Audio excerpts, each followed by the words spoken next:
The story begins with a serious-looking young man named Lu Feng, who is surrounded by strange, winged demon-like creatures in a ruined city. A digital status window pops up, showing that Lu Feng is only level 9, having no occupation or nickname yet, making him look like a complete beginner. Lu Feng always relied on his stronger teammates, the seniors, who constantly told everyone not to let the rookies die before them during their fights. These seniors, who look very powerful and are glowing with energy, stand ready to protect the newer members of their group. However, Lu Feng reveals a secret. It was actually his ultimate move every time that finished the fight and secured their win. Now, Lu Feng stands alone, tired and surrounded by the red demons, while a giant mechanical enemy is seen beneath him. He is seen actively fighting, using his sword against the smaller demons while a massive enemy looms nearby. Lu Feng tries to act casual, but others are starting to notice his unusual strength for a newcomer. Other fighters are shocked, whispering about a level 5 rookie apparently slaughtering a silver-winged giant,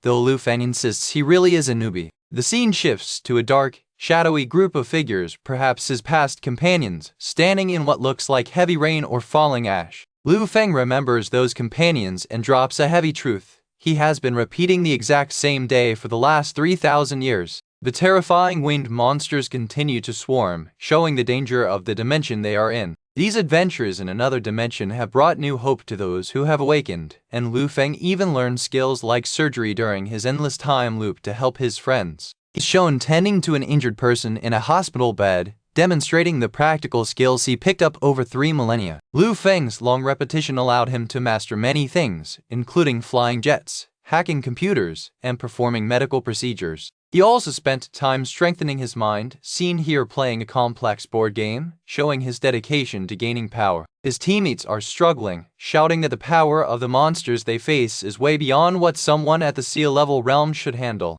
The constant danger means they are always near death, as shown when Lu Feng and a purple-haired girl are trapped by a horde of demons in an elevator shaft. They must face the evil beings who betrayed humanity, and the true identity of a certain enemy is about to be revealed. An enemy figure, cloaked in glowing red, stands over fallen comrades, revealed to be a demon. After living this loop for 3,000 years, Lu Feng has learned countless things, and the scene hints at a powerful move or return. A huge beam of light strikes down toward one of the massive red demons, suggesting Lu Feng is finally using his accumulated knowledge. Lu Feng is seen descending, while the purple-haired girl below him draws her pistols, ready for the next phase of the fight. Despite all his efforts and all the time passed, he always failed to save one specific lost companion. Now, realizing he has somehow reset and returned, Lu Feng wonders if he actually got another chance to redo the day. He checks a digital clock showing the time and date, confirming he is back at the start, ready to lead everyone better this time. He is seen with his fully assembled team of powerful allies, rushing into action inside what looks like a tunnel or broken structure. Lu Feng stands firm,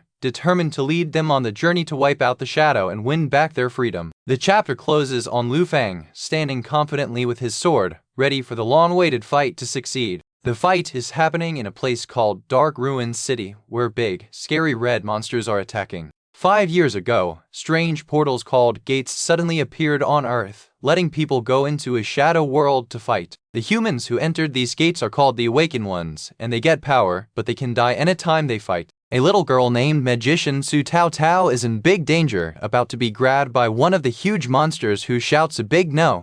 A bright attack comes in fast, aiming right at the monster's claw. The strong light beam hits the monster hard, cutting through it. Swordswoman Liu Zhu tries to keep everyone safe, telling the little one not to be scared because they will get out alive. Liu Zhu mentions a problem. The more they kill, the more monsters keep appearing. Fighter Anya is very tired, saying her fatigue is too high and her attack power has dropped a lot, while another person is seen trying to fight. Someone is tired and says their wish to live to age 70 seems to be ending now. Warrior Zhao Haitian, looking beaten, asks someone to lift the shield and let him try to fight, but a new guy named Lu Feng steps forward. Lu Feng appears shining brightly with his sword, making Zhao Haitian look shocked. Zhao Haitian tries to stop Lu Feng, telling him he is a first-timer with no levels or skills, and will die for nothing.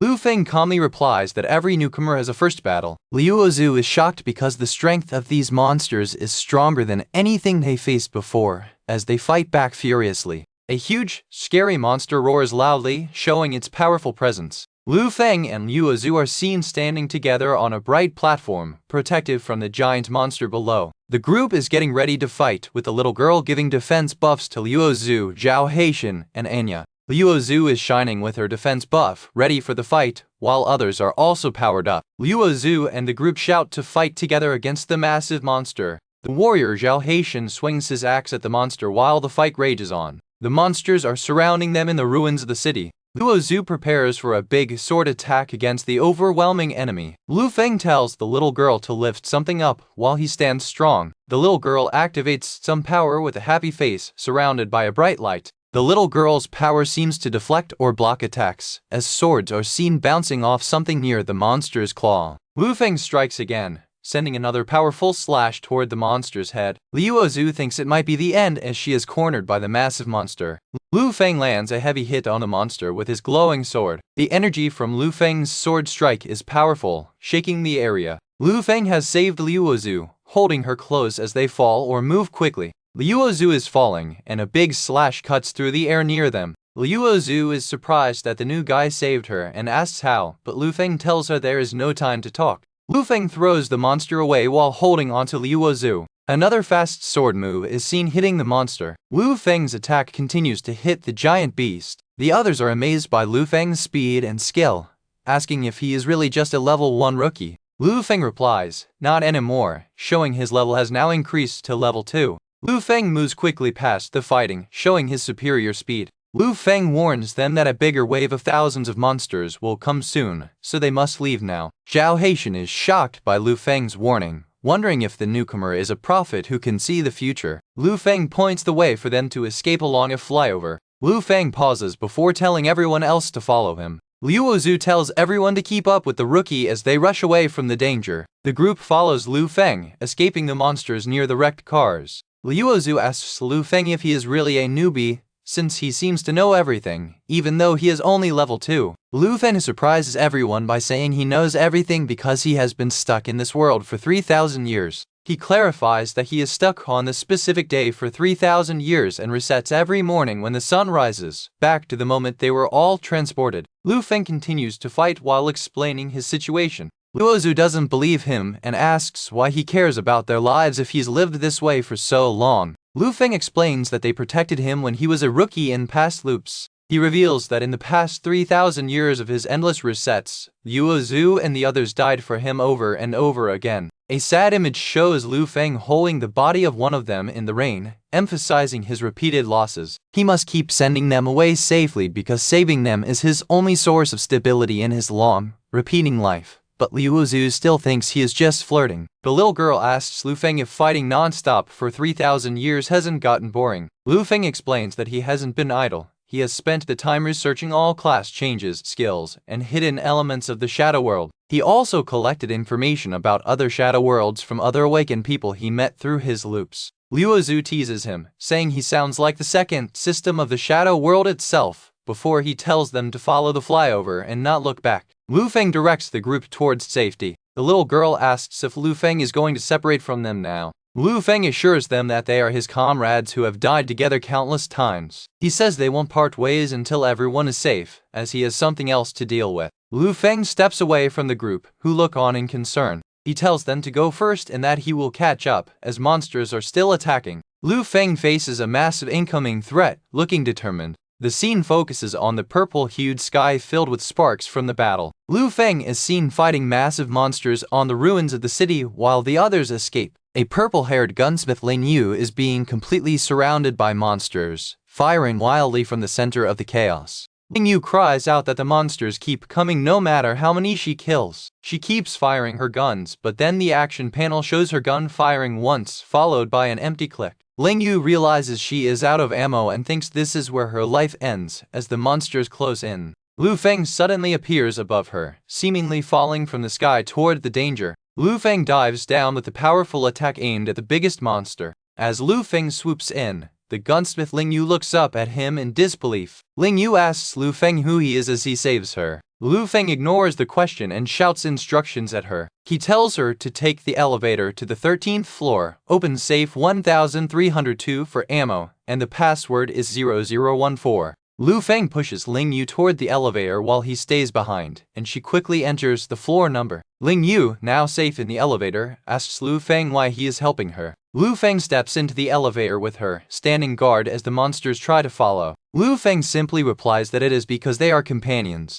Outside, Lu Feng unleashes a massive, geometrically patterned light attack on the remaining horde. The powerful light cuts through the many monsters surrounding the area. The devastating attack continues to shred the monsters. Lu Feng watches as the darkness and destruction are pushed back by his power. As Lu Feng moves, he notes the time taken for this loop's successful escape, realizing it took 1 minute and 6 seconds, which is 1 second faster than the last 30 years of trying.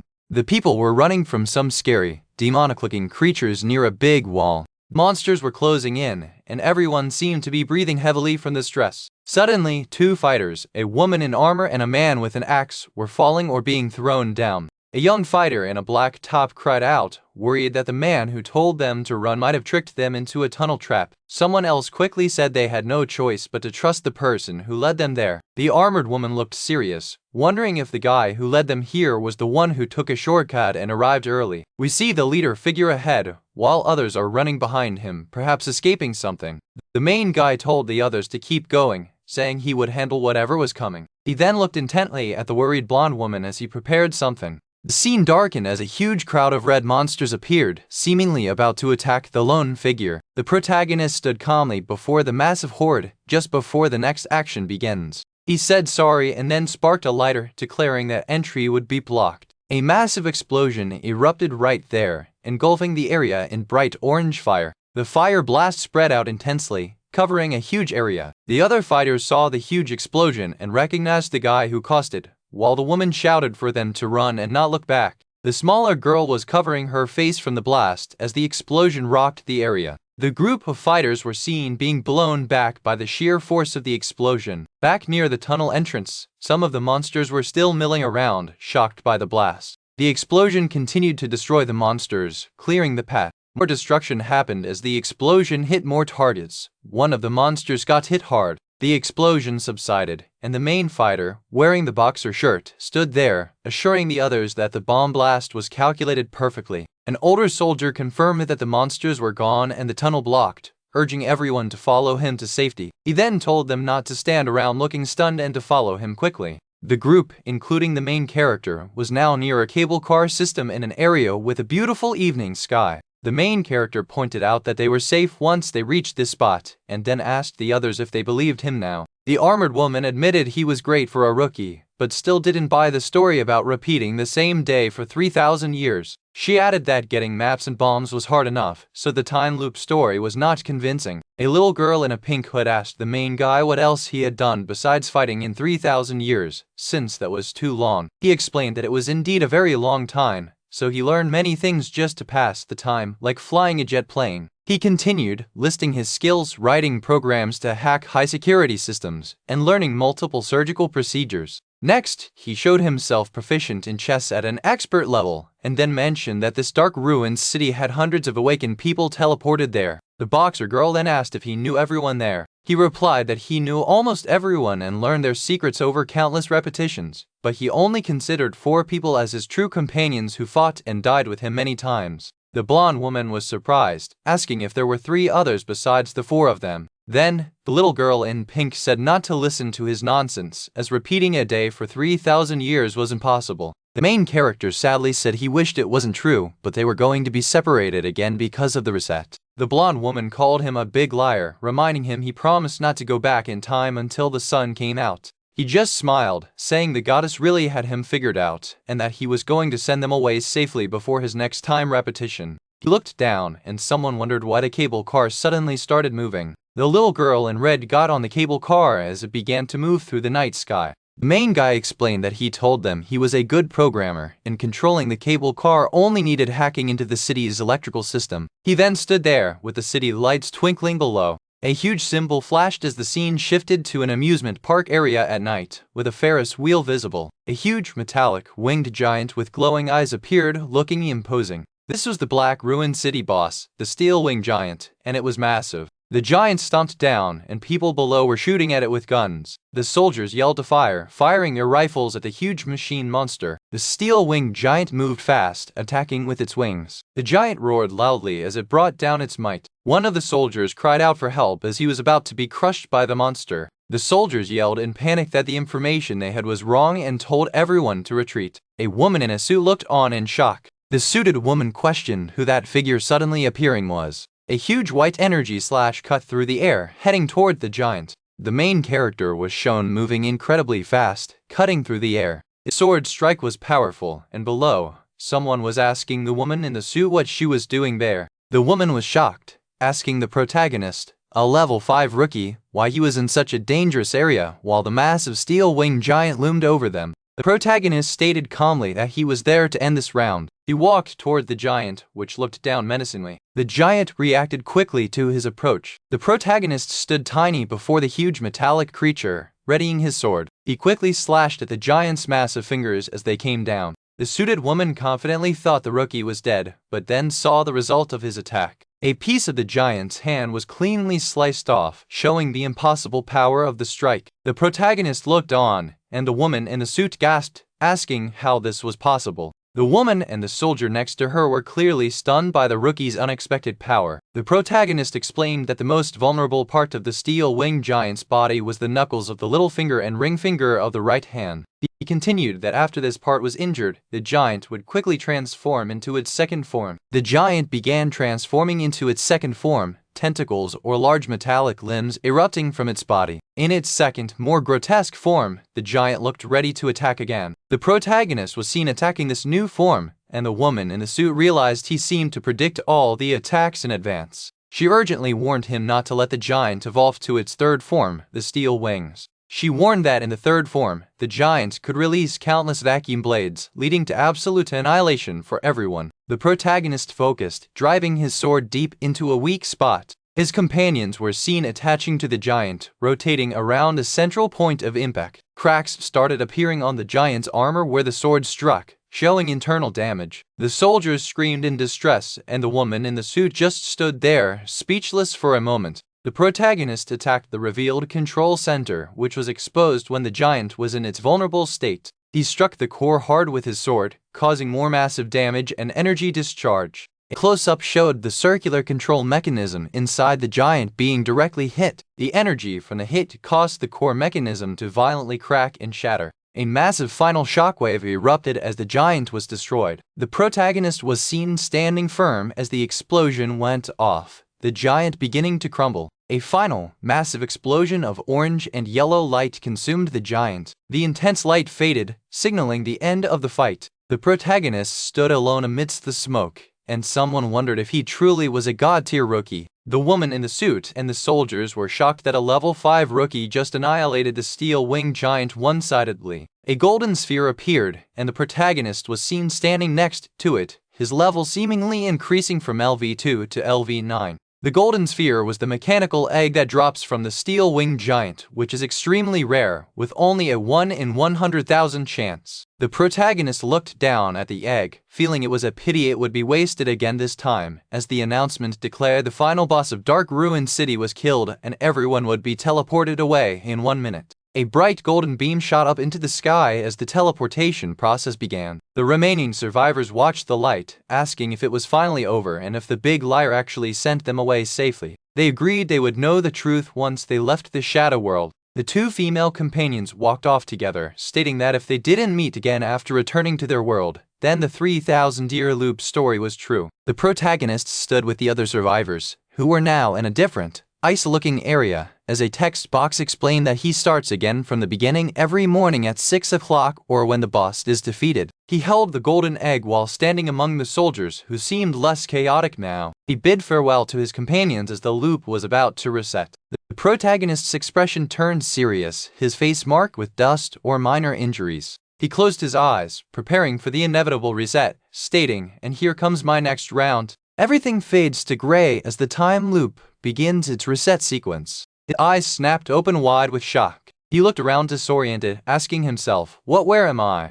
The scene shows the protagonist waking up in his own bed in a modern-looking room, holographic interfaces floating above him. He sat up, panting slightly, and looked down at the digital clock on his bedside table, which read 3:23 p.m., November 12, 2065, confirming the reset. A man shouted from the apartment window that he was finally back. Below, a woman walked by the building, seemingly unaware of the commotion above. The main character excitedly remembered the boss's drop, which could hatch a giant creature with steel wings. He was immediately questioned by someone who thought a thief had broken in, wondering when he had returned. After endless days of constant fighting, the man found himself battling a giant, mechanical-looking figure and small, red demons. He moved swiftly, sword in hand, to defend against the surrounding monstrous creatures. The battle in the ruined place with red demon-like creatures and giant swords was finally over. Looking out the window at the city buildings, someone felt a sense of relief after the ordeal. He was happy because he had returned, and he still kept his powerful level. He remembered the boss's drop, an egg that could hatch a giant with steel wings.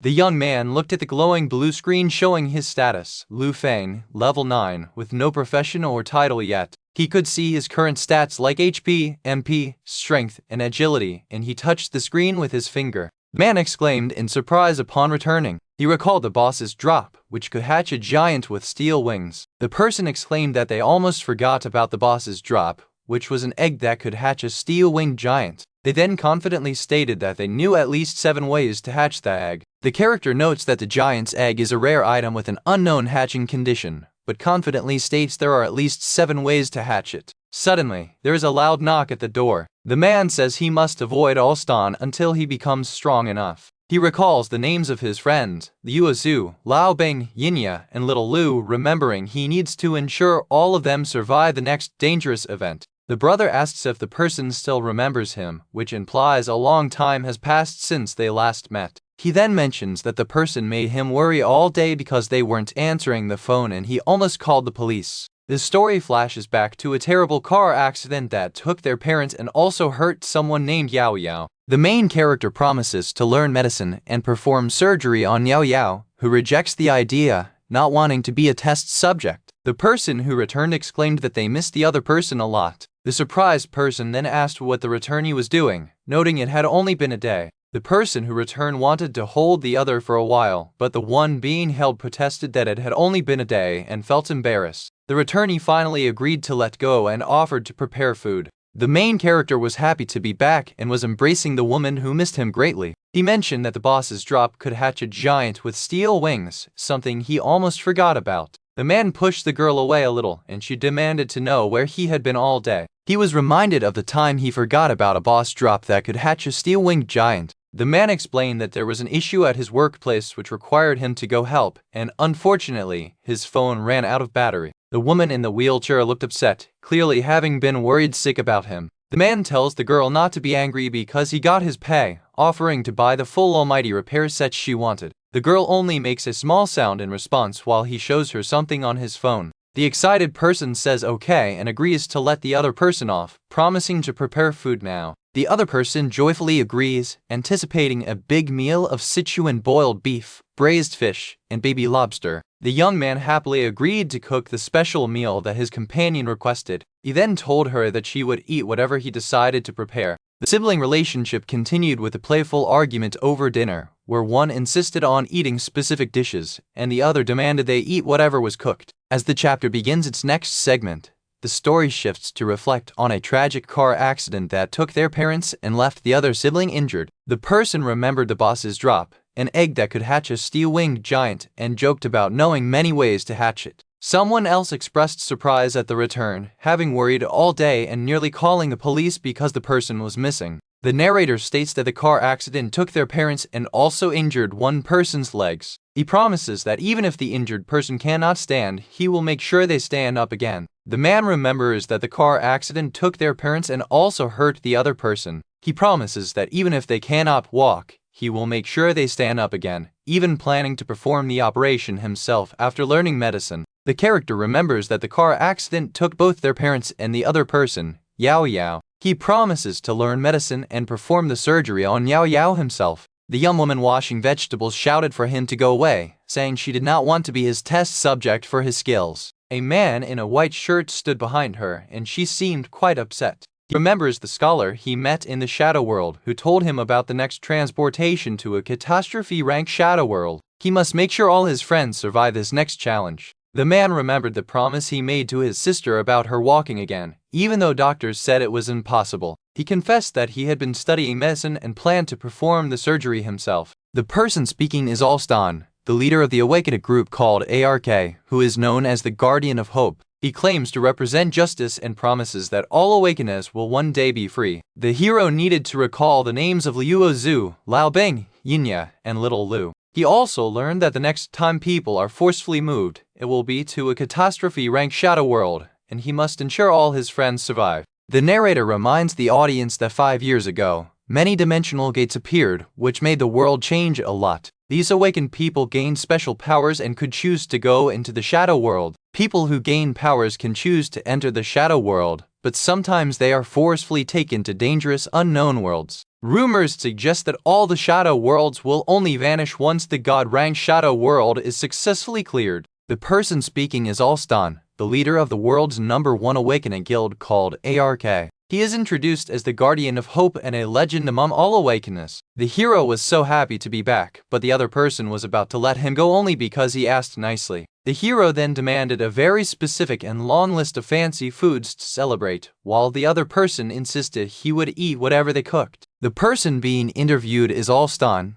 the leader of the ARK guild and known as the Guardian of Hope. He claims to represent justice and promises that all awakened individuals will one day be set free. The character crushes something small in his hand, questioning if the popular hero Alston truly wants liberation for everyone. He thinks that it's just a story the hero wants people to believe. The world is now filled with many people who gained special powers after dimensional gates appeared 5 years ago. These awakened people can choose to enter the shadow world, but sometimes they get dragged into dangerous, unknown worlds instead. The person thinks that Alston's real nature is that of a monster who hunts down awakened people to heal himself. He knows Alston will eventually kill everyone including him and wants to control the world. The terrible truth about Alston is that he is actually a demon. In a dark cycle, he hunted down other awakened people, using their life force to heal himself before killing them all, including the narrator's allies. In a cycle, this person hunted down all the awakened people and used their life force to heal his wounds. He finally killed everyone, including the person speaking now. The villain, with glowing red eyes and a sinister grin, violently choked the terrified woman. He held his staff ready as the scene erupted in a terrifying red glow, signifying some great danger. The man reveals that Alston's real plan is to use his awakened status to take control of the entire world. He must avoid Alston until he becomes strong enough to take him down. The big boss's egg needed attention because it could hatch a giant creature with steel wings. He remembered he knew at least 7 ways to hatch that egg. The person watching the broadcast thought about the true nature of Alston, suspecting he was not a hero. It was revealed that Alston hunted down other awakened people to heal himself, and his real goal was to control the world. He decided he must avoid Alston until he becomes strong enough. He needed to gather his friends Liu Zhu, Lao Bing, Yinya, and Little Lu. To defeat that person, he knew he first needed to set up his own guild. He thought about his friends, Liu Zhu, Lao Bing, Yinya, and Little Lu. According to the scholar met in the shadow world, the next time people are forcefully transported, it will be to a catastrophe-ranked shadow world. He needed to make sure all his friends survive this upcoming danger. He remembers that the next time people are pulled into a dangerous place, it will be a catastrophe-ranked shadow world. He absolutely must make sure all his friends stay alive during that time. The individual explained that the food was ready and called for the brother to come and eat. The young man finally remembered the boss's drop, which could hatch a giant with steel wings. He was then asked when he got back and was told he made his worried sibling call the police because he didn't answer the phone. A sudden noise came from the bookshelf area as someone apparently entered the room. The character realized that the boss's dropped item, an egg that could hatch a steel-winged giant, was almost forgotten. The narrator recalled a promise to his sister about making sure she could stand up again after their parents were lost in the car accident. He mentioned learning medicine and surgeries to perform the operation himself, but his sister told him to go away, not wanting to be a test subject. The story starts at the Awakener Support Center, showing a big building in the city. A screen shows a man talking about joining the ARK guild to be under the strongest awakened, Sir Austin. People around are talking about how they don't understand why anyone would make their own guild when they can join ARK, but one person is asked if he is sure about creating his own guild, and he says yes. The person confirms he already sent a web application, which makes others think this level 9 noob is crazy, as most founders are high level. The people explain that to create a guild, an A-rank item from the shadow world is needed as collateral, which a level 9 person probably doesn't even have a D-rank item. The low-level applicant says he doesn't have an A-rank item, but then he shows something else. He reveals an S-rank treasure, a special class item, shocking everyone around him. People wonder how a level 9 noob got such a powerful item, and the staff member instructs him to keep it safe while proceeding with the application. The application requires at least 3 awakened people to respond within 36 hours, or the registration will fail. The staff warns that if it fails, he will lose his collateral item. The main character, having sent out invitations, is determined to get people to join his new guild by any means necessary. The scene briefly shows the sky before moving to the next location. The setting shifts to the Kendo Center in London, where many people are practicing with wooden swords. A very fast practitioner knocks down another person during the practice session. Liuozu, looking at her phone after the intense practice, thinks about the guy who claimed to repeat the same day for thousands of years, calling him a big liar. Liuozu, catching her breath, receives a notification on her phone. Her phone beeps, showing an invitation from the Breaking Dawn Guild. Meanwhile, Anya is being warned by President and that if she doesn't complete the acquisition of the Huata Gene Company in 3 days, she must leave. Anya nervously agrees with the President. Someone overhears the situation and wonders if it is him, but quickly dismisses the thought as not interested. President Anne is seen looking at her phone with a serious expression. A giant match, clearly advanced technology from the shadow world, is being transported on a flatbed truck, with soldiers guarding it. Zhao Haitian tells his soldiers to be careful because the match is shadow world technology and they must escort it safely to the military base. Zhao Haitian receives a message on his phone and dismisses it as spam trying to sell him health products. The message on his phone is indeed an invitation from Breaking Dawn Guild, which he seems to be about to reject by tapping the X. Another message pops up on a phone, this one from someone named Ling Yu, stating that deceiving people is bad. The main character sees that all his initial invites were rejected, so he decides to focus on gathering 3 people first. He walks on the street, determined. Some of Charlotte's street gangster-like followers excitedly call out for Big Sister. In a separate inset, some thugs are seen beaten up on the ground near a woman who is busy on her phone. The woman, identified as Awaken as Charlotte, asks what is so great about international thugs. Charlotte stands tall over the thugs, looking unimpressed while her followers look excited.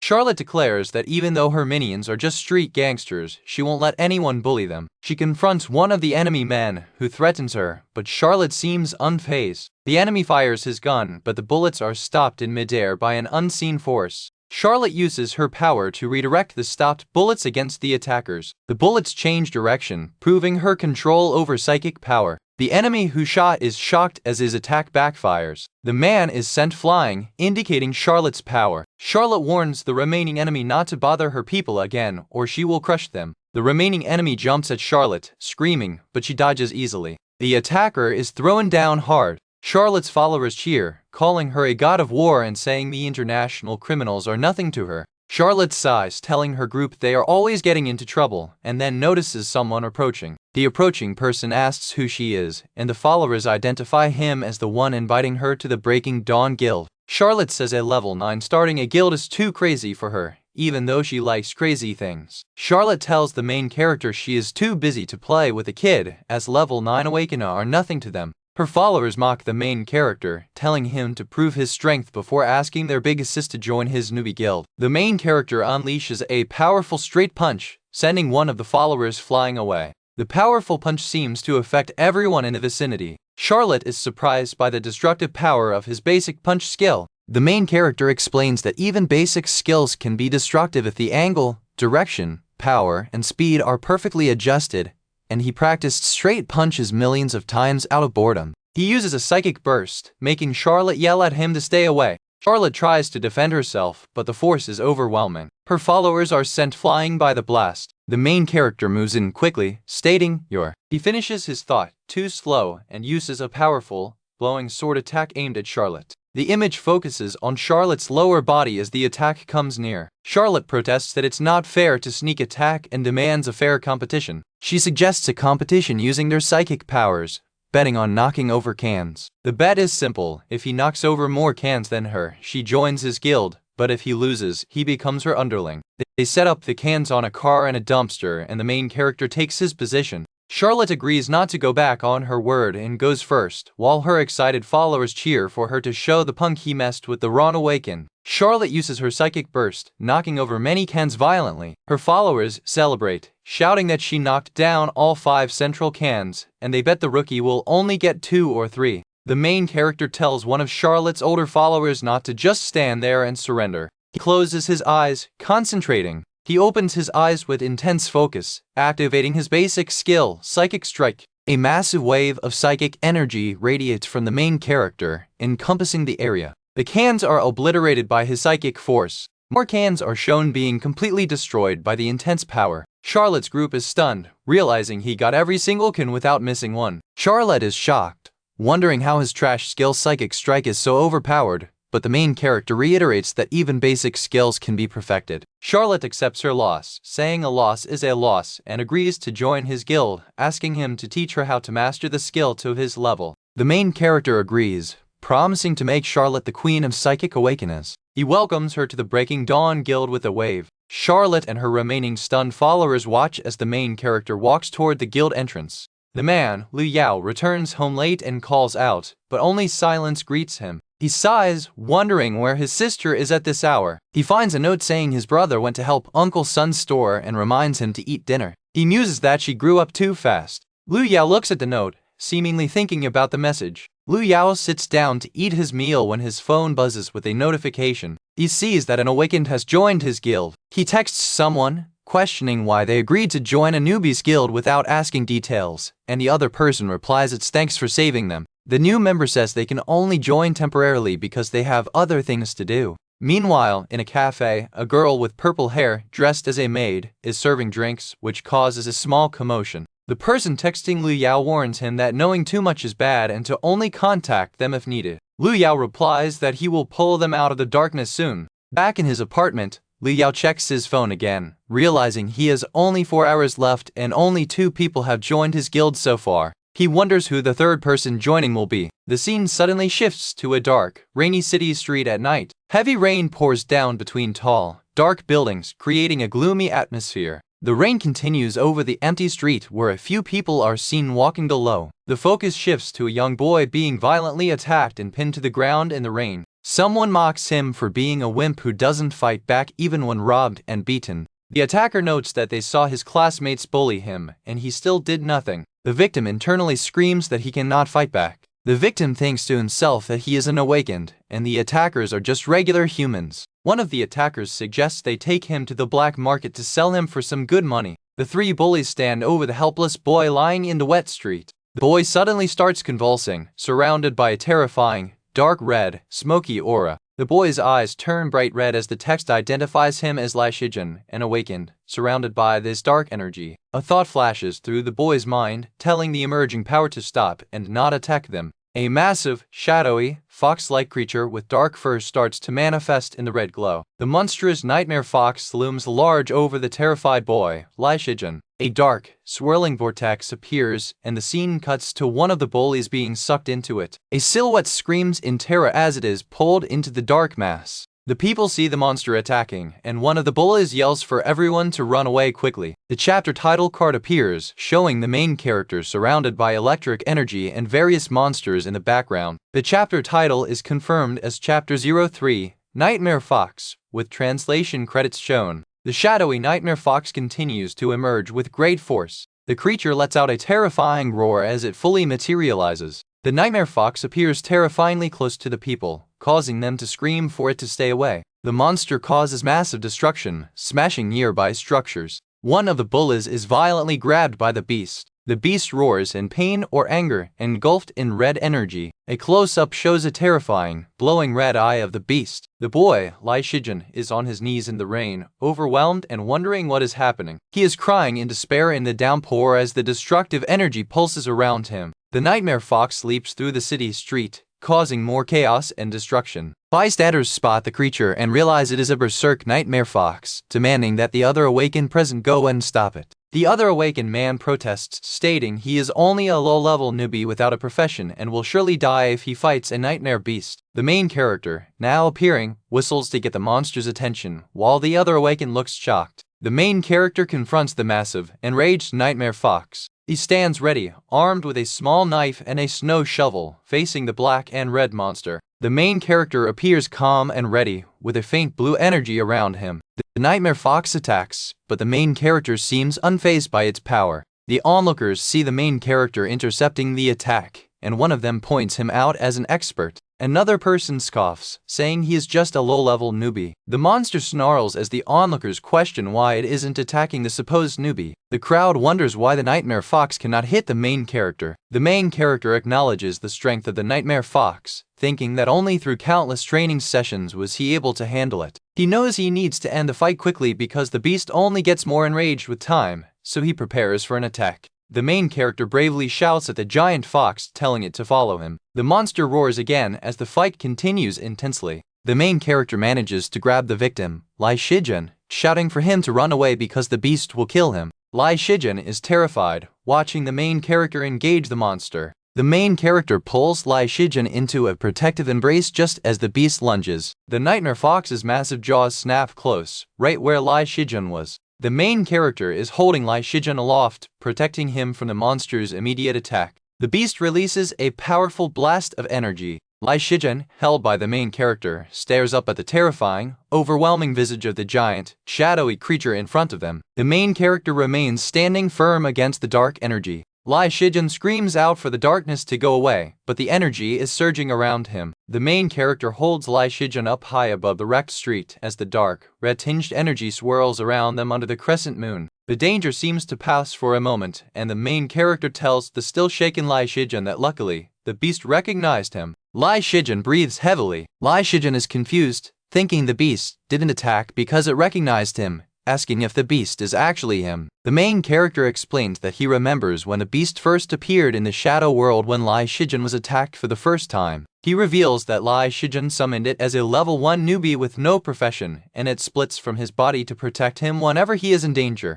The main character warns that the more Lai Shijun suffers, the more berserk the beast becomes, leading Lai Shijun to question if that ruthless demon is a part of him. The main character explains that Lai Shijun is not a regular human but a rare awakened, 1 in 10,000, possessing powerful ability that needs control. Otherwise, he might destroy the whole city one day. The vision of the city being destroyed by the immense dark power flashes before the crying boy. The main character reassures the boy that he knows he is strong and can bear anything. He then shows he knows about Lai Shijun being an all-star fan and collecting figures, asking if he wants to be a hero like him. Lai Shijun is stunned, asking how he knows all this. The main character emotionally declares they are friends who have been through life and death together many times. He asks Lai Shijun to join his guild so he can teach him to control his beast. Under the night sky, Lai Shijun agrees with a hopeful look, saying he will be in the main character's care, and they shake hands. The blue swirling portal to the shadow world is open and ready for action.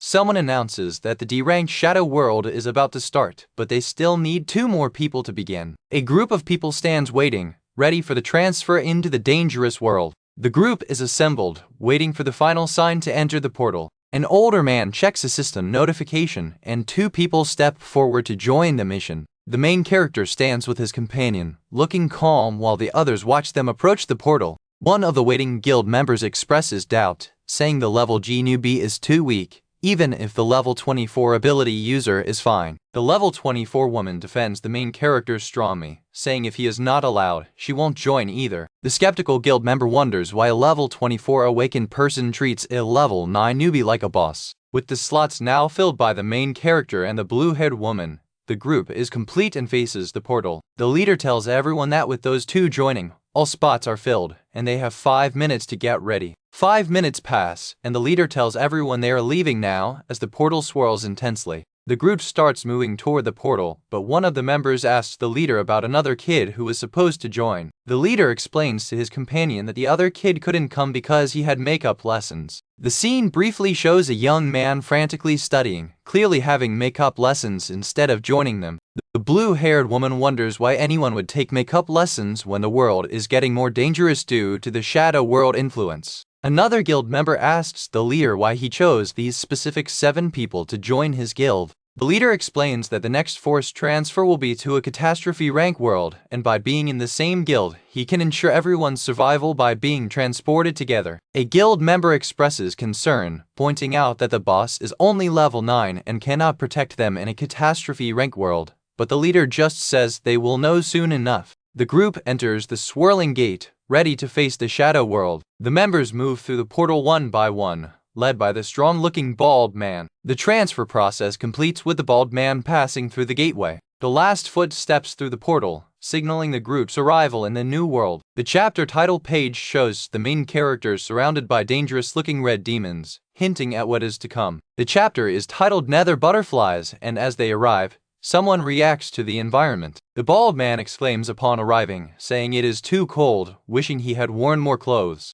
The surroundings are immediately shown to be a harsh, snow-covered mountain area with heavy snowfall. The area is identified as the D-rank shadow world, gray-toned snowfield. The snowy, cold forest trees dominate the view as the group proceeds. The main character sneezes from the cold, and the blue-haired woman shivers, while others also struggle with the temperature. The group starts walking across the snowy landscape, their silhouettes visible against the white ground. The view focuses on the icy, desolate forest surrounding the walking party. The group members leave footprints as they trek single file through the deep snow. Someone asks if anyone has been to this world before, and the bald man replies he does not think so, noting it seems rare and low on resources. The bald man then explains the D-rank rules: kill elite monsters for magic crystals and then defeat the final boss to leave. Just then, someone spots a pretty butterfly. The blue-haired woman spots a bright blue butterfly and reaches out to touch it curiously. As her finger touches the butterfly, it shatters with a loud noise, causing immediate panic among the group members. The shattered butterfly causes a visible,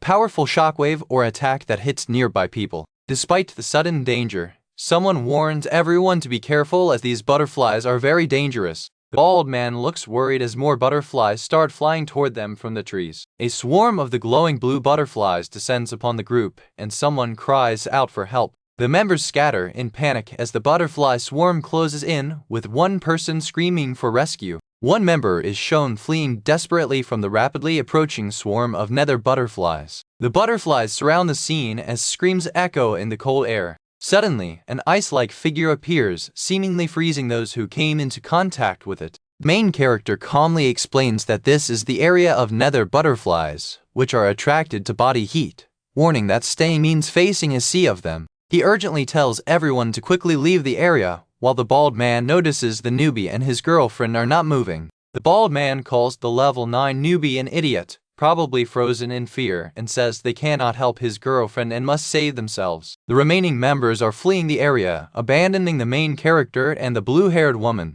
The blue-haired woman asks the main character if they are not leaving, thinking he must be waiting for a treasure, but the leader replies it is all for him alone. The blue-haired woman is surprised by this declaration while more butterflies hover near them. The main character suggests using these dangerous creatures as training, which shocks the blue-haired woman. The woman protests, saying she can handle one wave at best, but the main character explains she can only use a mental power burst to attack and must focus on killing only one butterfly at a time. The main character explains the requirement for precision, focusing the attack to kill just one butterfly. The blue-haired woman protests, saying the smallest burst she can manage is the size of an egg, making it impossible to hit individual butterflies in the dense swarm. The main character smiles confidently as a surge of powerful energy manifests around him. He gathers his power, ready to show her what precise control looks like. The energy dissipates, and small, crystallized fragments are seen scattered in the air, suggesting a massive, controlled strike. The main character fires off an attack that seems much more refined than before.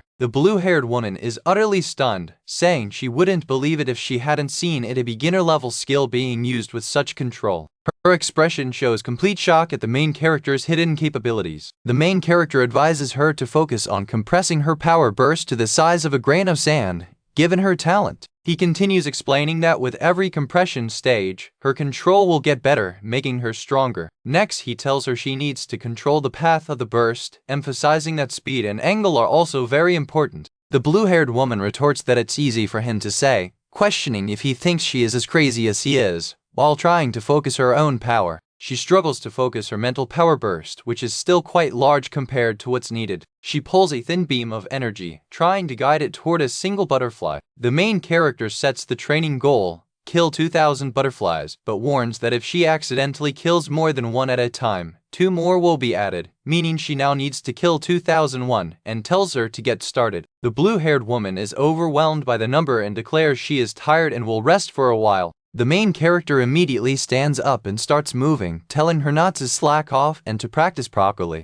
He is shown moving quickly into the snow, leaving her behind. The woman calls out to him, telling him to stop joking around as he jumps onto a tree branch. She watches him go, her expression shifting to one of deep thought as she stands alone in the snow. Looking at the overwhelming swarm of butterflies, she wonders if she is supposed to kill them all. She takes a ready stance, looking up at the massive, icy trees, questioning if she can truly complete such a difficult task.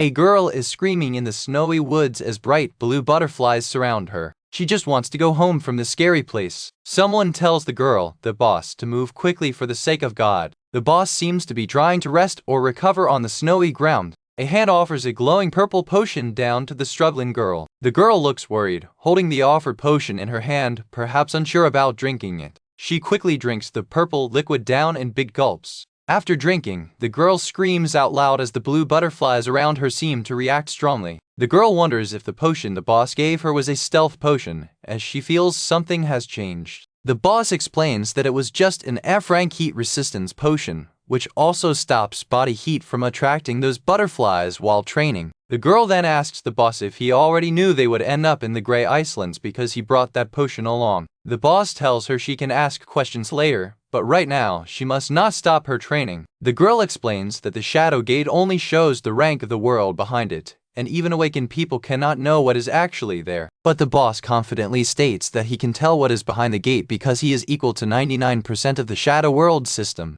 The scene suddenly shifts to show a dark, menacing purple energy swirling around demonic figures. A terrifying, horned, shadowy monster appears within the intense purple aura. The shadowy figures surround the viewer as the boss explains that if one lives in the shadow world for 3,000 years, they can figure out what is behind a gate from small clues. The girl replies that her memory is bad, so even 10,000 years would be useless for her, and she doesn't believe he spent 3,000 years there. The boss stands confidently, illuminated by a strong light, suggesting immense power despite the situation. Back in the icy setting, the girl, looking shocked, tells him to add 6 more years to his supposed time. She yells in frustration about the high death rate in this D-class shadow world, breathing heavily. The girl curses in anger as she faces something overwhelming. The cold, snowy environment continues around them with falling snow. The view pans over the frosty, barren trees and towering ice mountains. Some fallen fighters and their swords lie scattered in the snow, showing the danger they are in.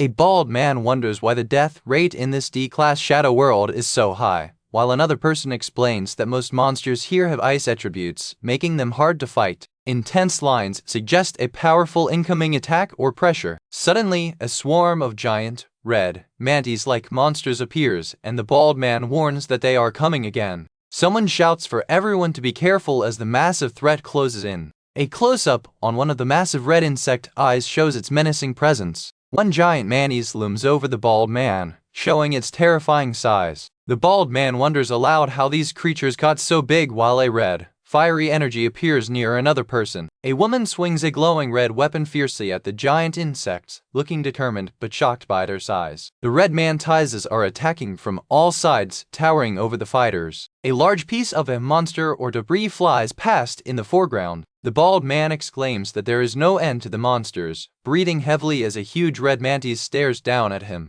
The large mantis attacks the bald man. A fighter cries out while being surrounded and attacked by multiple giant red mantises. People are being overwhelmed and hit by the monster's attacks. One person desperately calls for help. A menacing red aura surrounds a monster as the situation looks dire. A close-up of a giant red mantis, looking fierce and ready to strike. The bald man cries out in terror, recognizing the monster as an elite rank voidtrooper, believing they are all doomed. The bald man looks completely terrified as the background dissolves into static. A sudden burst of blue energy and light appears with sharp sound effects, suggesting a powerful counter-move. The blue-haired girl celebrates with a raised fist, exclaiming that she did it. The girl excitedly asks her boss if he saw her success in killing all the enemies. She looks up, perhaps expecting praise, while the outline of the boss suggests he vanished midair. The blue-haired girl realizes the boss is gone and mutters that she knew it, suspecting he has another goal in this shadow world. A large red mantis looks up toward the mountains as the sound of approach is heard. A group of the large red mantises stand ready, breathing heavily in the cold. The boss stands calmly amidst the remaining, fallen, or injured members of the group, surrounded by the giant red bugs. A pink-haired girl looks on with wide, teary eyes, breathing heavily. The pink-haired girl screams as the red mantises launch a massive coordinated attack on the group. A character is shown reeling from an impact, letting out a sharp cry of pain. The bald man is shown injured, blood coming from his mouth, in extreme distress. The bald man is bent over, seemingly defeated, while the pink-haired girl covers her mouth in fear, surrounded by the giant red mantises. One of the mantises raises a massive limb for a final strike. A fast, slicing motion is shown with immense force. The pink-haired girl is seen sobbing uncontrollably, covering her mouth in despair. Her legs are stuck deep in the snow as she kneels down. The boss reappears mid-air, preparing a powerful strike with a glowing blue blade against one of the giant red mantises. The boss swiftly moves, dodging the mantis' attack and protecting the pink-haired girl underneath him. The boss stands ready, surrounded by the remaining mantises, as a bright blue arc of energy flashes between them. The boss is moving quickly, slicing through the swarm of red mantises. Multiple blue slashes cut through the red mantises in quick succession. The boss moves with incredible speed, his coat flowing as he cuts through the horde of red insects. The pink-haired girl watches in shock, realizing something about the boss's power, with dark liquid seeming to fall near her face. She recognizes the power, asking if the man fighting is that level 9 newbie. The boss attacks the largest mantis, telling it to say goodbye to its head. The boss reaches down toward his sword, moving with intense, dark energy surrounding him. A massive blade descends toward the head of a monster. The monster's limb is shown being severed by a powerful dark slash. The pink-haired girl thanks the newbie for saving her as the boss moves away carrying a bag. The boss dismisses her thanks, saying it was just luck and that he has other things to do, before walking away with the girl trailing him. The scene shows a dark, vertical drop-off from a high cliff edge. The boss stands at the edge of a massive cliff, looking down as a defeated red mantis falls off the edge. A close-up on the boss's determined face as he looks over the edge. The pink-haired girl asks what he is doing, and the boss replies that he is laying down bait. A tremendous roar shakes the environment as something huge emerges from below the cliff. From the dark depths below, massive, segmented blue bodies start to emerge, indicating a much larger creature. The sound of massive scraping or movement comes from the rocky structure below the wall where the two are standing. A colossal, blue centipede-like creature emerges from the darkness, looking immensely powerful. The pink-haired girl is horrified, realizing that the boss has lured out the final boss. The boss calmly corrects her, telling her to look again, because there are two of them. The boss stares down with a serious expression. The boss lands heavily on the ground below the cliff edge. He lands with a heavy thud next to the edge. The world boss, the Frostborn Titan Centipede, appears in a massive blue form, attacking the boss and the girl. A close-up on the massive, icy body of the second world boss, showing its terrifying size and sharp features. A fierce battle is happening in a snowy, rocky place and someone shouts to get back. Suddenly, a giant, scary centipede monster appears with glowing blue eyes and a loud hissing sound. The people fighting look unsure what to do next as the huge creature dominates the scene. A female character tells someone that if they want to stay alive, they should leave that place right now. Then, a young man, looking like a rookie, challenges the situation and asks what the other person is trying to do. The action continues with fast movements as the rookie seems to charge towards the giant monster. The monster roars, showing its massive, sharp teeth in a terrifying close-up. A bright flash of light signals a powerful move being executed. The centipede monster releases sharp ice crystals from its mouth in an attack. Sharp ice shards fly everywhere as the sound of impact fills the air. The rookie swings his sword with great force, meeting the ice attack head-on with a powerful surge. The strong impact sends the ice fragments flying as the rookie drives his attack forward. The character with the sword looks determined, pushing through the cold, sharp onslaught. He continues his attack, hitting the ground with his sword, causing a massive shockwave of energy. The centipede monster reacts violently to the powerful strike against its body. The massive monster writhes as the energy blast swirls around it. A foot stomps down hard as another sound of impact is heard. The rookie seems to have jumped onto the monster's back, continuing his relentless assault. The pink-haired woman watches in disbelief, wondering if the rookie has gone mad since even others couldn't scratch the boss. She is clearly shocked by the rookie's crazy actions. While the rookie readies his sword again, he pulls his sword back for another massive swing amidst the snow. The rookie drives his glowing sword deep into the ground, channeling energy. A huge wave of power erupts from where the sword hit the ground.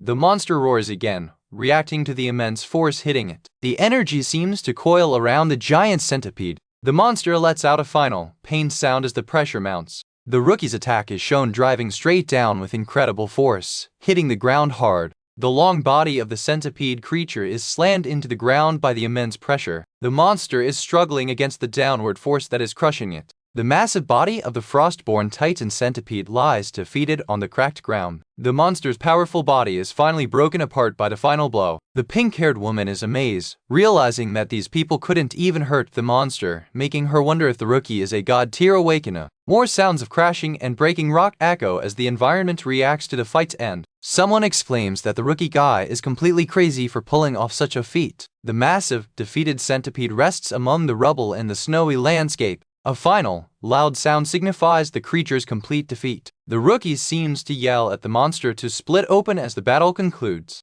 He lands from his final attack, the sword still glowing. The monster seems to break apart from the sheer force of the attack. The monster's body recoils from the powerful blow with a loud hiss. The rookie stands over the now subdued, massive body of the monster. The ice monster's huge form is finally motionless after the struggle. A large sound effect marks the end of the intense battle. A massive shockwave of light and debris signals the final explosion of energy. The ground shakes one last time from the aftermath of the powerful attack. Rookie stands small on the massive, defeated form of the centipede, the snow still falling. A system message pops up, informing the player that they obtained an rank B item, the Frostblade X1, which has a chance to trigger the Frostbite ability, slowing enemies. The new sword glows brightly, and the rookie thinks that these B-grade weapons are just as good as A-grade ones now that he has decent new equipment. He stands there, holding his new sword, satisfied with the outcome of the fight. A system notification confirms that the boss of the Grey Icelands has been slain. A huge pillar of golden light shoots up into the sky, signaling a successful completion or reward. The pink-haired woman recovers, shocked that she thought the rookie was walking to his death, but he actually defeated the boss monster all by himself. She then wonders why it was so fast, as she still had 15 butterflies left to catch for her tests. Another woman, with light blue hair, stands alone, looking disappointed that her progress on the butterflies was cut short. Outside, the sun seems to be setting or rising brightly over a structure. The successful trio, the rookie, the pink-haired woman, and the blue-haired woman, walk out of the glowing blue portal. Some people outside are shocked to see them emerge.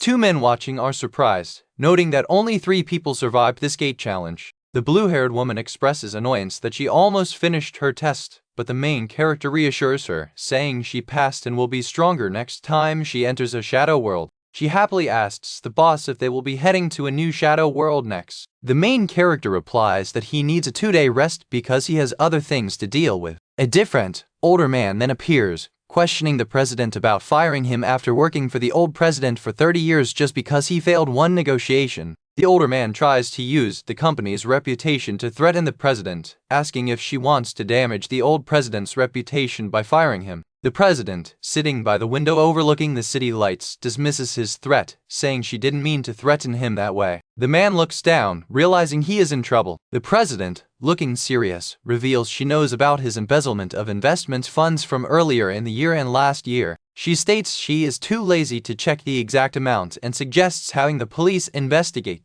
The older man panics, begging the eldest miss for forgiveness and asking her to spare him because of his long service to the old president. The president agrees to forgive him under strict conditions. He must return all stolen money, turn in all his stocks, and use all his property to repay the company's losses. If he does that, she might let him stay in the company's retirement home for free when he gets old. The man is relieved and thankful, calling her Big Miss. After the embezzler leaves, an assistant tells the president that the man who kept claiming to be her companion is finally gone and asks if they should call the police to arrest him. The president says there is no need, calling the man just another pervert, and confidently states she can handle him herself, telling the assistant to get back to work. The president is then seen alone, looking out the window at the night city and the crescent moon while sipping a hot drink. The scene shifts to a busy city street below the tall building. A young man is standing on the sidewalk, excitedly waving his arms and calling out to someone up high. He continues to call out to the person in the window. The president receives a message on her device that reads, "Hey beautiful, you must be staring at me from your window right now, right?" She texts back, saying it's normal to watch out for stalkers, and then tries to logically deduce his appearance based on the day of the week, concluding he must wear black, but then calls him a pervert who only learned a bit of psychology because she has lived for 3,000 years. The president reacts with annoyance and a slight blush, calling the sender a pervert. The young man who sent the message sighs, realizing he failed again, as a message confirms he has been blacklisted. He checks other messages, one from someone on a mission who cannot reply, and another from a younger girl asking for help with math homework before they discuss the guild. He thinks about his absent guild members. Yuazu is in Europe, Tao Tao is in Japan, and Big Bro Zhao's location is unknown. Even the president doesn't want to meet him. He worries because there are only 10 days left before the great catastrophe and wonders how to get them to join his guild, thinking he might need to try something more unorthodox. The night sky was dark, showing a sliver of the moon over some distant mountains. The group arrived at a location, and one member stated that as a nominal member, they did not need to attend official guild events, but also mentioned posting the A-rank mission to the dark web, implying an obligation to be there. One character asked why they were out so late at night, and the boss quickly replied that he brought them there for training. The boss announced their arrival at the destination, which seemed to be a significant place. They had reached a very modern and imposing structure with metallic buildings, looking like some kind of advanced facility. The group stood before a large building, and one of them exclaimed that it was a military base.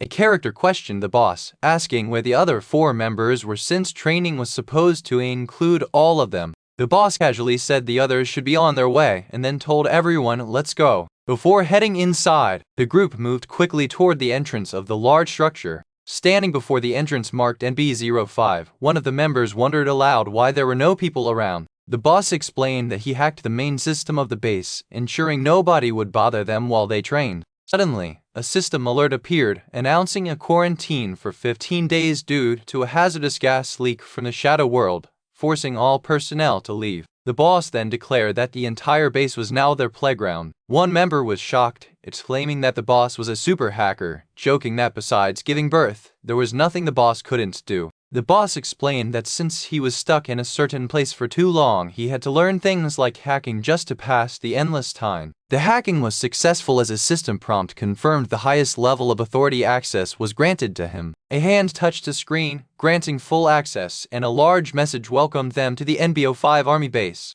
Standing before the entrance again, the boss announced that he hoped everyone was excited for their special training. They were now looking at a sign indicating the next location, the S-65 Astronaut Simulation Training Chamber. The team walked into a large, circular room filled with futuristic-looking pods or simulation units surrounding a central platform. Someone asked what the place was, and the boss clarified that it was a facility for training astronauts. Another person excitedly asked if they were going to space or fighting Martians on Mars, but the boss told them they were overthinking it and were just going to use the equipment for their training. The maid character expressed strong distaste, saying astronaut training was pointless and a waste of time and energy for her. A digital timer showed progression, starting from 000, moving to 10:15, and then 30:00, indicating the duration of the simulation. After a failed attempt, the maid character was shown desperately asking for one more try, certain she could survive this time. The boss informed her that the spaceship she was piloting in the simulation was completely destroyed. The boss then started adjusting the simulation settings, specifically the debris scattering radius, while the maid looked puzzled, asking how he could adjust fixed simulations. The boss explained that while the modes were fixed, he could make minor tweaks by doing a little programming. The maid questioned who he really was, as she didn't believe a normal hacker could do this, prompting the boss to reveal he spent decades studying spaceship engineering and space ecology as a strange hobby. The boss stood on the training platform, ready to continue the session, with holographic body outlines appearing next to him. The boss then mentioned that the experience was exhilarating because of the lack of gravity, rotation, and obstacles, but clarified that he brought them there not to play games but to stimulate and train their mental capacity. The blue-haired member reacted to the intense nature of the training, simply saying, "Okay," with a worried look. Another member, panting heavily and sweating, was asked by someone if he was okay and told not to die, to which he weakly replied that he was fine. The boss explained the two main modes: survival mode, perfect for psychics as it requires dodging asteroids to train mental strength, and attack mode, which trains focus by shooting targets. The boss looked up toward the ceiling, perhaps overseeing the adjustments or waiting for the next step. He commanded to close the doors as he was starting the second round, while the blue-haired member seemed ready in her station, which displayed attack MO. The system displayed options for the training modes, survival mode, and a combined attack and survival mode, which the boss seemed to be initiating on the struggling participant. With glowing blue eyes, the boss initiated the next phase of the simulation. A loud beep signaled the start of round 2, while below, the characters were shown bracing for impact. The faces of the three team members, the blue-haired girl, the maid, and the panting boy, showed different reactions as the simulation began. Inside the simulation, explosions rocked the cockpit as one member tried to navigate the intense environment. The simulation seemed incredibly rough on the maid character, as she and what looks like a copy of her were shown being violently thrashed by black lions, representing the intense simulation effects. The young boy in the simulation was shown struggling intensely, screaming with effort while hooked up to the machinery. The boss explained that the dual mode pushes both focus and mental state to the limit, which is very beneficial for controlling their ability, reminding them to use breathing techniques. The boy responded with a strain, understood, still clearly struggling with the intense pressure. The tire showed the second round was well underway at 26:58, and the boy inside finally broke down, saying he couldn't go on anymore. The boy collapsed out of the machine, vomiting, and one of the others told him to stop whining and get up for another round. The main character looked down, clearly exhausted, as the team leader insisted they go for another round. The maid reacted in disbelief and pain, asking if the boss was a demon for making them repeat the grueling training. The boy weakly agreed to try his best again. The boss just smiled slightly, telling them that compared to the catastrophic level shadow world they would eventually face, his training was actually quite benevolent. 1 week later, we see a futuristic city skyline, and then the scene shifts to the S-17 recovery room. In the recovery room, 3 people are seen floating in clear tanks filled with glowing liquid. One person's foot touches the ground as the liquid drains away, with a bright light shining. A woman with long purple hair, wearing a maid outfit, wakes up, dripping wet. Someone tells her that she has great recovery speed and it is time to test the results of her training.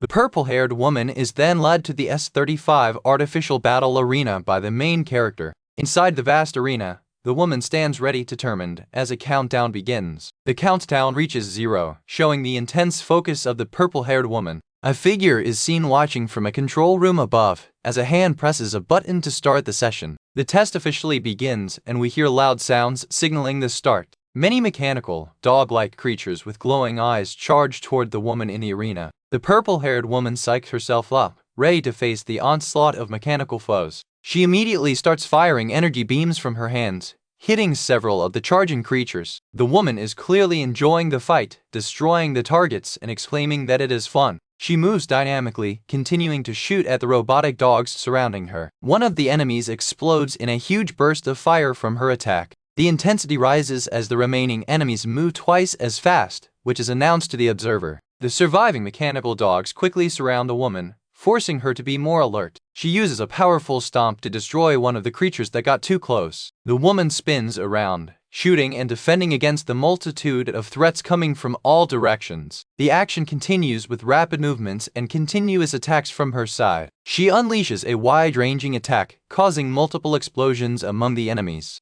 After clearing the area, she proudly states that she easily handled them even at twice the speed. The woman stands triumphant amidst the wreckage of the destroyed robots. A screen displays her performance statistics, showing significant improvements in accuracy and speed, but the observer notes she still needs work on controlling recoil after shooting. Next, the scene changes to the S-26 artificial gravity chamber where another woman, with blue hair, is training amidst floating orbs in zero gravity. She seems comfortable in the environment, enjoying the lack of gravity. She effortlessly maneuvers around the large, dark orbs floating in the chamber. The blue-haired woman channels energy, clearly in control of the zero-gravity situation, saying it is a piece of cake. She gathers energy around her as more dark orbs approach. The intensity builds as she prepares to unleash her power against the incoming objects. She calls out for the test to give her everything it has, standing strong amidst the large orbs. Back in the control room, the main character is looking at the data. He tells the blue-haired woman that the previous level of 6 orbs was too easy and decides to increase the number to 40. The blue-haired woman is shocked, exclaiming that 40 is too much and she can probably only handle 10 more. The main character ignores her plea and touches the screen to set the new difficulty. The number 40 flashes brightly on the display, indicating the severe increase in challenge. Suddenly, a huge number of dark orbs rush toward the blue-haired woman in the zero-gravity chamber. She struggles immediately, overwhelmed by the sheer volume of targets approaching her. Facing imminent failure, she dramatically tells her brothers they might have to hold her funeral without a corpse. The main character calmly instructs her to compress her psychic powers to the maximum and release it all at once. The blue-haired woman lets out a powerful shout as her eyes begin to glow intensely. She concentrates all her energy outwards in a burst of blue light. A massive wave of power radiates from her body. This power creates a powerful psychic field that successfully manages to block all 40 incoming objects. The protective psychic field shatters the dark orbs around her as she stands in the center. The force of her successful defense is immense. Feeling successful, the blue-haired woman cheers, calling herself a genius and suggesting they conquer the world. The main character, seeing her success, thinks that she is indeed the expected future queen of psychic awakeness and he will make her the ace of his new guild. Training moves to Chamber 573, the obstacles training chamber, where a young boy is facing small, floating, explosive drones. The boy, surrounded by exploding drones, seems to be using some kind of dark, fox-like spiritual energy with multiple tails to defend himself. The main character guides the boy through complex maneuvers, turn left, duck right, small leap, and then quickly move back. The boy is intensely focused, standing on a platform while surrounded by the dark energy aura. A shadowy wolf-like manifestation of his power attacks one of the drones, causing an explosion. Seeing the danger, the main character yells at the boy to move back quickly. There is a massive explosion as the boy's power interacts with the drones. A huge fireball engulfs the area. The shadowy figure of the wolf is shown collapsing on the ground, surrounded by dark energy, and the boy expresses feeling useless. Dark tendrils swirl around the defeated shadowy manifestation. The boy is shown kneeling, breathing heavily, feeling like he is useless. The main character tells him he has improved tremendously because he used to only last 7 seconds, but now managed to last for 3 minutes. The boy, still catching his breath, thinks that 3 minutes is still too short. The instructor tells him to relax, stating that with enough destructive power, even 3 seconds is enough to kill an opponent. The instructor then declares that the boy has passed the test and it is time to finish for the day. The scene shifts back to the exterior of the facility as the training day ends. The main character thanks everyone for their hard training and dismisses them to go rest. The 3 trainees, the purple-haired maid, the blue-haired woman, and the small boy stand before the instructor. The blue-haired woman is excited, proclaiming she can finally go out and fight real people, while the maid says she has homework to rush. The main character thinks that in 3 days, they will be teleported to a catastrophe-level shadow world, and his current level is too low, so he must level up as much as possible in the remaining 72 hours. The chapter ends with a close-up of the main character standing before a countdown clock showing 7200 remaining. People often asked this guy why he spent his time fixing cars, repairing special equipment, and even doing acupuncture for others. He just casually told them he simply had nothing better to do with his time. One day, he was on a phone call, looking relaxed, then suddenly he was surrounded by strange glowing energy. He quickly found himself in a fight, expertly taking down skeleton-like creatures with his glowing weapons. He got ready for action, telling someone, "Okay, then let's start now." He moved with amazing speed, surrounded by bright blue energy, while a small girl in a red hood watched him with her laptop. He asked the girl to give him 3 kinds of power boosts, a holy blessing, a light attack, and a super fast lightning speed buff. The girl, however, reminded him to do his homework properly. He remembered his promise about homework and looked at a tricky chemistry problem on her laptop, assuring her he'd solve it right away. As he jumped and fought, the girl looked completely stunned by his incredible moves. She called him a weirdo as the scene changed, showing a man transforming into a howling monster under a blood-red moon. The man painfully howled as his body twisted, starting to change. He fully transformed into a massive, fearsome werewolf, full of raw power. He then explained to the girl that shadow realms with many entrances were rare, but he knew of one, and its gate was right next to her house. But the girl just sniffed, saying she only cared if he would help her with her homework. They stood before the strange gate of the Shadow Realm, where several robed skeleton mages could be seen. The girl then figured out that her buffs not only made his attacks stronger but also helped him level up super fast, earning triple experience points from killing werewolves. Realizing what was happening, the girl angrily yelled at him, accusing him of lying about helping with homework just to use her for leveling up. He calmly replied that he was serious about both the buffs and the homework help, even though he'd also managed to fix things that seemed impossible to repair. Now, he faced a new challenge, a group of menacing skeleton mages. He turned to the girl and told her to ask her chemistry question again, still willing to help. The girl tried to solve the difficult problem herself, but he told her it's important to think it through first to truly learn, instead of always relying on others. Suddenly, his phone rang, and an angry person on the other end shouted that he was never allowed to help with their work shifts again. He lay in bed, confused, wondering if fixing things was truly all he was meant to do. Back in the Shadow Realm, he used a freeze skill, trapping a snarling werewolf in ice. With the werewolf frozen, he struck it down with a powerful, glowing attack. He quickly leveled up to level 16, asking for 2 more buffs, a silver attribute attack and another speed boost. The girl realized with a jolt that he was definitely lying to her again about his intentions. She demanded the homework answer he promised, and he simply pointed toward a distant cliff. Looking at the cliff, the girl was shocked to see a pack of werewolves appear. One of the werewolves let out a fierce roar. He warned her that this place was full of high-level skeleton mages, making it too dangerous for a beginner like her. He explained that these skeleton mages gave much more experience than werewolves, and he planned to reach level 21 here. The girl was stunned, asking if he planned to stay all week. He told her he only had 24 hours. She found this hard to believe, saying there was no way to level up that fast in such little time. They stood on a high cliff, overlooking a mysterious landscape bathed in the eerie glow of a red moon. Below them, a large group of skeleton mages was waiting. He was on the phone again, getting scolded for not returning to his work, but he just wanted to make things easier for everyone. The call suddenly ended. He sighed, lying in bed, thinking how his brother, despite being so talented, was still never satisfied with him. The girl gave him an agility +1 and flight +1 buff, asking if he could manage to fight alone. He effortlessly fought 2 fierce werewolves at once, confidently saying it was piece of cake.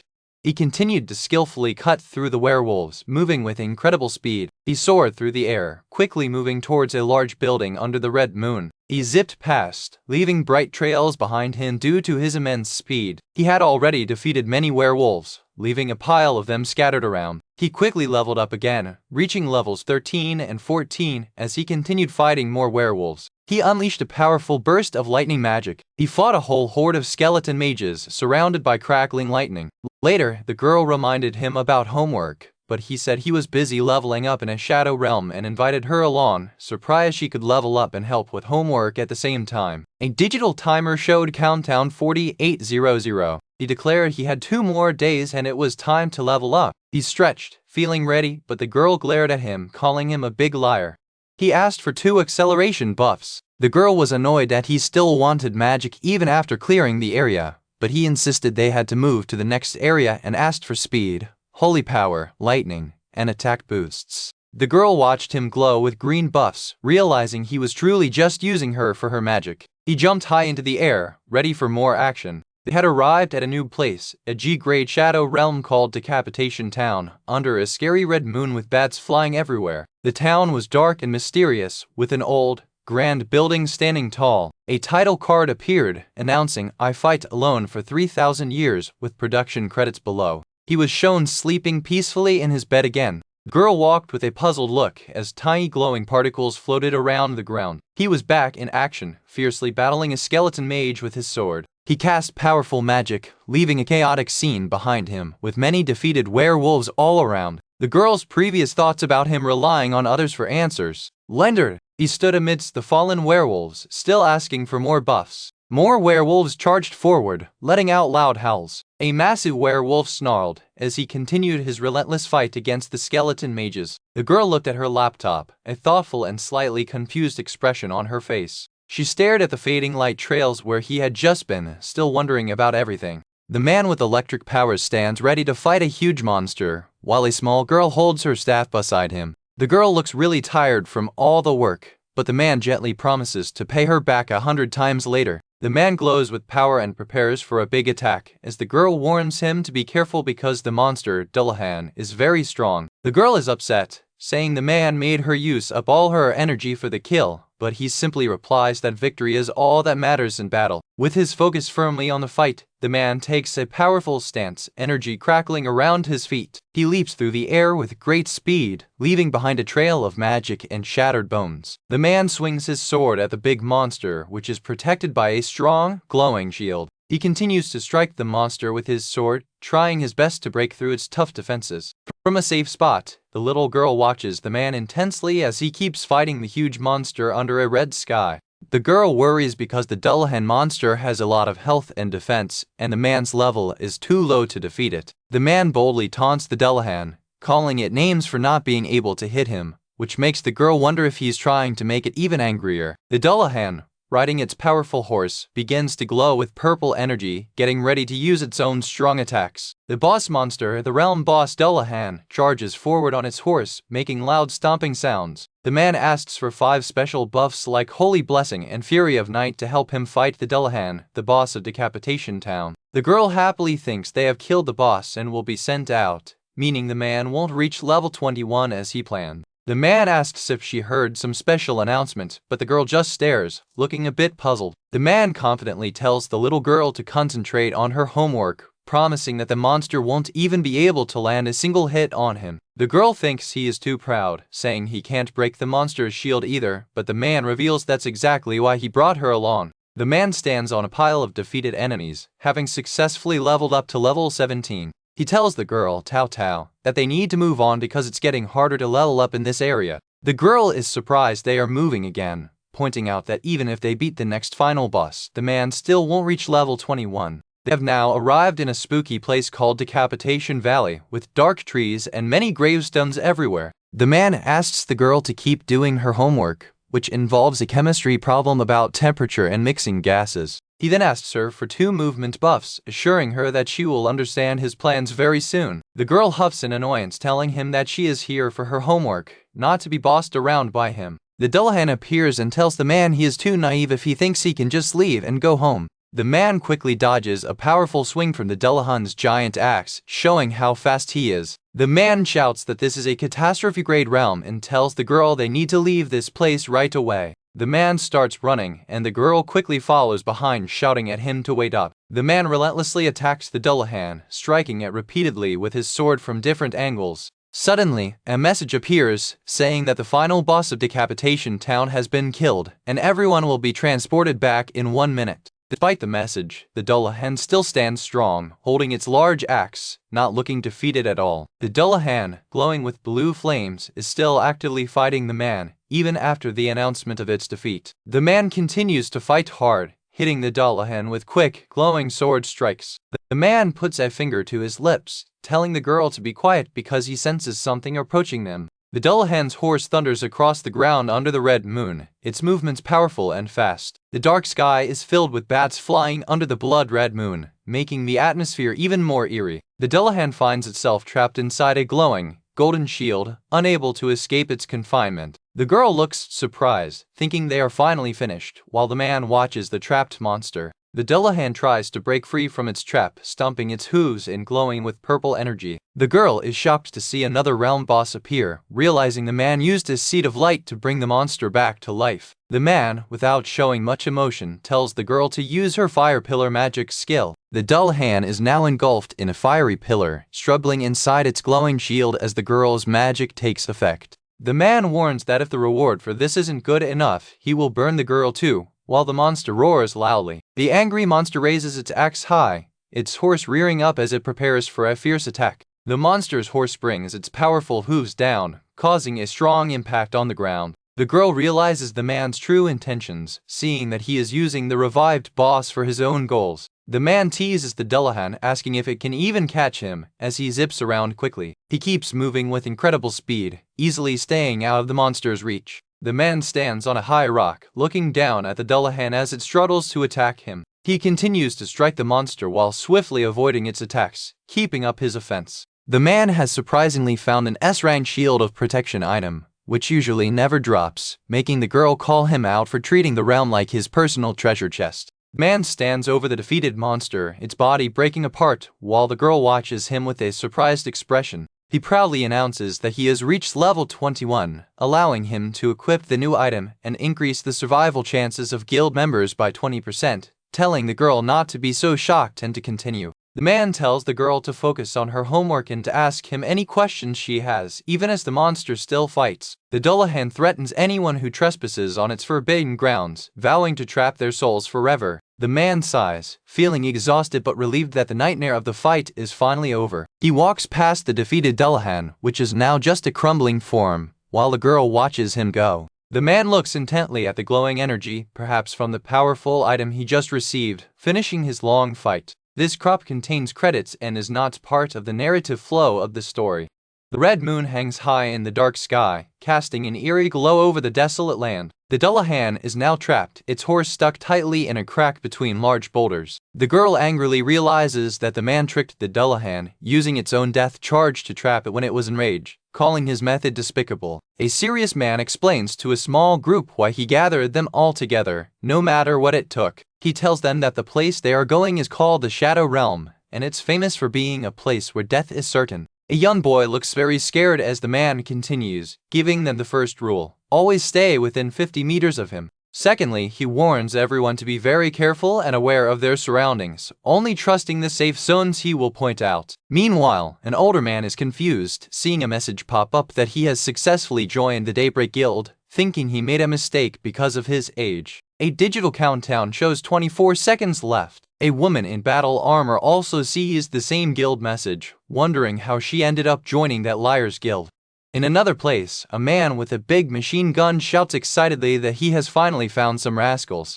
A chaotic gunfight breaks out, with bullets flying everywhere. Below this, a speaker explains that new medical treatments using nanotechnology are now very important. A woman in a business suit shows a projection of tiny nanobots, saying they are perfect for people who work late and for the elderly. But first, she wants something done. She points firmly, telling security to take a certain person out of the room, while the person being removed yells to be let go. The countdown continues, now at 10 seconds. The young boy from before is upset, calling the man evil for making awake and is unable to leave a guild for 5 minutes after joining. The man just smiles, enjoying the boy's insult, as the countdown ticks down to 8 seconds. A powerful hero is seen in a dangerous, dark place, fighting many fearsome demons, showing the intense battles that lie ahead. A new countdown appears, showing there are 24 hours left until they face the catastrophe-grade Shadow Realm, and a man sighs in anticipation. He then gets straight to the point, explaining that in just 3 hours, they will all be forcefully sent to a random Shadow Realm.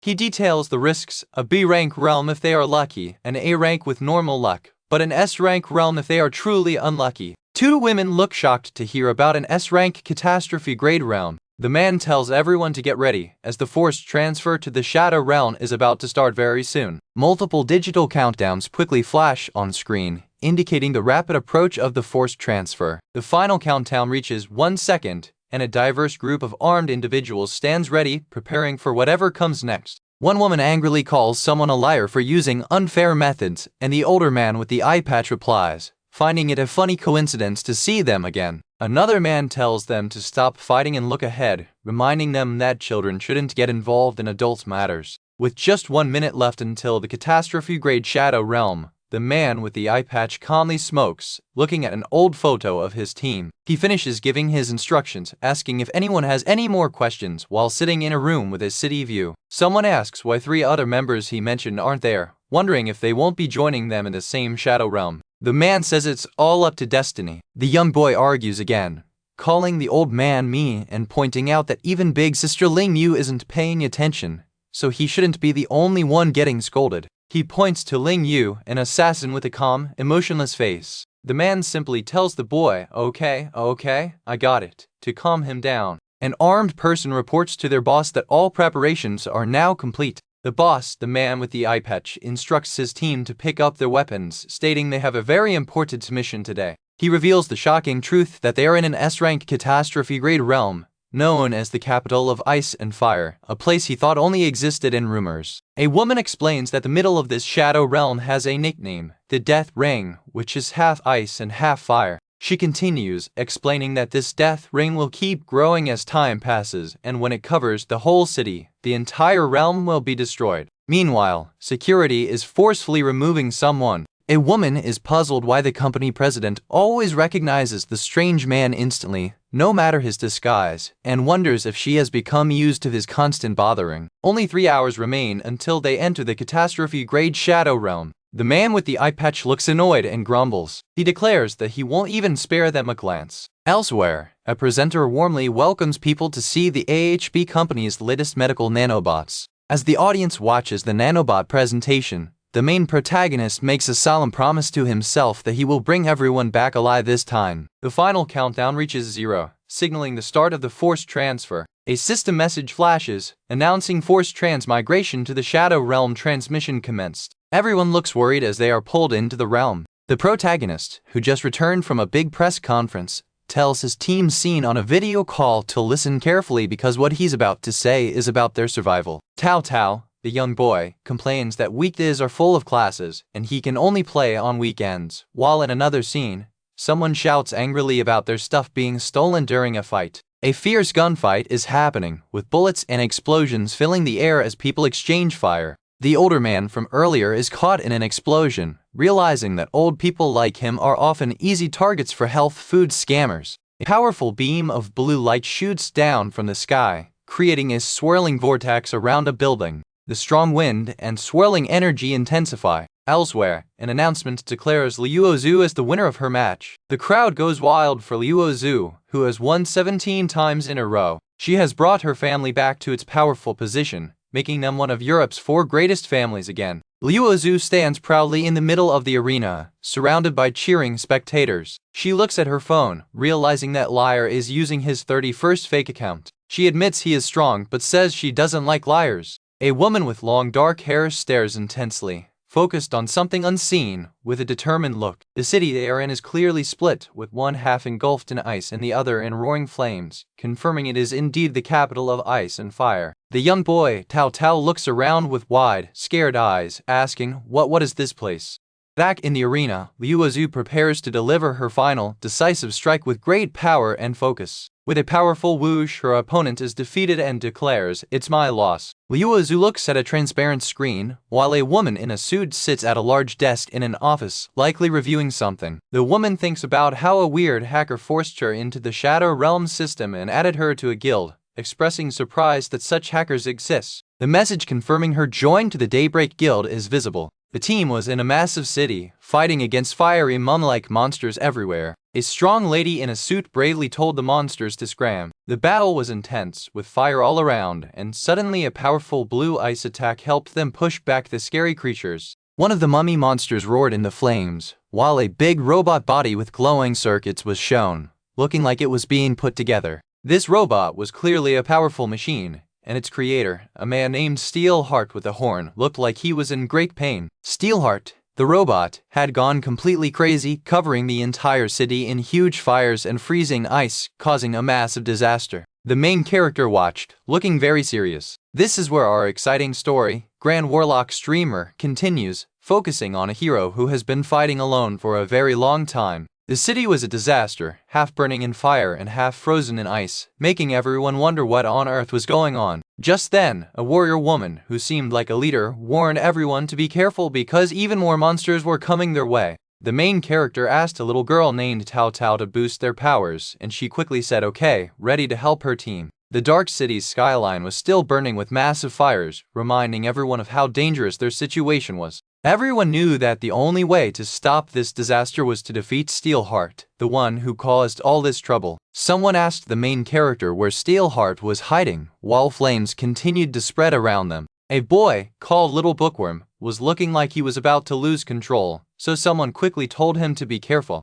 A worried woman with white hair stood among the chaos, as the group realized they only had 30 minutes left until something terrible happened. Another woman with long hair came up with a plan, suggesting they should try to trick Steelheart into coming to them. The main character held a special crystalloid that could attract monsters, and then he broke it to put their plan into action. Suddenly, the main character told the warrior woman that she couldn't leave his side, and she looked very surprised. He explained that in this shadow realm, everyone had to stay within 50 meters of him to survive, but the warrior woman was annoyed, asking what if she insisted on leaving. A different guy quickly stepped in, telling them to stop arguing and focus on the real problem. The woman with long hair decided to trust the main character for now, agreeing to work together to solve the crisis. The main character told little Tao Tao to be serious, as a whole new group of mum-like monsters appeared, ready to fight. The smiling man in the suit shared good news, saying that their special chips to stop the fire had just arrived. The intense fight continued as a huge burst of golden energy came from below. From the golden energy, a huge synthetic sphinx monster appeared, making things even more difficult. The giant sphinx attacked with its massive paws, but the main character bravely stood his ground, ready to fight with his sword. A woman asked the main character why he chose to go through the dangerous fiery area instead of the icy part. He explained that the icy path would make them too slow, and he couldn't risk not being able to protect everyone, while another woman complained about the intense heat. Another person wondered out loud if it was even possible for them to cross such a dangerous, fiery place. A cheerful guy declared he would enjoy himself as long as he could, pointing out an older man who was drinking to forget his fear. The older man with an eye patch laughed, ready for battle, and promised everyone that he had a special way to deal with the situation. With a plan in mind, the main character walked bravely ahead into the burning city, leaving the others watching him with a mix of worry and hope. As they moved forward, 3 more roaring money monsters appeared, ready to block their path. A huge impact shook the ground, making everyone feel the raw power of the fight. They realized they only had 6 minutes left until the dangerous death ring would expand again, and someone quickly asked how many more chips they still needed. Everyone was sweating and struggling in the heat, so someone asked the main character, also known as Stalker, to finally tell them his full plan. Stalker explained that before they could clear this dangerous shadow realm, they needed to figure out what actually caused this disaster in the first place. He shared that this burning city used to be super modern, and the real problem, Steelheart, was hidden right at the center of something called the Death Ring.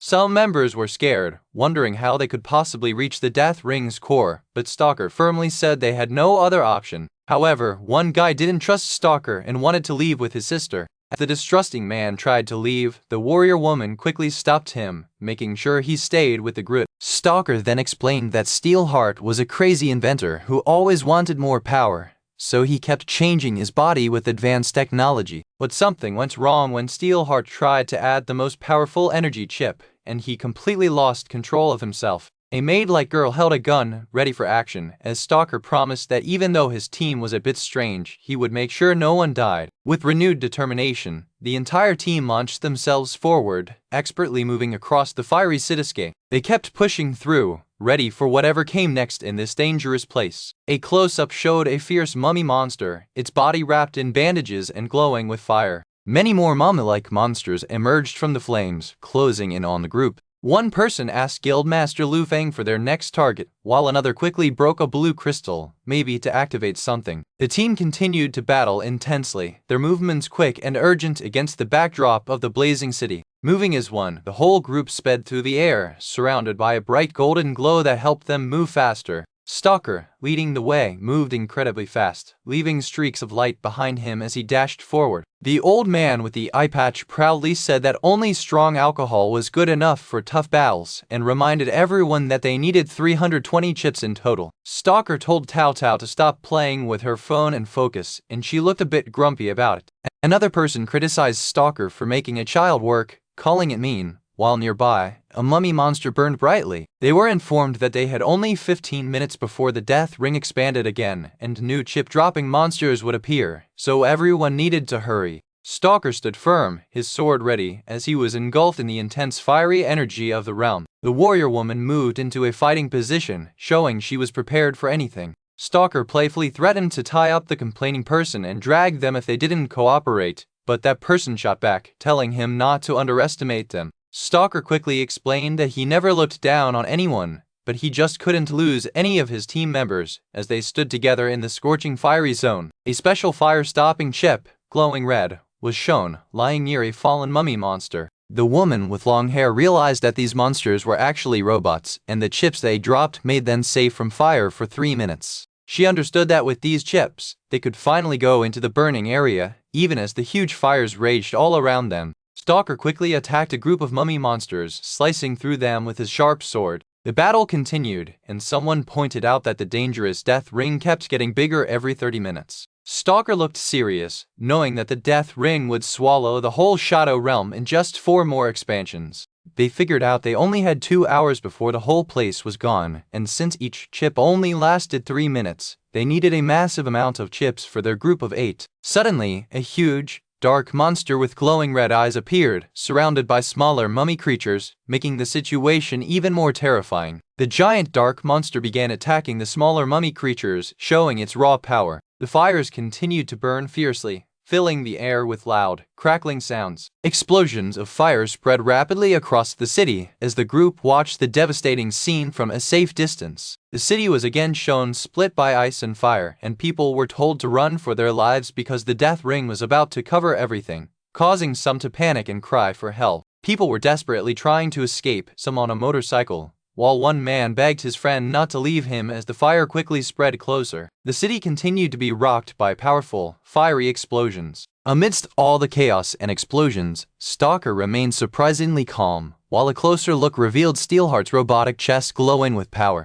A huge, clawed foot slammed down with immense force, causing even more fiery destruction and shaking the ground. Many strong fighters, called Awakeners, had arrived at this dangerous Shadow Realm, all hoping to find a way out. Stalker watched them, thinking that sadly, the harder people tried to run from death here, the closer it actually got to them, but he still believed they couldn't give up on finding a way to survive. The city was completely engulfed in raging fire, with buildings collapsing all around. A leader urged his group to follow closely, making sure no one fell behind. His team praised him, calling him amazing because he was effortlessly guiding them through this chaotic, collapsed world. The main character, the boss, surveyed the dangerous situation from above, surrounded by many strange creatures and fire. This marked the beginning of a new chapter in his fight, a battle he had been in for a very long time. The fire continued to spread quickly, putting everyone in danger. A masked man held a woman captive while a powerful creature seemed to be attacking nearby. More people screamed for help as the fierce flames rapidly consumed everything, making the situation even more critical.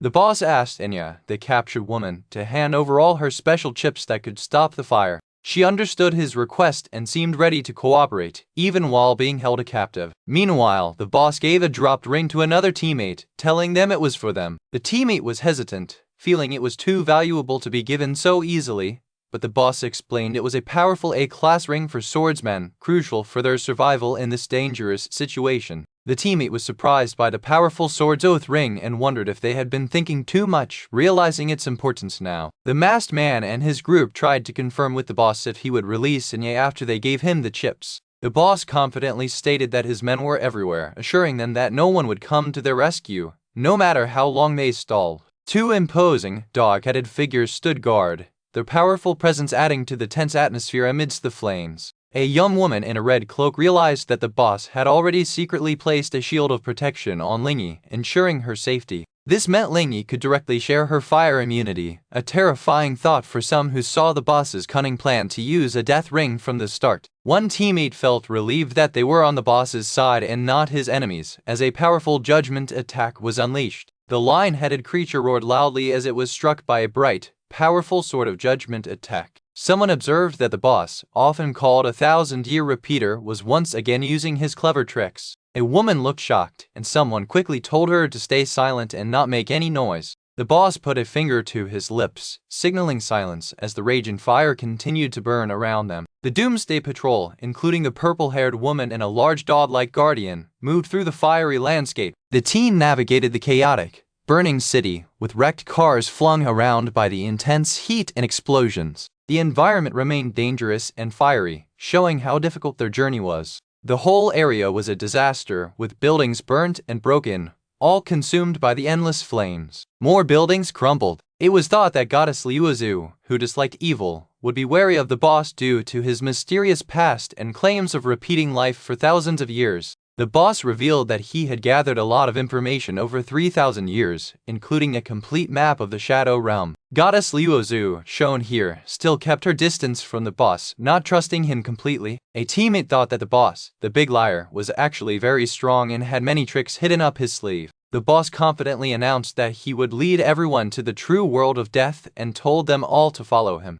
Standing tall amidst the intense fire, the boss led his team with a calm and determined expression. The flames still burned fiercely, creating a dangerous path for the team to follow. Another group, observing the boss's team, wondered if their own protective suits would last long in such a hellish place. One of their teammates suggested they should work with the boss's group since they had extra fire-deterring chips. With a clear command, the team quickly moved forward, ready for action. A glowing figure soared through the air, creating a bright burst of light as they moved swiftly. Amidst explosions and burning cars, the lion-headed creature roared again as it was struck by an attack. Suddenly, the roaring lion-headed creature was encased in a block of ice trapped by a powerful cold spell. The boss told Yahello to use the special method he had taught him, and Yahello confidently agreed, ready to demonstrate his skill. Yahello's power transformed the fiery cityscape, with the flames being pushed back by an expanding blue, icy energy. As the death ring expanded and changed the environment, one character realized that the boss had planned all of this from the beginning. The boss said he knew the Black Mist Guild never left anyone alive, but he would trust them if they wanted to check the items first. The masked man, still holding Enya, impatiently demanded that the chips be thrown over immediately. The boss refused to rush, asking what if he was lying, then began a slow countdown, 3-2. With a decisive strike, the boss initiated the next phase of his plan, showing his control over the situation. Someone spotted more people in the distance, indicating other groups were also present in the burning city. The boss's team watched as the new figures approached through the fiery haze. These new people were wearing special heat-resistant suits, confirming that someone else had found a way into this dangerous place. The boss's team announced that they had reached their objective as the lion-headed creature continued to struggle. One of the boss's teammates expressed how much she missed fighting alongside her comrades, and the boss gave a knowing smile. A signal was given, and everyone on the team was instructed to crush their fire-deterring chips. All the team members activated their chips, surrounding themselves with a glowing protective aura. The boss lunged forward, unleashing a powerful blue sword slash. His attack continued with intense blue energy, hitting its target. The boss's team stood on a tall building overlooking the burning city, giving them a clear view of the battlefield. The masked man thanked them for their hard work and then demanded all the fire-deterring chips they had collected. He stood firm, demanding the chips from the boss and his team. Suddenly, a bright, golden light shot upwards into a starry blue sky, signaling a powerful new force entering the fight. Goddess Liuzu, now in shining armor, appeared holding a glowing sword, ready to face the challenge. She confronted the masked man, demanding he release her teammate, declaring she didn't care who he was. The masked man revealed his group. Black Mist was a top assassin guild. The masked man warned that Black Mist had destroyed countless guilds and threatened to kill the purple-haired woman if they didn't hand over the chips. A worried teammate asked the boss what they should do. With glowing eyes, the boss prepared his response, ready to unleash his hidden power. Three powerful, Anubis-like figures appear, glowing with intense energy and ready for battle. They look like a serious and dangerous threat. A massive explosion of golden light and debris erupts, showing the brutal force of the ongoing fight. Someone gets knocked back by the powerful impact. A woman with short, pink hair looks completely shocked and terrified, staring wide-eyed at the terrifying figures causing all the destruction. The main character, Yifan, quickly sweeps a girl named Lin Xiaoxiao into his arms. She seems surprised and a little annoyed by his sudden action. Another team member, a man with an axe, along with the pink-haired woman, tease Yifan and Lin Xiaoxiao, joking that they had eloped in the middle of all the chaos. One of the Anubis-like monsters charges forward with incredible speed, its hand extended menacingly, making everyone realize they need to retreat. The monster moves so fast, leaving glowing trails as it attacks, and the sound of its fierce blows echoes through the area. Seeing a brief opening, Yifan and his companions swiftly move through the golden energy, realizing it's their chance to act. Suddenly, a young man shouts in panic as more Anubis-like monsters appear, completely surrounding their boss. The monster brings down another powerful attack, hitting the ground with a huge impact. Yifan realizes he might not be able to get away in time. Yifan looks panicked, dodging the destructive impact that sends debris flying everywhere. The Anubis-like monster glows ominously in the darkness, its red eyes staring, showing just how dangerous it is. This monster quickly heals itself from past injuries, showing it is an immortal and truly formidable foe. Yifan pushes Lin Xiaoxiao gently towards two other women, trusting them to protect her. He knows she is strong-willed, but he needs her safe. Lin Xiaoxiao urgently tells Yifan not to die, calling him a big liar, but Yifan confidently states that after 3,000 years of experience, dying is out of the question for him. Yifan uses his glowing swords to block and redirect a powerful attack from the monster, drawing its attention away from his friends. The monster, enraged, glares with its glowing eyes and charges directly at Yifan. Yifan skillfully dodges the monster's powerful attack, which creates a massive burst of energy and destruction. While the monster is distracted with attacking, Yifan plans to use this moment to create an even bigger diversion. Yifan instructs his group to quickly move toward the center of the death ring while he lures the monsters away, promising to catch up with them later. Lin Xiaoxiao confronts Yifan, asking him if the people he is trying to protect are truly those important to him.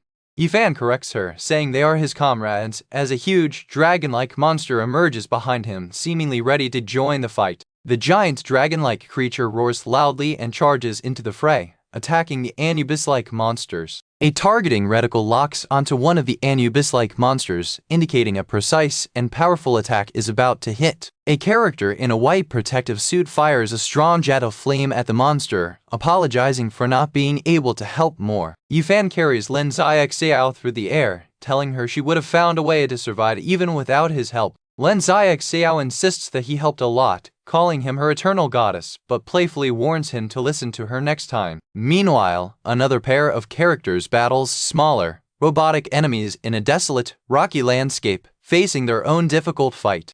The two continue to struggle against a horde of monsters in a ruined city, looking like they are completely overwhelmed. Yifan leaps high into the air, his glowing swords ready, preparing to strike down on the enemies below. He flies past his friends, urging them to hold on tight and not let go during the intense battle. Lin Xiaoxiao looks determined and ready to fight, preparing herself to stand alongside Yifan. Another character, seemingly from the new group, looks up and gets ready to join the fierce battle, proving he isn't someone who just needs protection. He declares that he will stand shoulder to shoulder with his important companions, ensuring they will always have each other's backs as explosions light up the area. The three Anubis-like monsters stand united, radiating overwhelming power, looking like unbeatable foes. More buildings crumble and explode in a fiery blast, adding to the widespread destruction caused by the battle. The main character finds himself completely surrounded by various terrifying monsters, realizing there is no easy way out of this desperate situation. A title card briefly appears,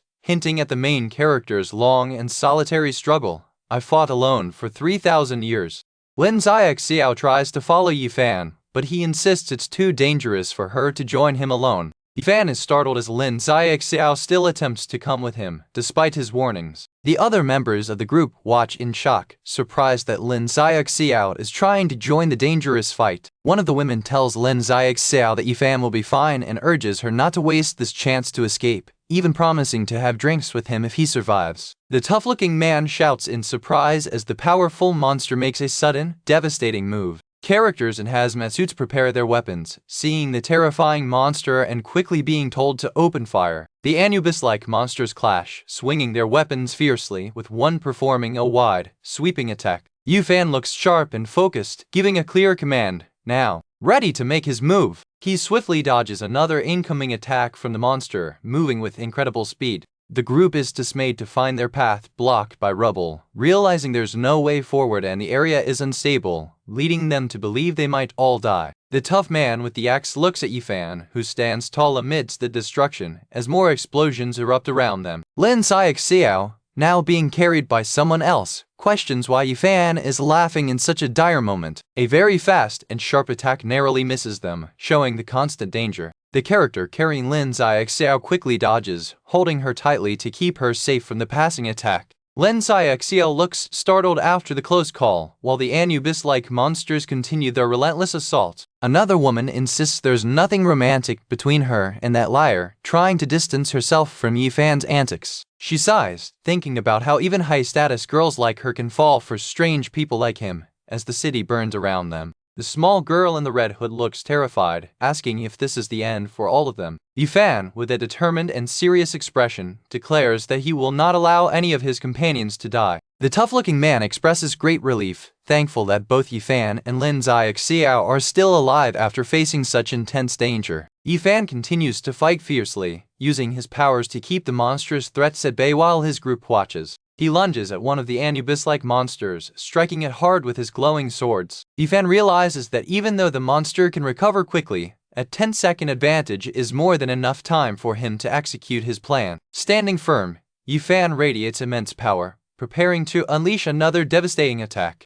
Lin Xiao calls Yifan a liar as he carries her through the air, dodging a massive, explosive attack that makes her scream in surprise. Held securely by Yifan, Lin Xiao looks shaken but safe in his arms. One of the Anubis-like monsters twitches, showing it is still reeling from Yifan's previous attack. The Anubis-like monster stands tall and menacing, glowing with fierce energy as chaos continues all around. The team learns these powerful foes are the Doomsday Patrol, nearly immortal hitmen of the Shadow Realm, realizing they are currently too weak to fight them head-on. One character wonders how they are supposed to defeat the final boss if they can't even beat these incredibly strong creatures. Despite the grim situation, Yifan lets out a confident laugh, seemingly unafraid of the overwhelming odds. He unleashes a powerful burst of energy, creating a protective shield for his companions. Yifan angrily demands to know why the Anubis-like monster is even there, challenging its presence directly. He prepares his arm for another powerful strike, gathering energy in his hand. He attacks swiftly and powerfully, launching another blow at his foe.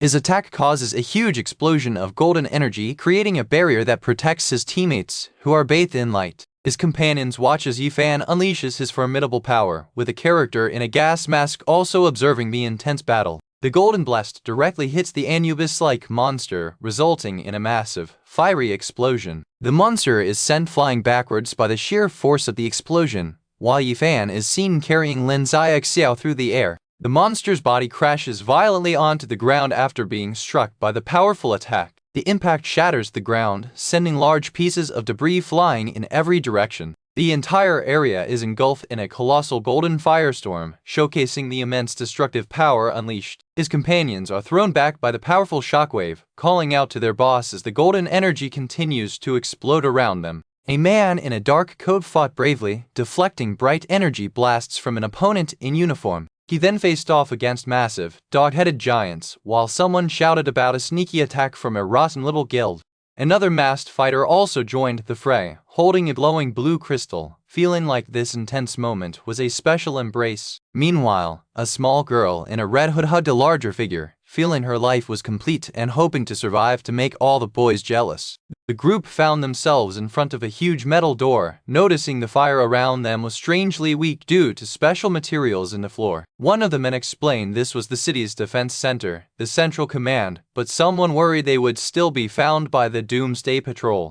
The man began activating controls on the large door, making another person wonder if they had entered a secret military base. Two women in the group looked on, ready for whatever came next. The whole group was now inside a vast, high-tech room, glowing with power. The main character, with the giant standing behind him, approached a glowing console and began typing rapidly. His companions looked at him with hope, confident he would return alive and planning to celebrate with him later. A woman in a maid outfit stood ready, holding a large sniper rifle with fierce determination. Outside, the battle continued as enemies shouted about the guild master being defeated and ordered to open fire on the giant figures. The main character skillfully dodged incoming attacks while a powerful weapon fired from a nearby wall. The masked enemy looked surprised, realizing the tide of the battle might be turning. More of the giant, dog-headed figures continued to advance relentlessly. The young boy in the group noticed strange objects on top of the giants and asked what they were.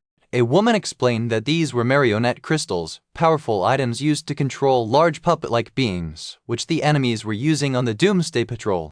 The general and another woman wondered about the enemy's intentions, guessing they sought revenge, and knew they couldn't just wait for death. The main character revealed that their current floor could transform into a mechanical fortress safe from siege, but he preferred to retaliate and called for Tao Tao. He gave Tao Tao clear instructions, but the little girl pouted, complaining about having to take on such big responsibilities. One person doubted Tao Tao, but another reassured them, saying she had received special training from the main character. The masked fighter lunged with glowing energy, vowing to send his opponent to hell right away. He then unleashed a powerful attack called Scythe of Judgment, aiming to finish the fight. Meanwhile, the main character's group ran up a staircase, dodging fiery attacks. They continued their hurried ascent, with someone wondering why they were going upstairs and deciding to just trust the stalker for now. Tao Tao stumbled and cried out in pain as she struggled to keep up. The armored woman urged Tao Tao to keep moving, pushing her forward. The screen displayed a dramatic title card, showing the hero amidst a horde of monsters. After some credits, the massive dog-headed giants were seen stomping forward with loud, heavy steps. These giant figures marched through the burning city, their footsteps echoing with destructive power. The main character instructed Anya to protect Liuazu, promising to get everyone out of the Shadow Realm very soon. A large army of the giant creatures advanced through the smoky,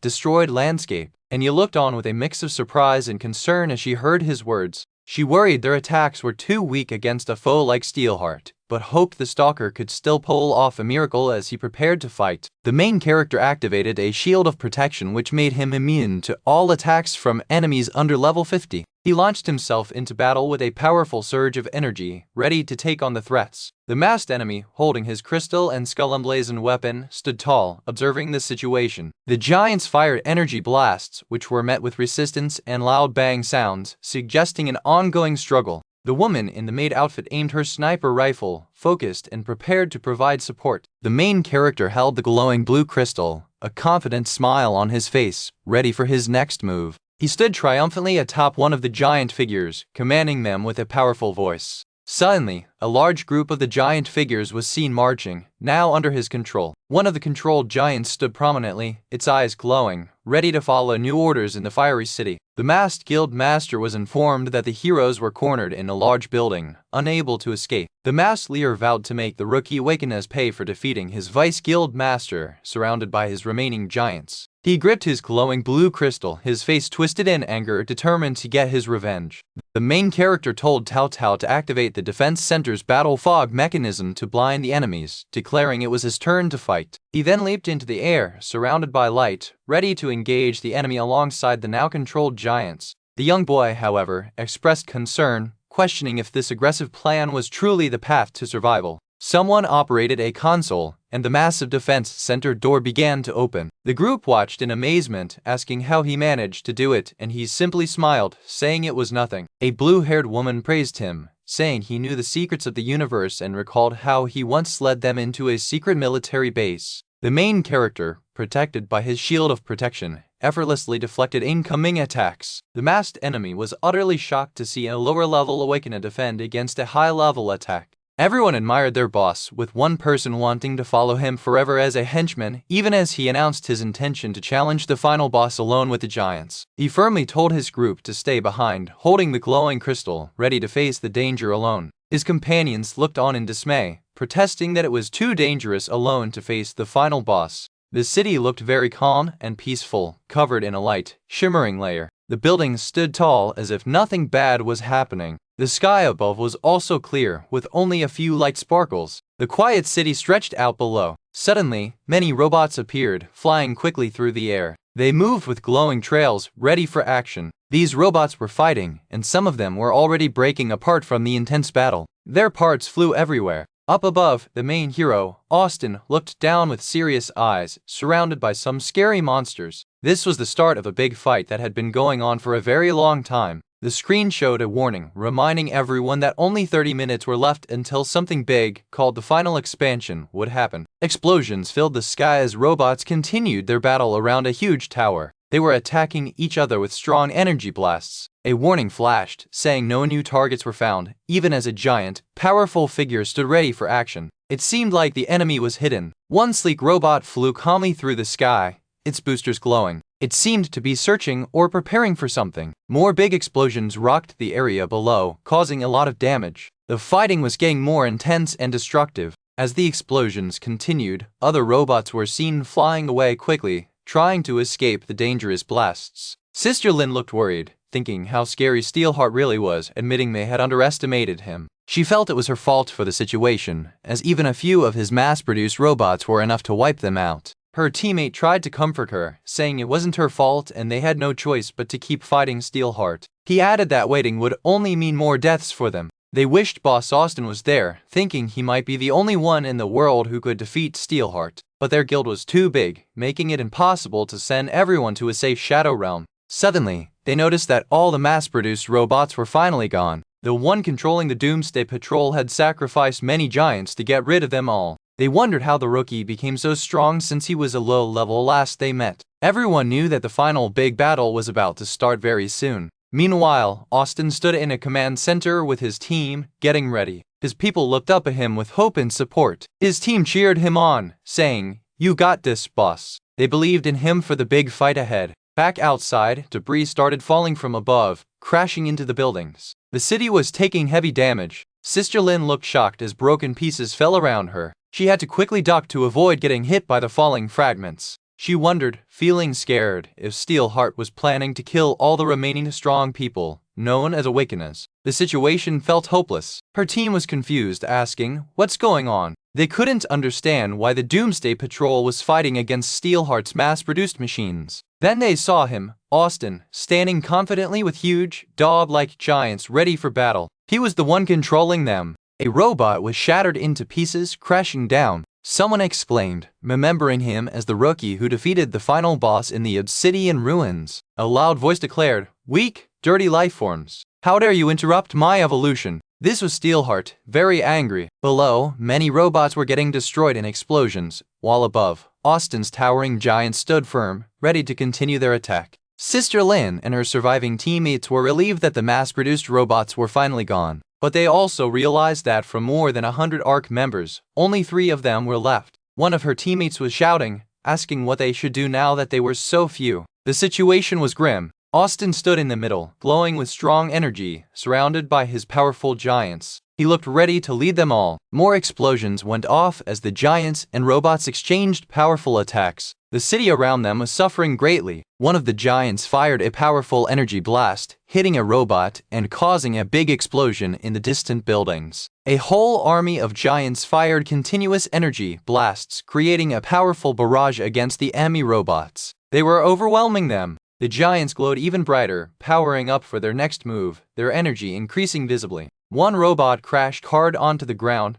causing dust and debris to fly. It was clearly no match for the giant's strength. The giants then looked toward the tall sky tower, their target in sight. They were preparing a big attack. One of the giants declared their strategy, attack the base of the sky tower. "We'll drag Steelheart to the ground." They planned a direct assault. Inside, Steelheart's system blared warnings, showing red alerts. It was sensing a major threat. The warnings intensified, announcing that a large number of enemies were detected and the automatic self-defense system was now activated. Steelheart was ready to fight back. Tiny robots swarmed toward the tower, like a cloud of attacking insects. A voice declared that the final expansion would happen very soon. Sister Lin, looking tired but resolved, said they had done their best and now they just had to wait for what was coming, the dawning of Doomsday. A robot was hit hard, cracking and breaking into many pieces. Its structure was failing from the impact. Sister Lin looked on with wide, shocked eyes, unable to believe the destruction unfolding around her. The giants continued to battle, crushing robots and causing more explosions in the sky. The aerial combat was fierce. Below, many robots continued to fly and fight, creating more destruction and fire on the city streets. From high above, many robots flew across the city. The battle was happening everywhere. From an even higher perspective, the entire city looked like a battleground, labeled the center of the Death Ring. Robots were flying everywhere. The fight got even more chaotic with energy blasts flying all over as robots clashed with the powerful giants. It was a massive showdown. The giants continued their barrage, firing multiple energy beams. Many robots were caught in the crossfire. Sister Lin watched, her eyes wide with shock at the ongoing battle. She couldn't believe what she was seeing. More giants appeared, towering over the city, making the already massive army even bigger. Their presence was overwhelming. People wondered, what's going on? Why are all the Doomsday Patrollers gathered there? They were confused by the sudden, large assembly. Someone questioned Austin's audacity, wondering if a mere level 20 rookie really thought he could challenge Steelheart, the final boss of a catastrophic realm. Does he think of himself as a god? They asked. Austin stood firm, his back to the viewer, ready to face whatever came next. He was determined to continue the fight. The main tower began to crack and crumble, huge fissures appearing on its surface. The narrator stated, to be continued. A robot was seen falling amidst the debris from the breaking tower. The building was collapsing around it. Sister Lin gasped in shock, her eyes wide. She looked absolutely stunned by the events unfolding. She realized that the rookie was now level 21, having gained power during the battle. Meanwhile, a broken robot screamed, "I'll kill." The furious robot powered up with crackling electricity, its body glowing with destructive energy. It was ready to unleash its final attack. The electricity flared wildly as a countdown flashed, only 10 minutes until the final expansion. The ultimate danger was drawing near. Sister Lin and her teammates looked scared, crouching down as if trying to hide from the danger. They could only wait. They remained hidden, watching the terrifying scene unfold above them, with more robots flying in the distance. The main character uses a special electromagnetic shield to stop the enemy's magnetic attacks. He has adjusted it to block the enemy's specific frequency. The enemy, known as Steelheart, screams in pain as he gets hit by the powerful counterattack. The strong impact pushes Steelheart back, causing him to stagger and lose control. Steelheart is sent flying into the sky, sparks of energy coming off him as he falls. He floats high above the city, looking badly damaged after the strong blow. Steelheart starts to fall rapidly toward the city below, a clear sign of his defeat. He is a tiny speck, falling fast over the vast cityscape, unable to stop his descent. The force of the attack sends him crashing down, creating a huge impact. Even after falling, Steelheart begins to recover, initiating a full-body energy restoration. He glows with energy as his recovery quickly starts, getting ready to fight again. Other characters are shocked, wondering how the main character could activate such a powerful star rail cannon that costs a satellite. They question his authority in this world. Meanwhile, the main character stands firm as Steelheart's damaged parts continue to regenerate rapidly. The main character, holding a sword and shield, announces that since the enemy doesn't like sneak attacks, he will face him head-on now. He holds up his shield, glowing with energy, ready for the next move. Steelheart looks pained, but also determined, getting ready for the direct confrontation. Suddenly, a giant, powerful creature resembling Anubis appears, launching energy attacks. The main character stands his ground, surrounded by swirling energy as the Anubis-like creature prepares its next move. The observers are terrified, seeing the sheer power of the Anubis-like creature. They realize that even the Doomsday Patrol's attacks couldn't break through the Anubis creature's energy shield,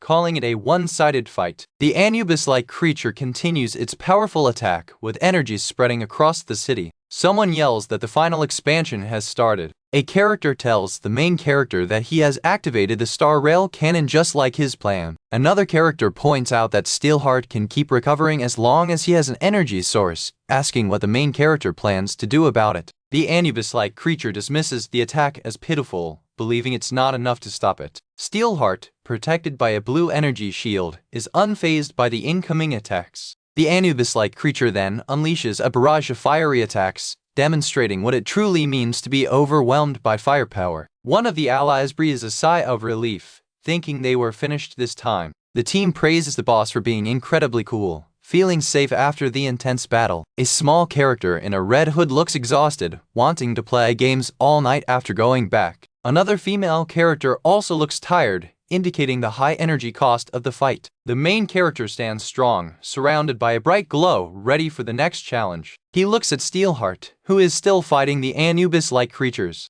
The Anubis-like creature, large and powerful, dismisses Steelheart's movements as too slow. Steelheart attempts a quick attack, but the Anubis creature easily dodges. Massive columns of energy fall from the sky, hitting the city with destructive force. The devastating attack tears through the city, leaving widespread destruction in its wake. The main character looks serious, holding a golden disc, understanding the gravity of the situation. He realizes that the next wave of attacks will bring a world of death, making all his current knowledge useless. For their survival, the main character knows he must make his allies stronger. Steelheart is seen channeling immense energy into his hand, preparing for a powerful move. He then fully transforms, his body growing wings and becoming a huge, monstrous figure soaring through the air. The massive, winged Steelheart declares the opponent's struggles are futile against him. He gazes down with glowing eyes, looking like a terrifying deity ready to unleash destruction. The giant Steelheart fires multiple energy blasts at the main character, who is still in the air.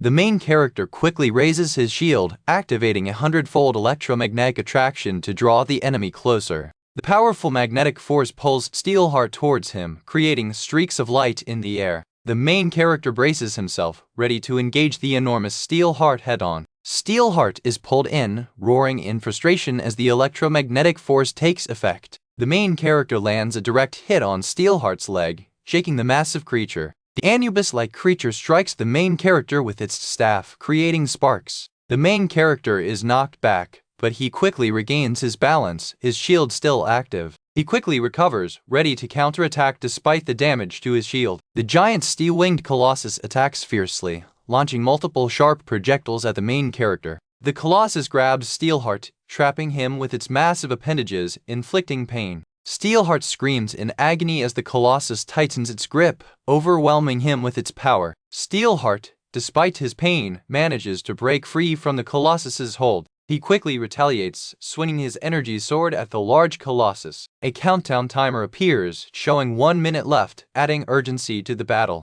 Steelheart declares his victory, stating that a death ring will soon engulf the entire area, killing everyone but him. He reveals that his ultimate form's incubation has finally ended, and it's time for it to take the stage. The main character holds up a glowing, sun-like orb, preparing a new, powerful attack. He unleashes a powerful roar as a surge of electric energy starts to gather around him. The electric energy expands rapidly, forming a massive electric storm around the main character. The electric storm engulfs Steelheart, who is caught in the swirling vortex of lightning. Steelheart struggles within his blue energy shield, which is now cracking under the intense electric assault. The main character continues his attack, shattering more of Steelheart's protective shield. Steelheart looks shocked, realizing that something is very wrong with the attack. It's not just a simple electric shock. He is visibly distressed, understanding the dire situation he is in. The giant steel-winged colossus appears in its full glory, a massive, imposing figure over the city. The onlookers confirm that this is the steel-winged colossus, the boss from the Obsidian Ruins, realizing it was Steelheart's ultimate trump card all along.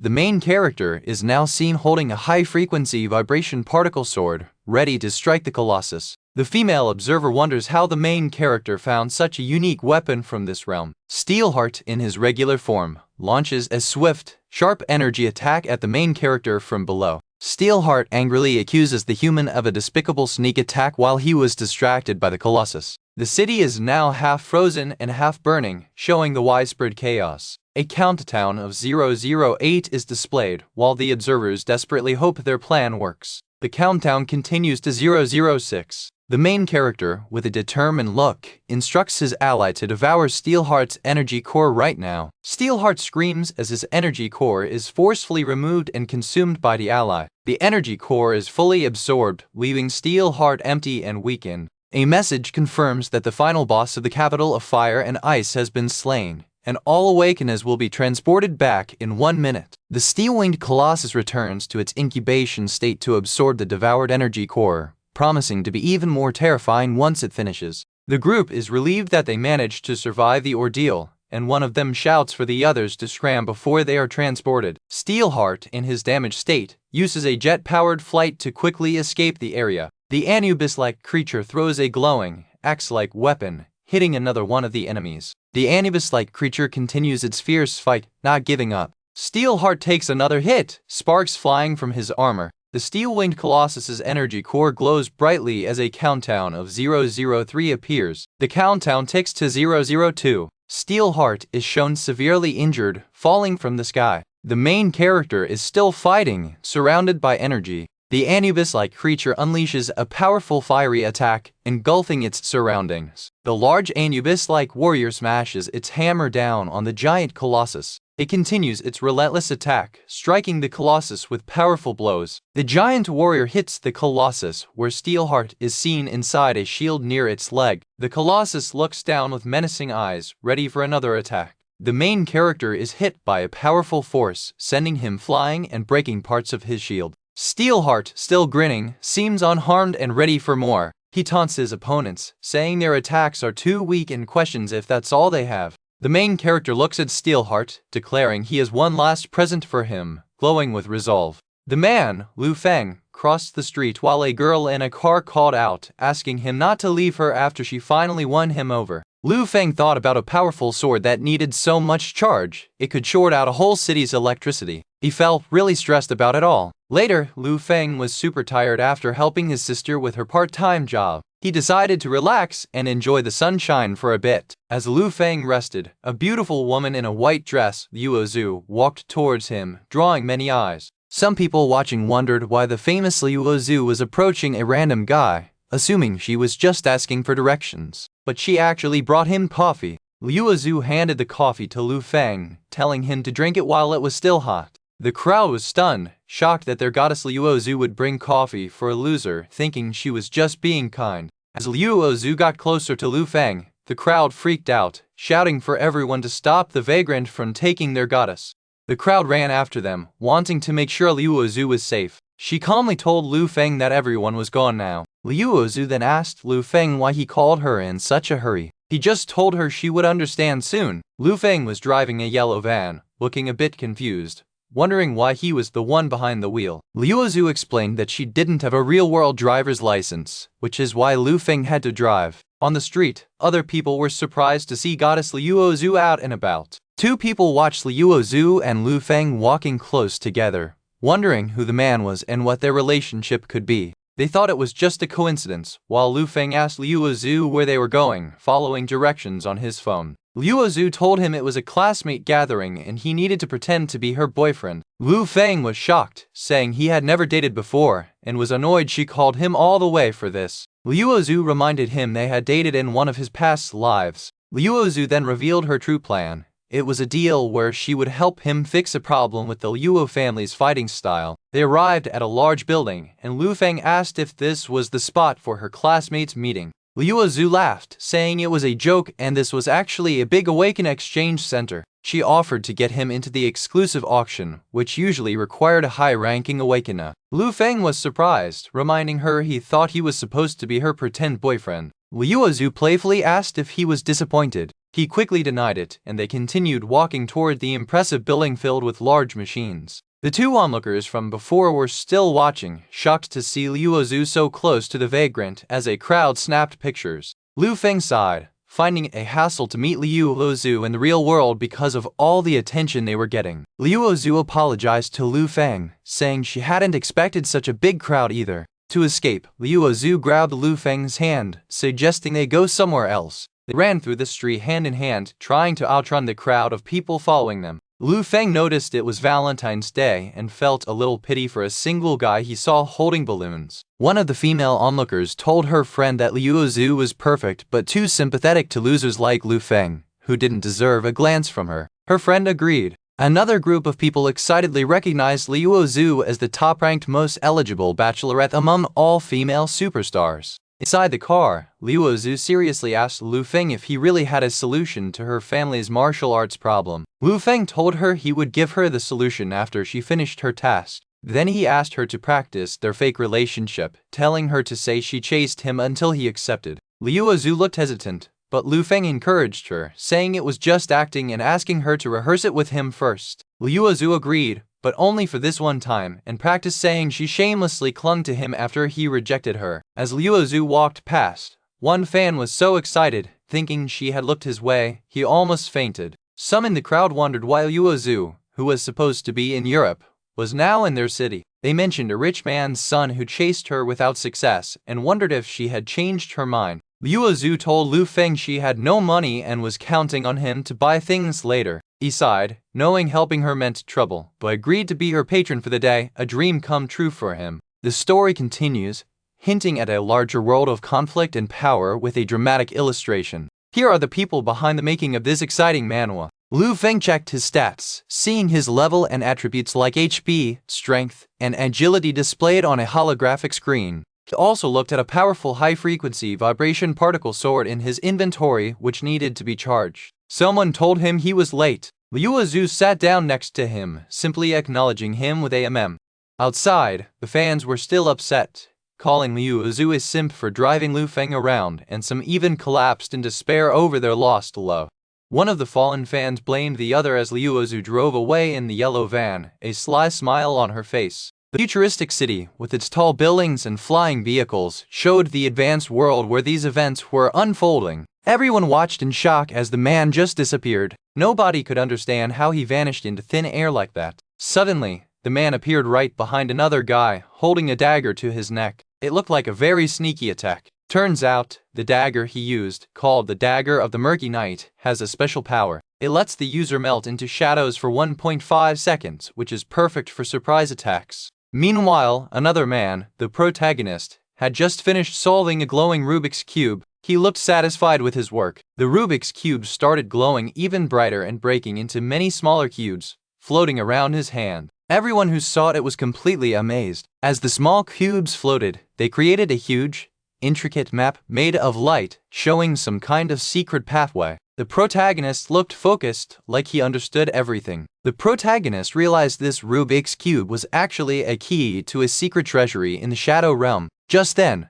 an announcement came that Goddess Liu Zhu would be auctioning off 5 special items from her collection, starting with the Dagger of the Murky Night. The Dagger of the Murky Night, a B-grade item, was shown. Its special power was to increase critical hit chance by 0.5% at night. More items were shown, like an Alpha Mutation Growth Agent and Military Knuckles, both C-grade items. The protagonist kept looking at everything intently. The protagonist seemed to want everything. He was buying so much stuff, even lower-grade items, while Goddess Liu Zhu was happily paying for all of it. Other people started talking about Goddess Liu Zhu, saying she was so in love that she was acting foolish, paying for all the protagonist's purchases. Someone asked the protagonist why he was buying so much stuff. The protagonist just smiled and said they would understand soon. He then explained more about the dagger's hidden power, which can be used 6 times, giving assassins a huge advantage in battle. Many people, especially those dressed like assassins, were very interested in the dagger, seeing it as extra lives for them. The auctioneer explained that anyone who wanted to buy it needed to participate in the auction and follow the rules.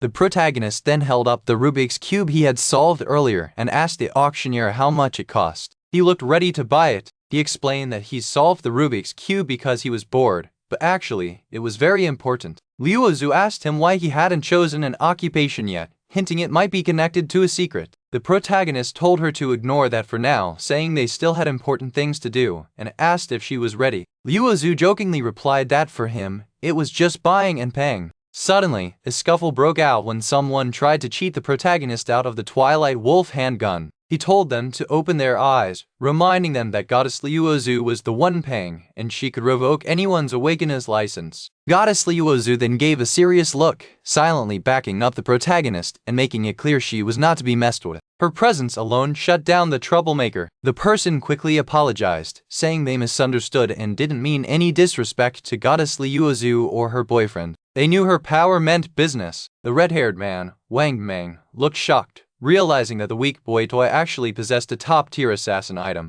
He also wondered if the protagonist had a hidden Rubik's Cube master occupation. Wang Meng felt humiliated, realizing he had just mocked the protagonist. He swore he would never buy anything from him, even if it meant dying of starvation. Wang Meng mumbled about the protagonist's poor taste in items, even with a rich backer like Liu Zhu. His subordinate told him that the others had left and paid no attention to him. The protagonist, holding his Rubik's Cube, casually offered 1,000 coins for it. The seller, somewhat surprised, agreed. The seller then warned the protagonist that there would be no refunds if he failed to unlock the cube, mentioning that hundreds of people, including Rubik's Cube experts, had tried and failed. The seller added that everyone was lucky because every item at today's auction had hidden attributes. Someone in the crowd scoffed, doubting that hidden attributes would just appear because someone said so. The protagonist smirked, confident in his knowledge. Below, a single item stood on a pedestal under a spotlight, ready for the auction to begin. The auctioneer announced that the first item, a special piece, would start its bid at 100,000 awakening coins as a special discount.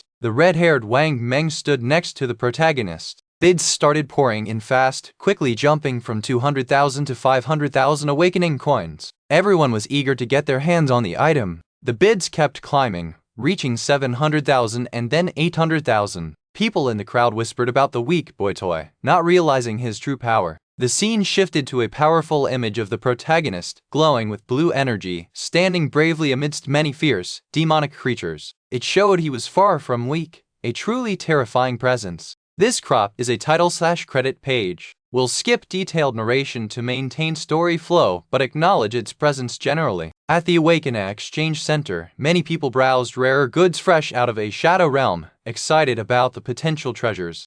A robotic vendor enthusiastically promoted his items. Wang Meng continued to badmouth the protagonist, calling him a boy toy who was auctioning trash and would be the death of goddess Liuozu. He claimed he saw the protagonist buying these items from a random stall, calling them worthless. A holographic display showed a child's face, also declaring the item absolutely worthless. The screen then showed a fluctuating line, likely representing the item's perceived value or lack thereof. Many people started leaving the venue, tired of what they thought was a waste of time. The protagonist, however, calmly stated that items from the Shadow Realm often contained hidden attributes. The protagonist confidently polished his dagger, his smile hinting at secret knowledge, while goddess Liuozu stood beside him, her expression calm and trusting. Wang Meng watched the protagonist and Liuozu walk away, looking frustrated and defeated that his attempts to mock them had failed. His two companions were also silently observing. Other important-looking individuals, including a woman in a suit and another in armor, also made their way through the crowd, suggesting they were powerful figures attending the event. An auctioneer then announced that before the main event,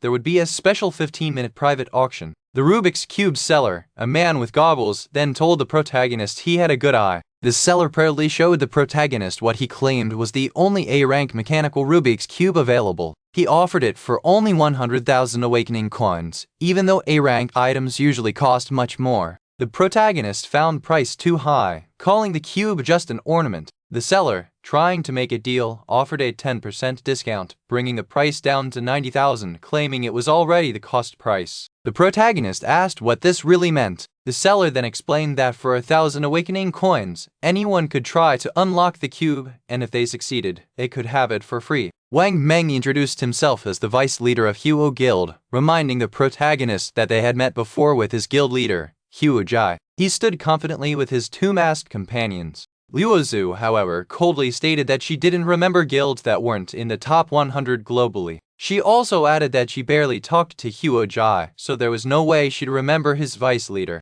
Wang Meng then directly challenged Liuozu, asking why she chose the selfish man who only knows how to spend your money, and pointing out the protagonist's poor taste in only buying B and C rank trash.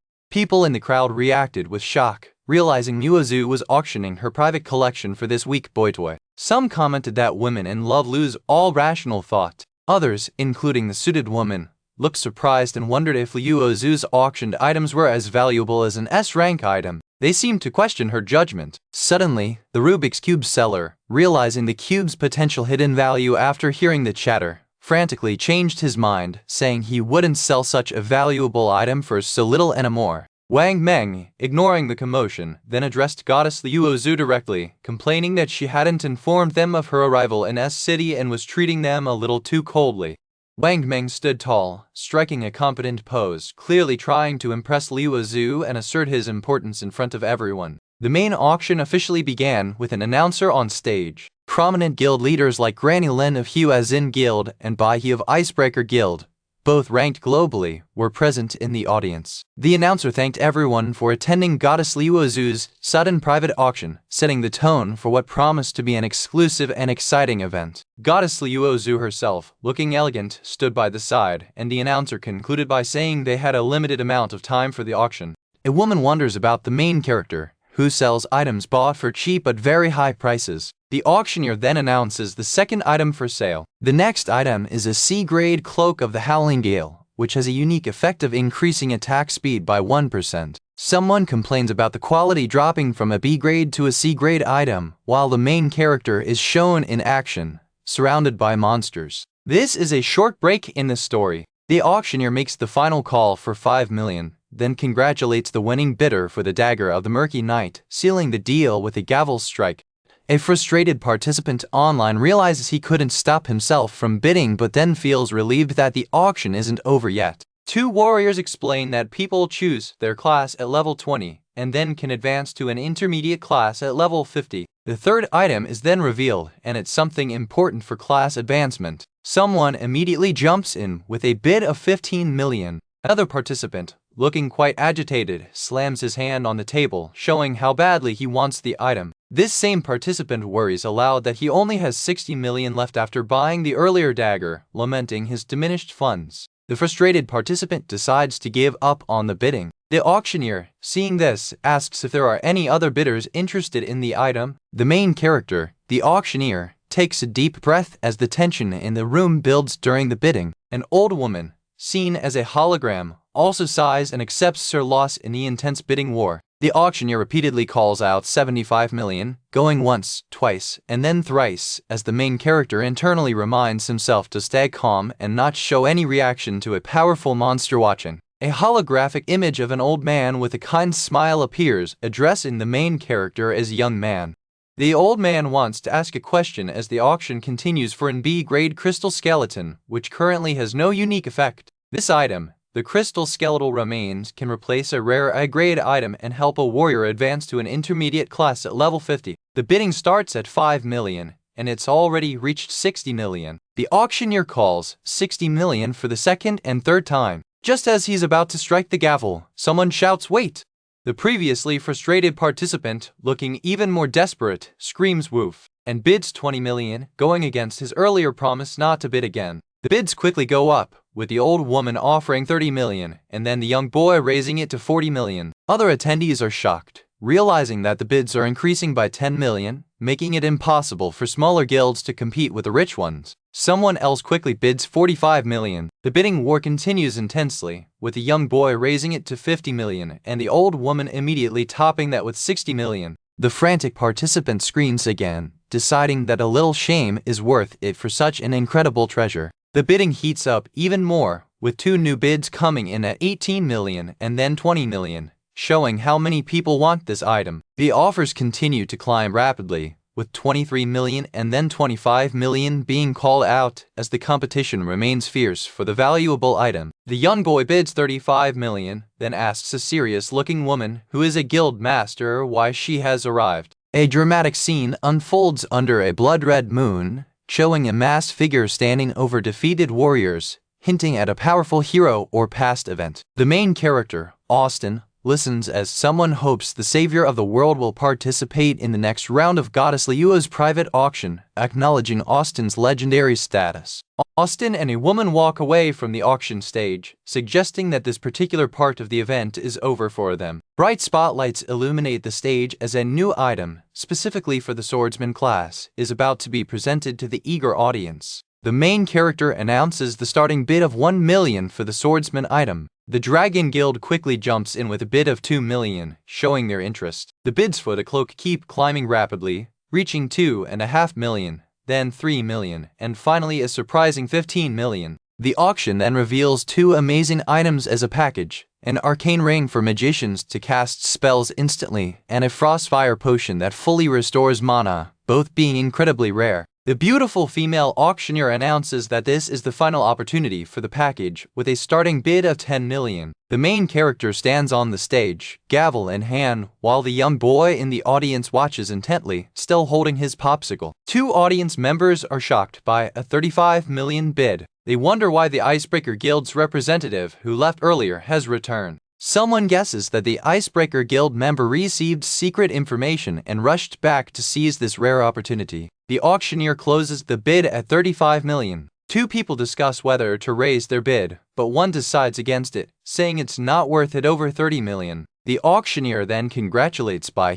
of the Icebreaker Guild for winning the crystal skeletal remains. The auctioneer dramatically announces the grand finale, revealing that the fourth and fifth items will be sold together as a single package. Someone in the audience complains loudly about the items being trash, calling the auctioneer a scammer for selling a C-grade item at an S-grade price. The bidding starts at 15 million for this new package. The auctioneer quickly calls 15 million twice and then strikes the gavel, declaring the package sold to the highest bidder. The auctioneer congratulates Granny Lin for winning the bid, while someone else grumbles that the scammer has finally shown his true colors. The first item in the package is an A-grade arcane ring, which boosts magic by 3% and allows an intermediate spell to be cast instantly once a month. The second item in the package is a C-grade Frostfire potion, which makes the user feel both hot and cold and instantly restores all their mana. People in the audience are amazed by Granny Lin's wealth, wondering how she could bid 15 million and conclude that the Huazin Guild must be incredibly rich. The host finally reveals the hidden effect of the cloak sold earlier.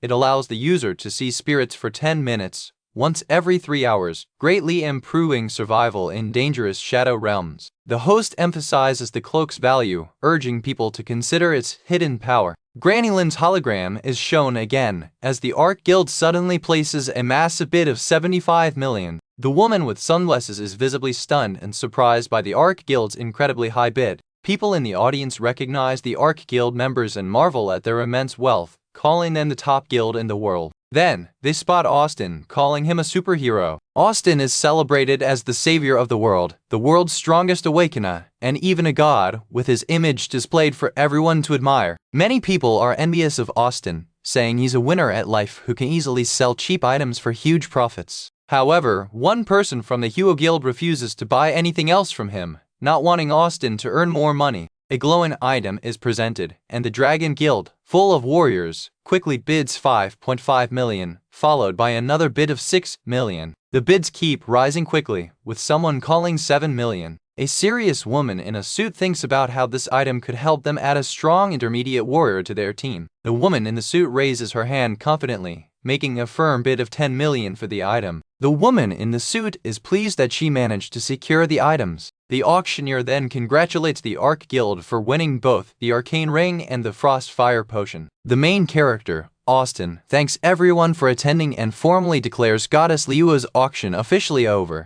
The holographic image of the old man reappears, looking a bit disappointed. As Austin walks off stage, the old man, still a hologram, looks around, regretting that he arrived too late for whatever he was hoping to achieve. The old man smiles confidently, despite his earlier regret, suggesting that he still has a plan or is pleased by something unseen. The man was sitting calmly while a sleek luxury car waited outside, ready for a journey. Inside the car, a woman in a suit seemed impatient, telling the man he was slow and usually the one making others wait, but she thanked him for his help this time. The man looked troubled, like he was caught in deep thought, possibly remembering past events or people. He saw a message on his screen confirming that the item he sent was received. Suddenly, the man's face showed pure terror, splattered with dark marks, as if he was experiencing a horrible nightmare. Everything went dark, a stark end to the terrifying vision. The man realized the special crystal he had, the replication crystal, had a secret power. It could copy any S-grade item a player had used before.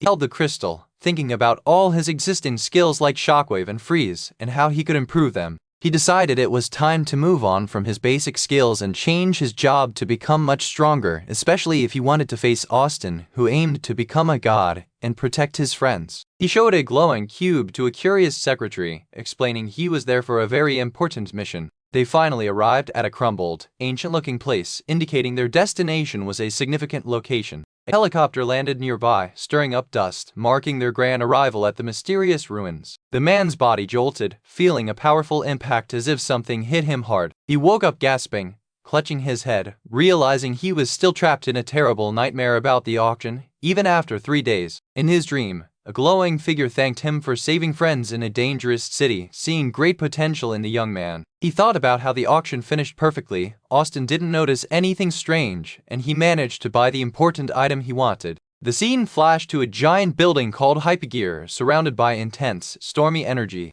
His eyes snapped open again, wide with a mix of fear and surprise. Sitting up in bed, he sent a message saying he got the item and to please not send him anything more. He looked at his computer screen, where a maid-like character was calling him, creating a loud clang sound. His assistant told him president and was waiting downstairs in the car and didn't like to be kept waiting, urging him to go quickly. He joked back, saying she should stop rushing him, or else if he became president and's husband, she'd be the first one he'd fire. A young boy looked at an A-grade berserker crystal item, which could make a clone go crazy, and wondered if using it would destroy the world. Another item, a C-grade Black Widow's Kiss silencer, was displayed on a table next to a maid, perfect for strong monsters. The story introduced itself with a grand image of the hero fighting many demons, stating he fought alone for 3,000 years. A glowing blue figure with a wide smile asked the man if they had met before. The man, looking confident, simply said no. Then, a huge fiery explosion erupted around them. A powerful figure with glowing red eyes angrily declared that he would obliterate everything.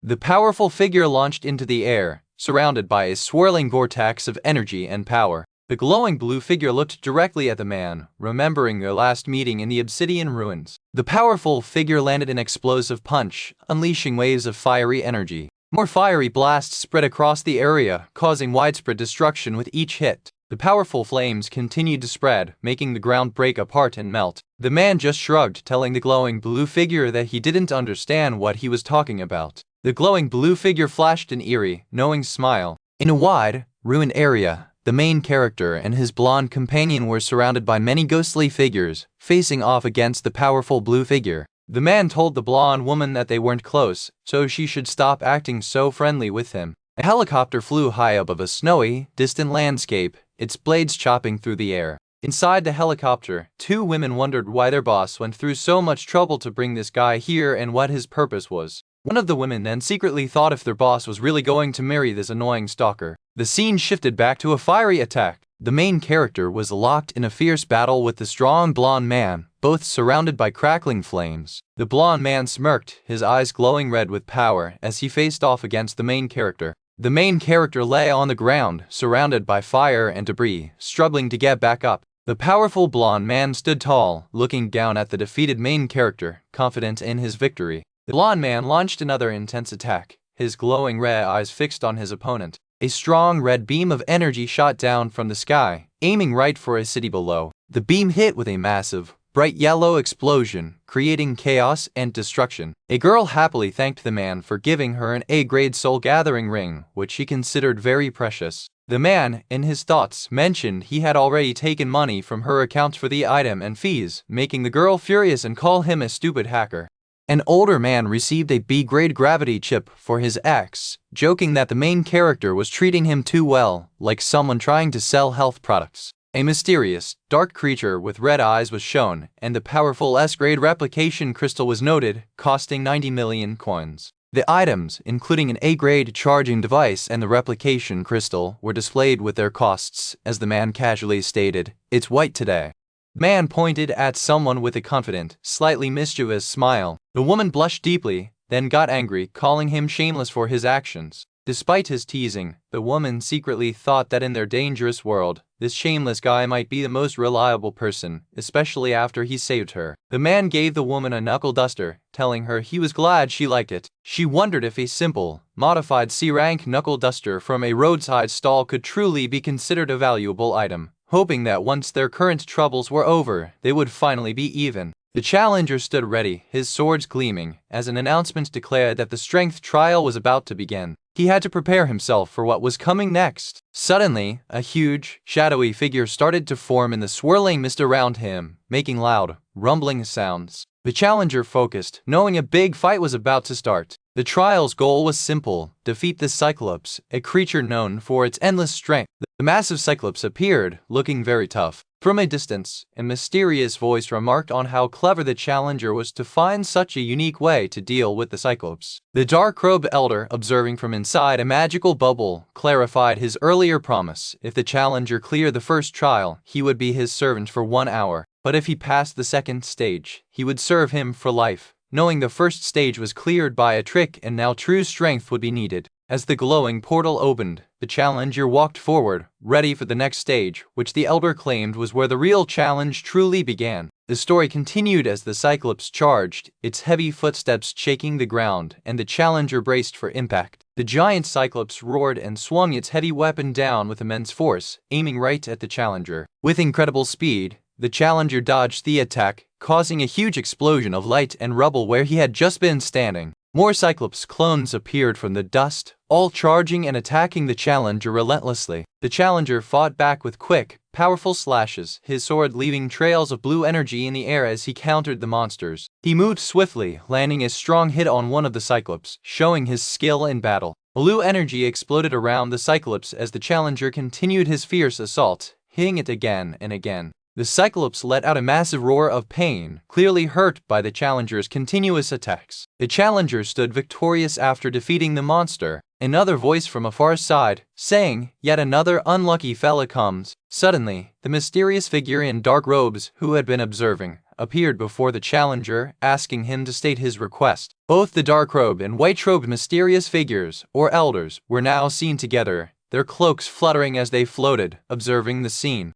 The Grand Sage Tower, a massive A-grade shadow realm structure, stood tall, surrounded by swirling energy and lightning. The white-robed elder looked down at the challenger, addressing him gently as young man. He then asked the young man the reason for his journey and why he had come to this powerful place. Down below, the challenger continued to fight, his attacks creating deep cracks in the ground beneath his feet. He landed another strong blow, the impact shaking everything around him. Finally, the challenger stood firm on the broken ground, surrounded by swirling energy, having successfully cleared the trial. A clear message popped up, confirming, "Trial of Strength, clear," and announcing that the gate to the next trial had now opened. The challenger looked on, contemplating. The two elders watched closely, one looking a bit anxious, while the other remained focused on the challenger's next move. A glowing blue silhouette appeared, representing the classless trial. The elders explained that this was the hardest trial in Sage Tower, and failing it meant complete obliteration for the challenger. The elder in white looked on with a slight, knowing smile, anticipating what the challenger would do.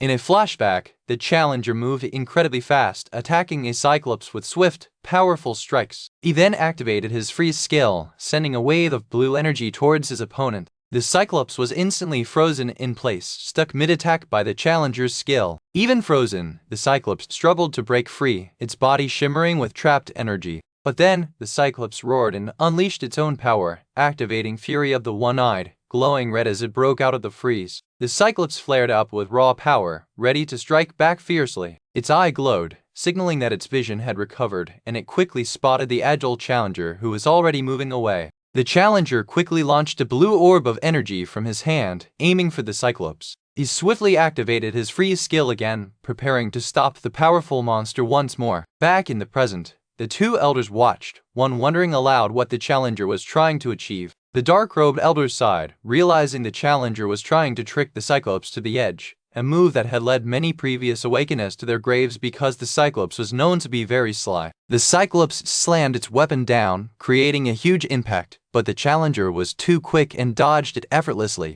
The challenger zipped around the Cyclops, moving with incredible agility, as it was known that some high-level shadow gates only show up in very special spots. He then ran and leaped into his swirling blue portal, telling someone not to follow him as he would return soon. A woman watched him go with a worried look, knowing she needed to be careful as she was following him. The challenger walked through a bright doorway, leaving the familiar world behind. His long shadow stretched before him as he stepped into the unknown, ready for whatever lay ahead. He found himself standing in a vast, open space high above the clouds, which was appropriately named the Sky Arena. The challenger, with an intense look, stood amidst a chaotic battle, surrounded by many terrifying monsters and glowing with power. This is a title card for the chapter.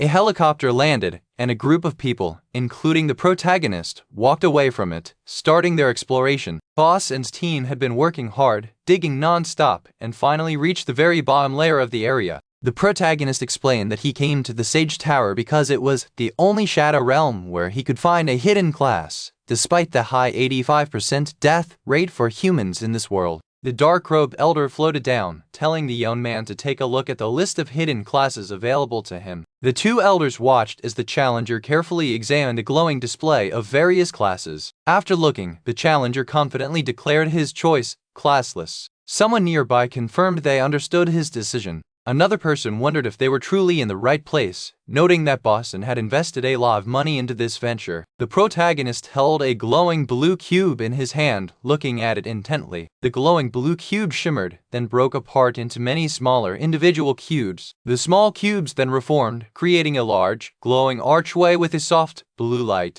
The archway transformed into a swirling, bright blue portal, signifying an entrance to another realm. A woman nearby gasped in surprise, realizing that a hidden shadow gate had been revealed right there. The protagonist confirmed his decision to the elders, stating, "Thanks, I'll pick classless."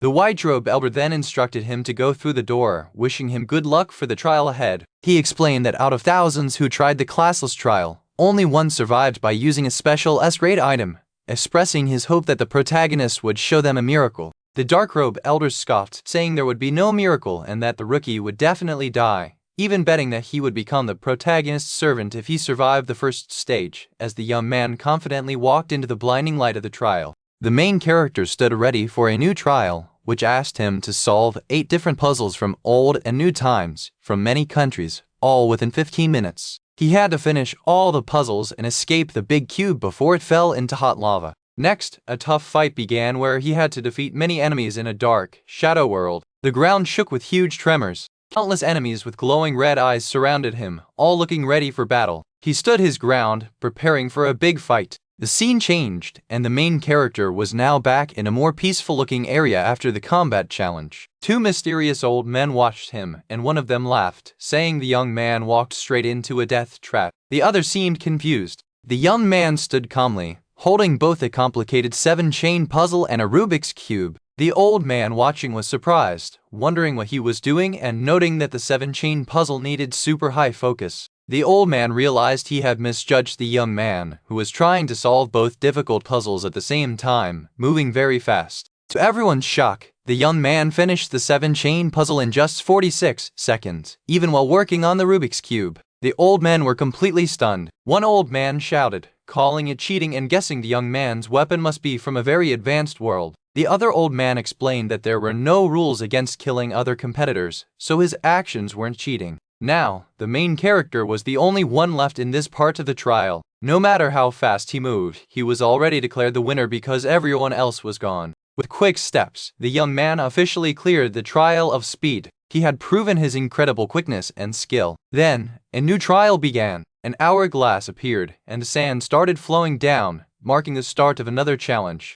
A plain white cube slowly dropped downwards, hinting at the next difficult task he had to face. The cube fell into a fiery pit of lava, showing the dangerous conditions of this new trial. The young man stood ready for whatever came next. It was explained that for this trial, he only had 2 minutes for each puzzle, making the challenge even harder. The old man further explained the difficulty, saying a high-level Rubik's Cube usually takes 6 minutes and thousands of turns, and the 7-chain puzzle was a death trap, where one mistake could cause an explosion big enough to wipe out a city. One observer felt this trial was impossible for regular humans, only high-ranked decryption masters could clear it. But then he wondered if the young man somehow could. The other old man, holding his staff, told him not to be so hopeful. His dog-like companion, all black, was also there, making a noise like woof woof woof.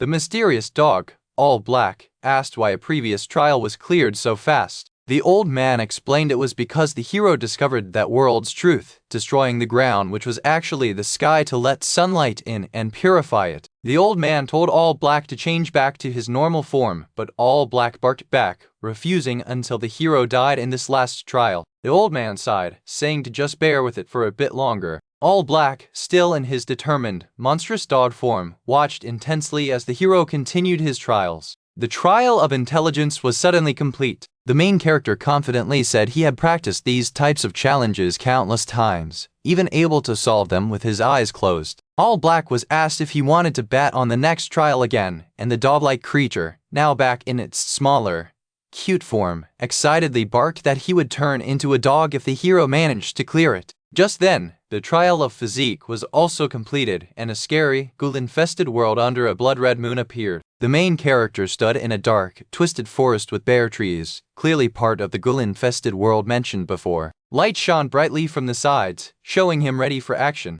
All Black, the dog, complained that racing against a slow human was a disgrace for him, but then added that this moment would be the human's most glorious one, and he should remember it. The trial officially started, and the main character burst forward, moving with incredible speed and power, leaving a yellow energy trail behind him. He attacked with a powerful high-frequency particle vibration sash, aiming directly at the blue wind spirit, Sylph, who looked surprised. The old men watched from above. The young man continued his strong attack against the wind spirit, showing intense focus. The spirit looked stunned as he passed it. Powerful lightning crackled across the sky as the trial continued, creating a dramatic and dangerous atmosphere. The trial of perception was about to begin, and the challenger was told to prepare himself. The winds picked up around him. Again, many red eyes appeared in the dark, hinting at the numerous enemies he would face in this perception trial. More monstrous creatures with red eyes emerged, surrounding the hero who looked determined and ready to fight them all off. The story continued, showing the hero was still facing endless challenges, perhaps having been stuck fighting alone for a very long time. The trial of speed was about to start again, and the challenger was asked to get ready as strong winds swirled around the arena. He had to race against Sylph, the wind spirit, and win. Sylph's movements would create powerful windstorms, and falling off the track meant serious trouble. Times for various completed puzzles flashed by. Pandora's Secret Box in 2 minutes 17 seconds, a high-level Rubik's Cube in 5 minutes 12 seconds, and the Ancient Babylonian Lock in 1 minute 16 seconds. The sand kept flowing in the hourglass. The observers were completely amazed, wondering if the young man was an android because of his incredible speed and accuracy. He had cleared all puzzles in just 10 minutes and 20 seconds. Young man, without using any special skills, had relied only on his hands and mind to clear this trial, achieving the best score ever seen. The cube continued to fall into the lava. The wind spirit, Sylph, stood tall and powerful. The main character now stood before it, ready for the race. The old man explained that Sylph could reach the speed of sound very quickly and get faster every 10 seconds. He said it was impossible to beat Sylph, even for a top assassin, let alone an awakener without a class. A 3-second countdown began, and powerful winds pushed against the hero, making it hard to stand as he prepared to face Sylph. After the countdown, the portal to the next trial opened, ready to send the hero to his next challenge. Sylph also looked ready to race. One of the observers, still frustrated, complained that there were no tricks or loopholes left for the hero to use in this third trial. He bet he would serve the other observer forever if the hero cleared it, but the calmer observer said such extreme bets weren't needed. The trial of intelligence was announced to begin soon, and the challenger needed to prepare. Another white cube started to drop toward the fiery abyss. The hero stood in the center, a strong light on him as the cube descended into the burning lava below. His next tough intelligence test was about to start. The main character bravely fought against many enemies at once, moving swiftly and attacking with sharp blades. He was surrounded, but his skills kept him safe for now. Watching from afar, some important people were amazed, saying that he was very prepared, almost like he already knew how this whole game worked. The main character continued his fierce attack, dodging blows and unleashing powerful, fiery strikes that pushed his enemies back with explosive force. His attack caused a big explosion, leaving behind a cloud of smoke and dust, as one of his enemies looked completely shocked and defeated by the sudden impact. While the main character moved quickly through the fight, his tiny companion, Blackie, a small rat-like creature, looked extremely angry, squeaking with fury. Blackie had transformed into a scary, monstrous form, making even the observers tell it to change back because it looked truly terrifying. One of the observers, a man with a staff, spoke up, explaining that the unspecialized class was the best hidden class and needed a super tough trial. He wanted to join the game himself. He then challenged the main character, demanding his life if he wanted the unspecialized class, saying that struggling would only lead to a more painful end. Suddenly, a giant, fearsome dragon appeared, its eyes glowing with red light, and warned the main character that he knew nothing about true strength.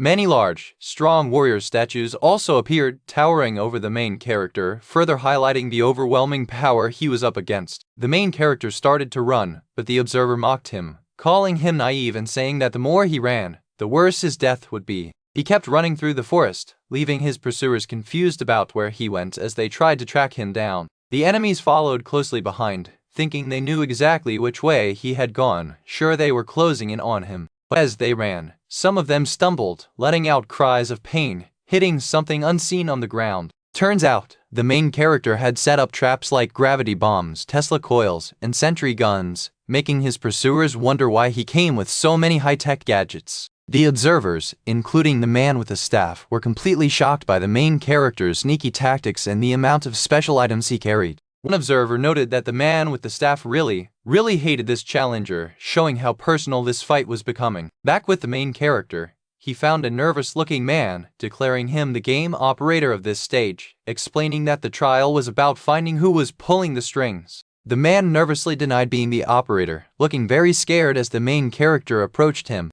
The main character didn't care about the denial, stating that it didn't matter if he was the operator or not, he would die either way, and attacked him. Suddenly, the giant dragon appeared again, its eyes burning bright, loudly declaring that this was the trial of perception and ordered the lowly human to tremble before its might. The dragon unleashed a powerful beam of light, aiming it directly at the main character with incredible force. To counter the attack, the main character quickly put up a sturdy ice wall, trying to block the dragon's intense fiery blast. The observers watched, thinking the main character and his allies had retreated too late, now trapped in a hopeless situation. The nervous man, who the main character thought was the game operator, stood still, looking stunned and defeated after the attack. The man with the staff smirked, believing the main character was out of ideas and completely trapped like a caged animal. But the main character continued to move fast, showing his agility and quick reflexes despite what his enemies thought. He silently thought that true hunters often act like prey to trick their enemies, even as the observer mistakenly believed he was running to the mountain peak to be surrounded and killed.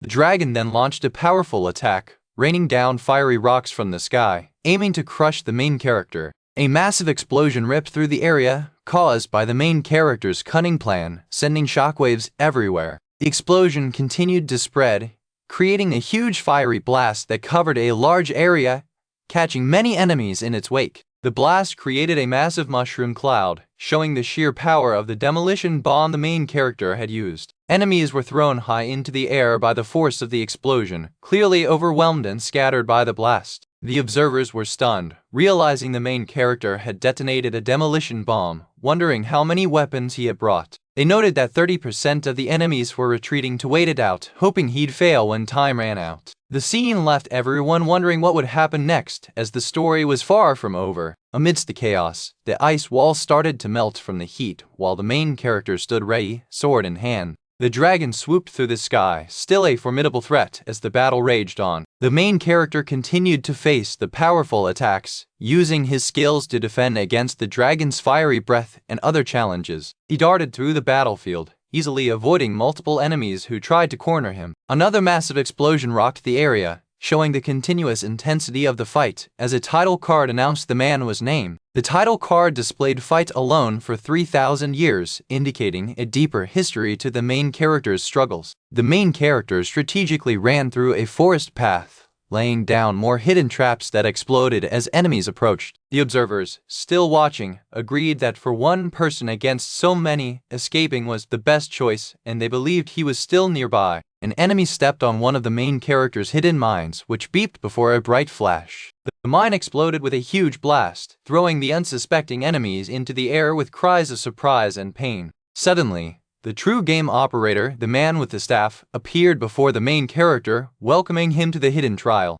The operator stared intensely, and the main character calmly replied, "Hello again," showing he knew who this person was. With a mighty roar, the giant dragon appeared once more, signaling a huge shift in the battle. The fearsome dragon, with glowing red eyes and a powerful core, looked ready for a serious fight. The dragon's massive foot slammed down, causing the ground to shake and crack, as the main character stood small but unfazed below. The operator, now looking more like his dragon form, admitted that the main character's performance had exceeded expectations but stated the final trial was a one-on-one fight against him to pass the unspecialized class trial. The operator began to transform further, his body changing and growing scales, turning more into his terrifying dragon form. Dark energies swirled around him as his transformation continued, showing his immense power. The main character stood ready as the portal behind him glowed brightly, preparing for the big confrontation. He confidently walked forward, stepping onto a grand, ancient path, ready to face the ultimate challenge. The main character thought about how the game would end once he completed the trial, even as more explosions and startled enemies were shown in the background. Other enemies were surprised, shouting to watch out as a hidden sentry gun or device emerged from the ground.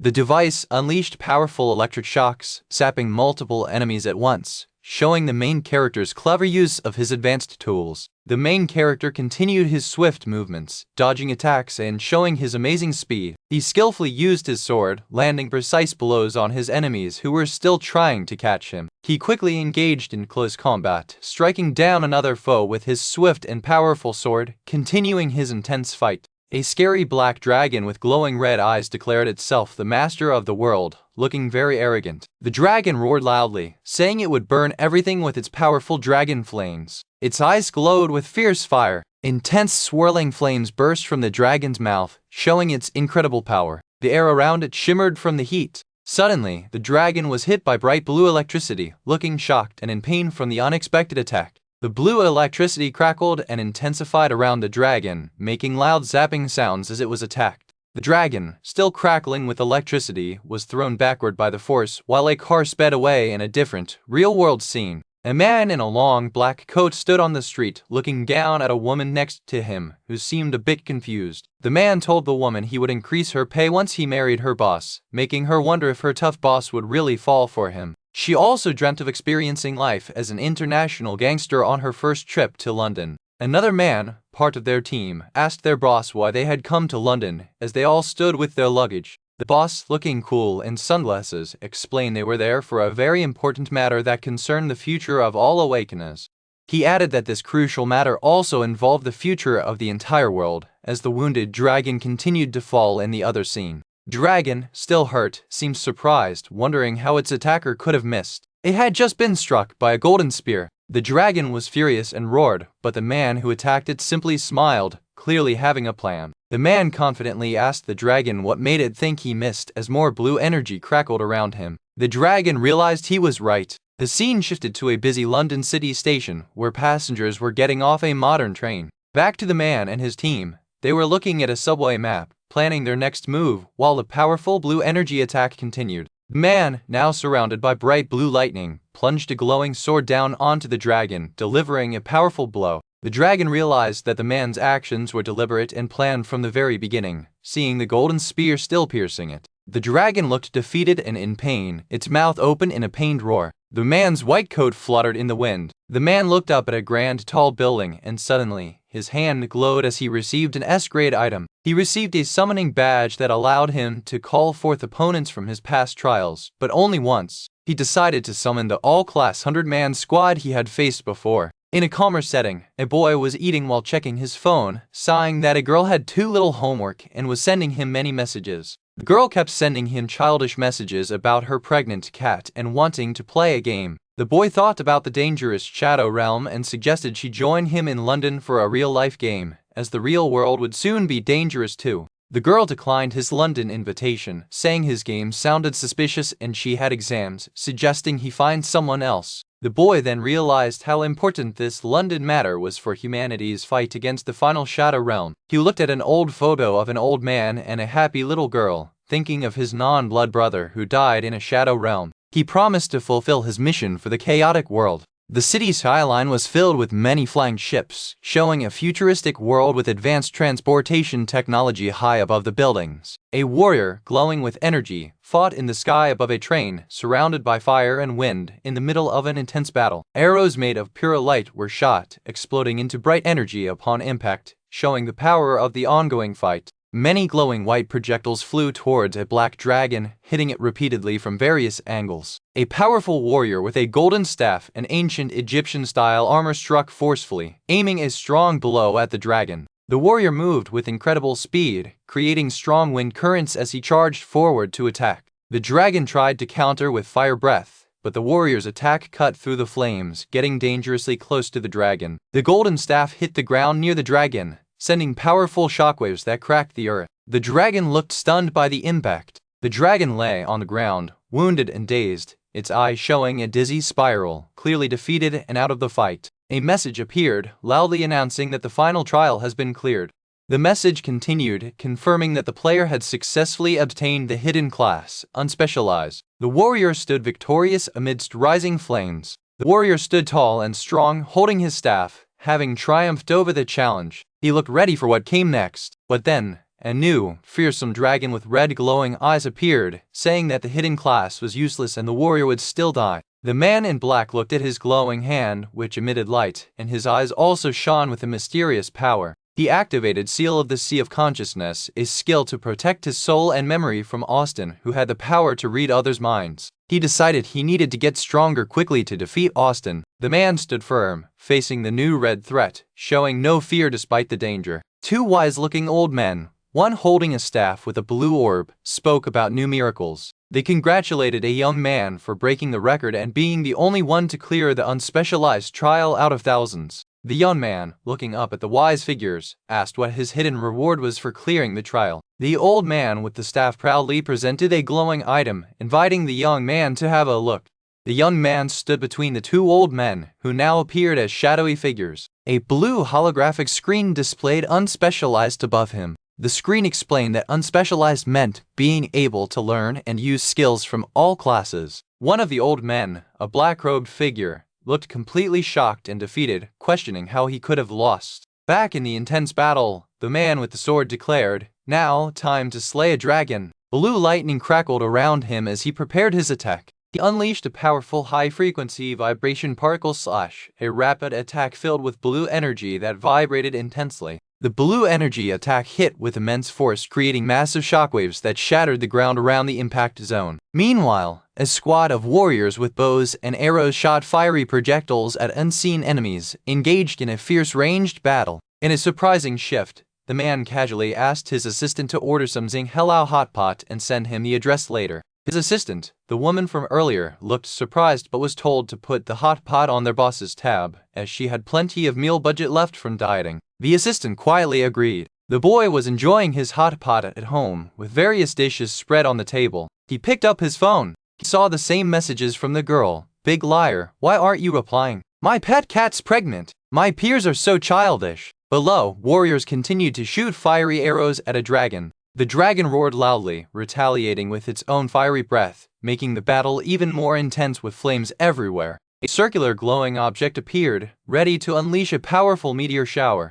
The meteor shower rained down on multiple warriors, while a young man stood in the foreground, crackling with blue lightning, ready for action amidst surrounding demons. This crop contains credits and a title image, marking the end of the chapter. The man with the glowing eye commanded, "Shoot it down." As glowing arrows flew past him, directing the fight, a warrior aimed his glowing bow, preparing to release a powerful arrow. More fiery attacks were launched at the dragon. The dragon roared loudly in pain as it was hit by multiple attacks, with white smoke or energy swirling around it. The dragon stumbled and fell to the ground, trying hard to get back up, hurt but still moving. It roared again, surrounded by the fiery attacks from the warriors as the fierce battle continued. Multiple bright energy beams pierced through the dragon, hitting it repeatedly in a relentless assault. Everyone was rushing through some kind of glowing, laser-filled corridor. They were all trying to dodge the laser traps and find their way forward. One of them kicked through a wall, realizing they had found an exit. Another group watched them, and someone asked if they should just follow the team called Light Devourer because they were good trackers. An older man in a suit, part of the Light Devourer group, held a small red die in his hand. He flicked the red die into the air and it bounced around, revealing a hidden path. The die landed, showing a clear direction, and the older man told his team to follow him towards a glowing portal. The other teams watched in amazement, wondering how he knew such a method to find the way. The leader of another team decided they would follow Plan B, splitting up their squads to gather information and meet again later. Many people in armor stood ready, looking determined to complete their mission.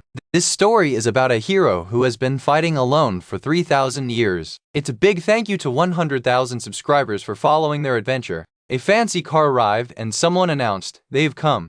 A group of serious-looking people in tactical gear, led by a man in a white suit and black mask, stood waiting. The masked man welcomed everyone to London for the selection test. He told them they were the best of the best in the bodyguard world, and he was honored they came. Meanwhile, one of the boss's team members whispered that their boss really knew how to get into all sorts of places. Other participants were already choosing one of 3 glowing doors to enter the maze. Golden, snitch-like devices flew around, mapping the area. These devices were special nanobots, helping to draw a detailed map of the maze. The boss's team asked him which door to enter, but he said they would wait until they got the full maze map. One of his team members wondered if the organizers would really give them a map for the test.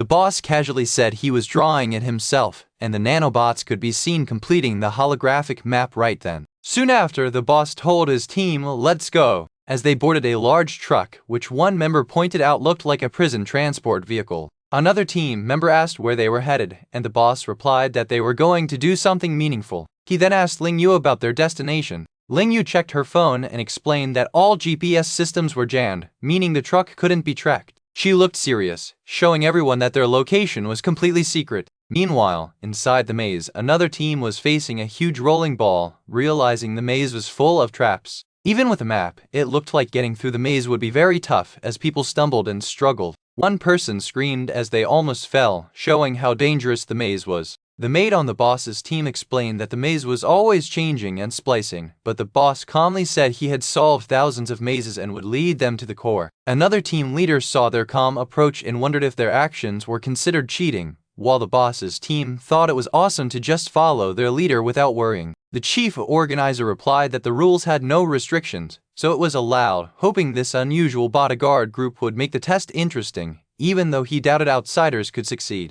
His armored team members simply acknowledged, understood, and continued with their plan. Other participants were frustrated, realizing they might be eliminated if they didn't choose a door quickly, as many were rushing in. They hurried to choose a door, with the timer ticking down to just over 1 minute. Back in the truck, the boss's team was still unsure of their exact destination, which the boss confirmed was top secret. They learned they were tasked with protecting someone, wondering why it was so secret and if this person was more important than a prime minister. The boss confirmed that the person they were protecting was indeed more important than a prime minister, as her life or death could affect the entire world. Other teams continued to rush through the maze, guided by the flying nanobots, as time was running out. The armored participants pushed forward, eager to reach the temple first. The boss's team, still in the truck, worried if they would make it in time. The masked man officially announced that the selection was about to begin and asked everyone to pay attention. He looked over the crowd of participants, ready to explain the rules.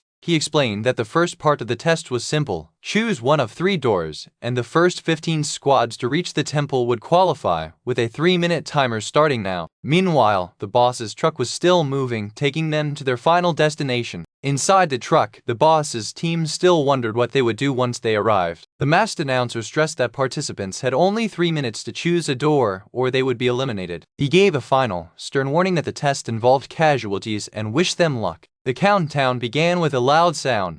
As the timer started, other teams discussed carefully which door to pick, knowing a wrong choice could ruin everything. But the boss's team was still relaxed, playing cards in the truck, completely unfazed by the ticking clock. Suddenly, other teams were shocked, asking when the boss's squad had arrived, realizing another team was already at the temple before them. Jack, a pathfinding expert, was dumbfounded, as he had boasted that only gods could solve the maze so fast. The boss, looking down, simply introduced himself, "Hello there." The boss and his team watched from above as the other participants looked around in confusion and surprise. Many people in suits and armor were still trying to figure out what was happening. Some of the participants, including those with scarred faces, exchanged looks, sensing the strange situation. Ling Yu felt an intense killing intent from some of the other participants below. The boss's team then confirmed they had finally reached the temple, admitting the maze was tougher than expected but glad it was over. The boss told his team to take a short break, knowing that the next team wouldn't arrive for at least 2 more hours. Everyone took a moment to rest, having arrived incredibly fast. The boss's team had been transported inside a large, black truck which was now parked outside a warehouse-like building.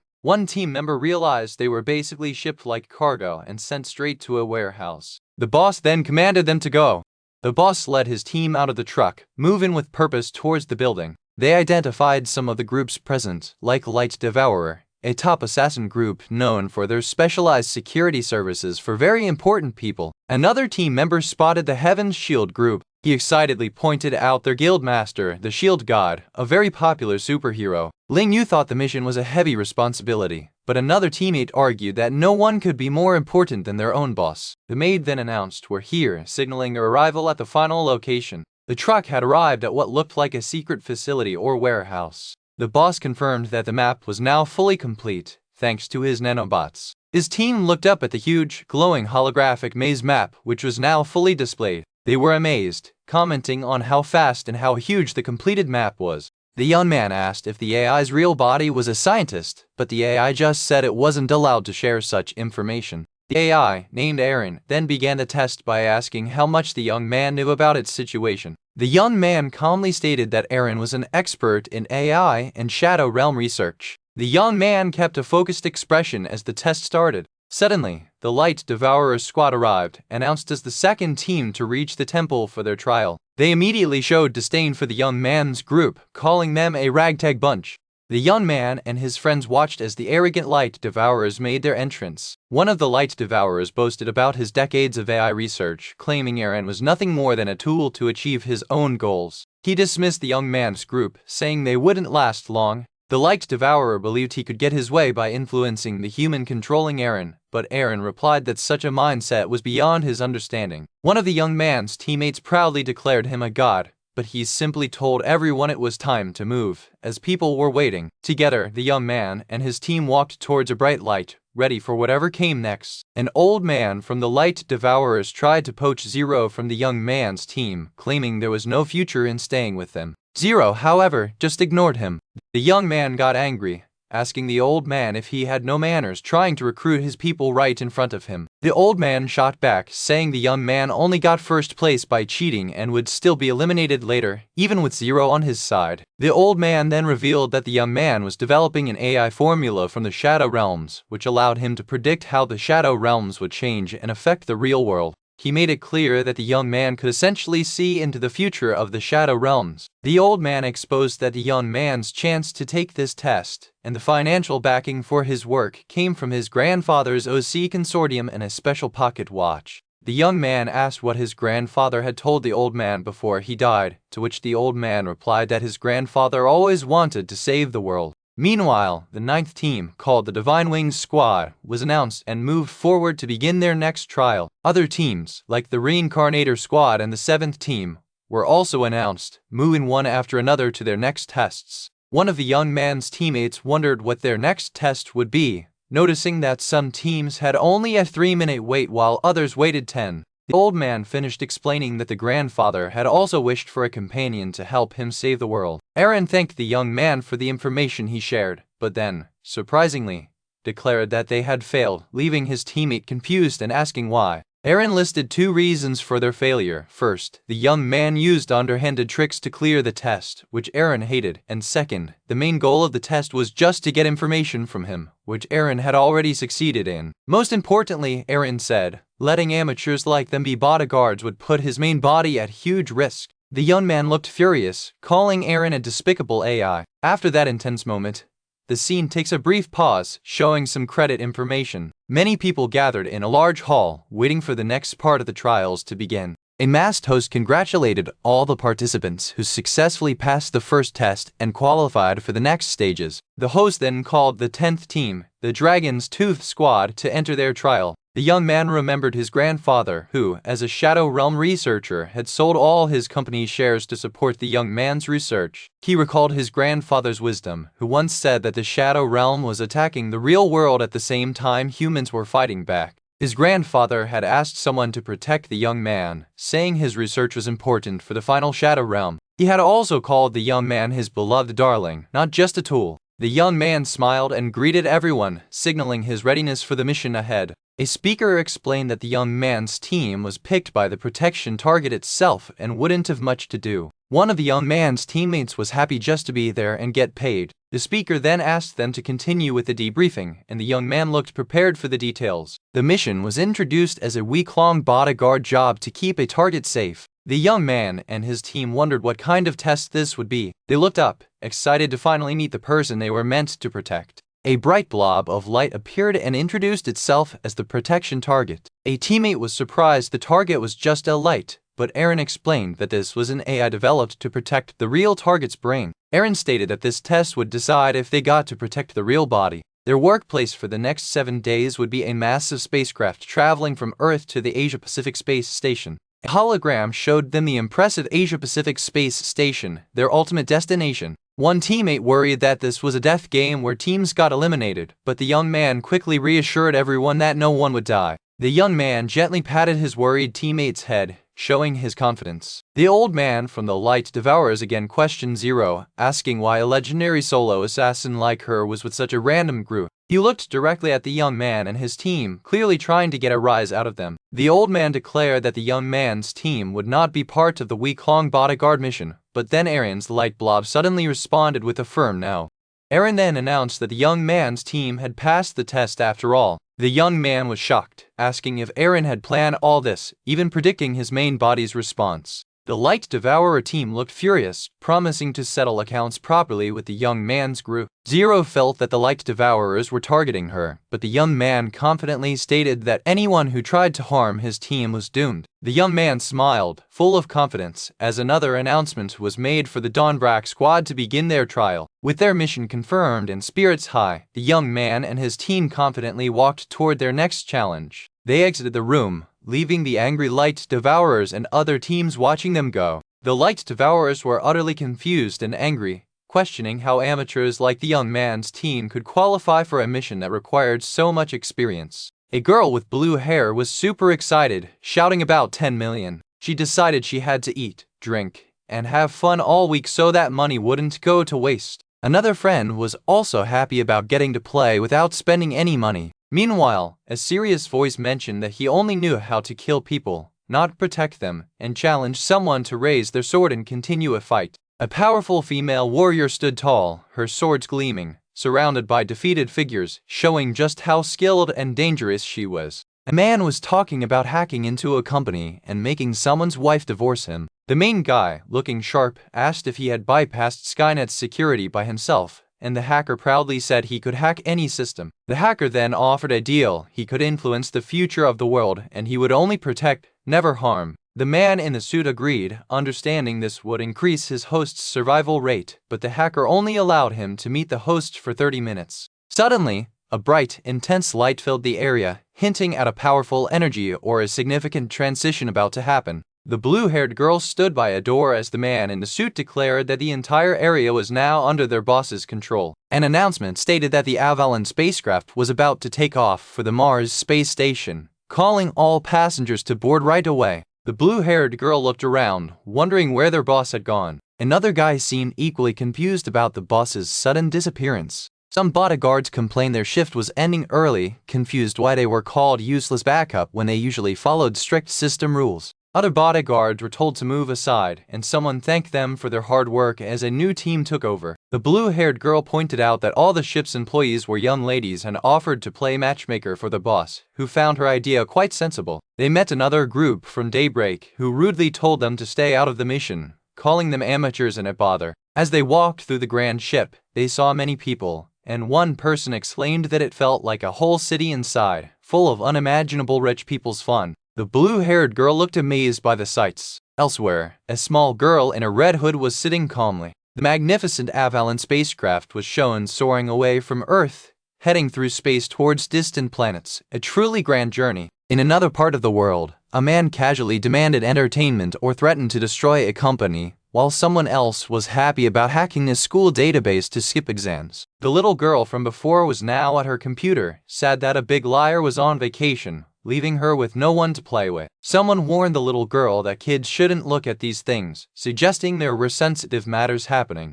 A busy crowd moved through a modern, open area under a clear, bright sky, showing the vastness of the ship's interior. One of the team members wondered why they hadn't seen anyone from the Heaven's Shield or Light Devourers groups yet. The blue-haired girl explained that those other teams had VIP tickets and boarded in different areas, while their group, despite their expensive tickets, was stuck in economy class and felt looked down upon. They were told their squad was on standby because the target was already guarded by the other two elite teams, and they would only be used for emergencies. The man in the suit then suggested they strike a deal.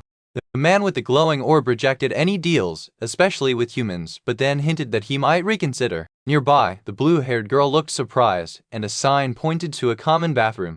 The ship's economy class offered a 6-person sleeping pod, indicating very shared and basic accommodation for those on cheaper tickets. The man in the suit, still holding his glowing orb, walked with purpose through a sleek, futuristic corridor. The purple-haired maid, Ling Yu, was caught off guard and asked the man if something was wrong. Ling Yu was shown from behind, looking surprised, while two other male team members reacted strongly, with one even covering the other's eyes. The boss seemed annoyed, remembering how someone used to call her every day trying to sell health supplements. The group felt uneasy, realizing they had been paid a huge sum of money but hadn't even seen the person they were supposed to protect. Someone suggested they just relax and enjoy the extravagant interstellar trip, getting paid for doing nothing. A welcoming voice greeted them to Adalan. The man in the suit used a device to get information on everyone on board Adalan, aiming to find any threats and make his hosts safer. Ling Yu, the maid, was about to take a shower, much to the surprise of the blue-haired girl. Ling Yu was seen showering, and someone commented that it was more than enough, perhaps referring to her quick shower. The boss gathered his team, explaining he would now take them to meet the person they were meant to protect. After being gone for half the day, they finally met their target, a woman in a lab coat, who looked at them coolly and remarked that they had kept her waiting. It became clear that all the luxurious entertainment and accommodation for these 7 days were for this important target. Someone touched a glowing screen, and a voice announced, "This is our room," showing them their assigned living space. As they entered their new quarters, one of the guys whispered that no one in their guild seemed normal at all. A powerful man with a serious expression was shown surrounded by menacing monsters, hinting at the dangerous world he inhabited or the challenges ahead. The chapter title appeared, saying, "I'm trapped in this day for 3,000 years, suggesting a long and repeating struggle for the character. The team stood together as a high-tech door opened with just a touch, revealing what lay beyond. The blue-haired girl complained to Ling Yu, saying she should have changed the door's mode before showering, implying a lack of privacy. Ling Yu found changing the door mode too much trouble. The blue-haired girl then openly suspected Ling Yu of being an android and grumbled about having to share a common bathroom because they had cheap economy tickets. The blue-haired girl continued to complain about not having their own room, feeling discriminated against, but another person tried to be positive, suggesting this new world would bring new views. The main man, holding his glowing orb, looked determined and calmly stated, "I want to meet her," reaffirming his goal to finally see the mysterious person. Two groups of people stare at each other on a spaceship. The man in the black suit points, realizing they've met again. The main character and his group stand tall, ready for whatever comes next in this tense situation. A lady programmer, wearing glasses, shares her big dream, to finish the Shadow AI version 3.0 program. Someone tells her she must stay alive to do it. The programmer looks thoughtful, thinking it all seems very interesting. Another person then suggests they should just relax and enjoy themselves. The main character, dressed in a sharp suit, stretches happily, walking alongside his mate as if without a care. Suddenly, there is a sharp sound, hinting at a quick, unseen movement. More loud noises fill the air, suggesting things are happening very fast and aggressively. A strange monster with tentacles suddenly attacks a man, letting out a loud, terrifying roar. The monster's scary mouth opens wide, showing sharp teeth as a person nearby looks on in pure terror. The main character assures someone with a serious face that they will be safe as long as they are on his ship. The programmer thanks someone for helping her grandpa, mentioning she will head to Mars and they might skip goodbyes later. People in suits fight bravely against shadowy, monster-like creatures that attack them in a fierce battle. During the fight, someone mentions their travel routes. Avalon is usually very safe and the spaceship has a radar. A scared man realizes the radar is broken and they can't talk to anyone outside, making him worry. He fears the spaceship will soon be destroyed because of this accident, while the main character and his group observe. The main character and his team walk forward with determination, ready for action. A laser beam hits a man in the chest, and the attacker dismisses him and others as mere amateurs. The main character appears with a knowing smile, commenting on the strange coincidence of events. People strapped into seats are shocked as a warning blares about a meteor impact. The spaceship's system warns passengers about a meteor impact, asking them to remain calm. A woman rudely calls some people street thugs and tells them to leave, while another person realizes the main character is not so simple. An older man asks if a tiny tracker was placed on her, as the main character's group listens. Loud crashing sounds suggest a new attack or damage to the ship. More heavy impacts are heard, indicating intense fighting or destruction. A large monster appears, and someone declares that the meteor impact was only the beginning and it's time for them to start their real work. The main character looks ready, adjusting his coat, hinting at the upcoming action. He smiles, confident that nothing can get past him, while his mate looks concerned. A person screams loudly as a figure with glowing red eyes appears, signaling danger. Several soldiers are brutally attacked by sharp, dark spikes that pierce through them. The older man confirms they will stick to their plan, which involves destroying the spacecraft to hide all their bad deeds. A powerful blow lands, creating a big impact and pushing something back. The programmer explains she dislikes people who cheat and only let them on the ship because her grandpa trusted them. The main character says he doesn't care what others think, he is just there to fulfill grandpa's dream, which the programmer had expected. She realizes the main character was waiting for her all along as a glowing blue, human-like AI figure takes shape. A young man is super excited, thinking he has finally seen the god of AI and someone who can live forever through AI. A woman hits the young man, saying the programmer is just a very hard-working lady, not some god. The programmer yells for everyone to be quiet, wondering if all this trouble was made just to get rid of her. The young man is shocked, realizing people are going to crazy lengths to kill just one person, calling them truly mad. A shadowy figure orders his team to kill the programmer and then quickly run away in the escape pods.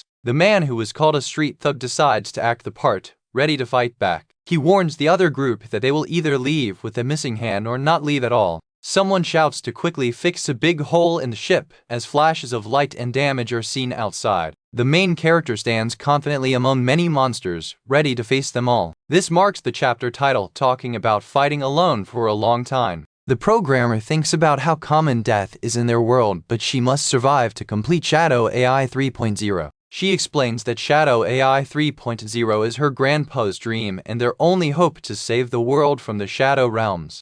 One person from the main character's group feels sick, while the programmer questions why someone didn't avoid an attack, only to hear they couldn't. A loud scream echoes as a red laser beam cuts through the air. 3 days later, a reminder is given that bodyguards are not allowed to fight each other or they'll be out of the mission. The main character tells his team to relax and let the others pass, promising to get back at them later once they leave the ship. Someone mutters in frustration, looking at a calm, empty room in the spacecraft. A man sees a reflection and then looks up in shock as the meteor impact warning flashes again. In his space suit, a man looks terrified as the meteor warning continues to blare. The main character asks the programmer who is attacking her, but she replies that she has no interest or energy to think about it. She guesses it might be the Shadow Realms or other companies wanting her dead because her Shadow AI research is openly shared. Loud alarms blare, warning that dangerous alien life forms have entered the cabin and passengers must go to the shelter right away. People scream and run in panic as many monsters fill the cabin, creating chaos. The main character quickly pulls back the woman in the red tie, protecting her from the danger.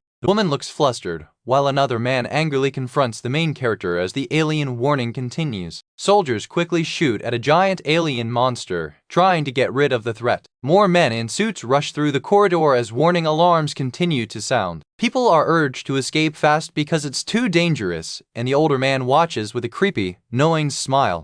A man in a sharp suit snaps his fingers, signaling it's time for a powerful force to awaken. Suddenly, a gigantic, shadowy fox-like creature with glowing red eyes appears, intimidating everyone present. The monstrous beast's dark tendrils wrap around several people, trapping them tightly. One trapped man desperately tries to reason with the creature, calling it a misunderstanding and offering to talk things out. However, a pink-haired girl retaliates by unleashing a powerful burst of fire, struggling against the shadowy binds. A blue-haired person creates a bright green energy shield, urgently telling a smaller person to get a girl out of the dangerous area. The blue-haired person then takes the lead, urging everyone to follow them to safety. As they try to escape, the blue-haired person is injured and starts to bleed, while strange, clawed creatures pursue them. More monstrous, spiky tails lash out with glowing red tips, striking violently around the area. These spiky tails aggressively target the running group, which includes a May and the injured blue-haired person. The massive, spiky creature stands tall, its intimidating size dominating the space. The man in the suit orders Zia to finish off their enemies, making another person question if they should use their ultimate weapon.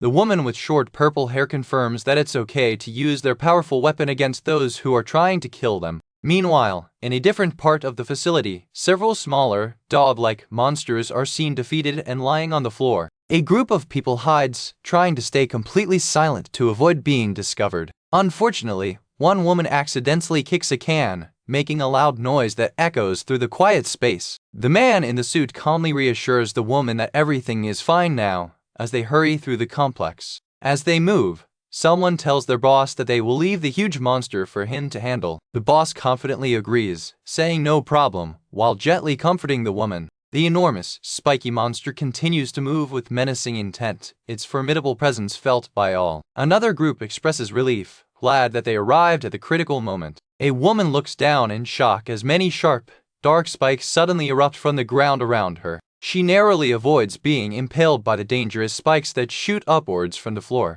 The massive creature lets out a deafening roar, revealing its terrifying, petal-like mouth filled with sharp teeth. The spiky monster causes widespread destruction, with pieces of the surroundings scattering everywhere. The ground beneath the running man and woman cracks and breaks apart from the monster's powerful attacks. The woman screams in recognition, identifying the giant beast as the Nightmare Fox, the leader of all the smaller monsters. A young man glows with a fiery red aura, preparing to launch his attack amidst the dark, crackling energy. The purple-haired maid fires a continuous stream of powerful energy beams from a large weapon she holds. Her rapid shots impact the giant spiky monster, attempting to break through its tough hide. The maid notes that the monster's skin is incredibly thick, realizing that external attacks might not be enough to defeat it. The maid and the blue-haired woman exchange determined glances, ready for a new strategy. The man in the suit attacks the monster with a glowing blue sword, while the maid and another person unleash their powers. He swings his sword forcefully, creating a wide arc of bright blue energy. The powerful attack crashes into the monster with a loud, impactful sound.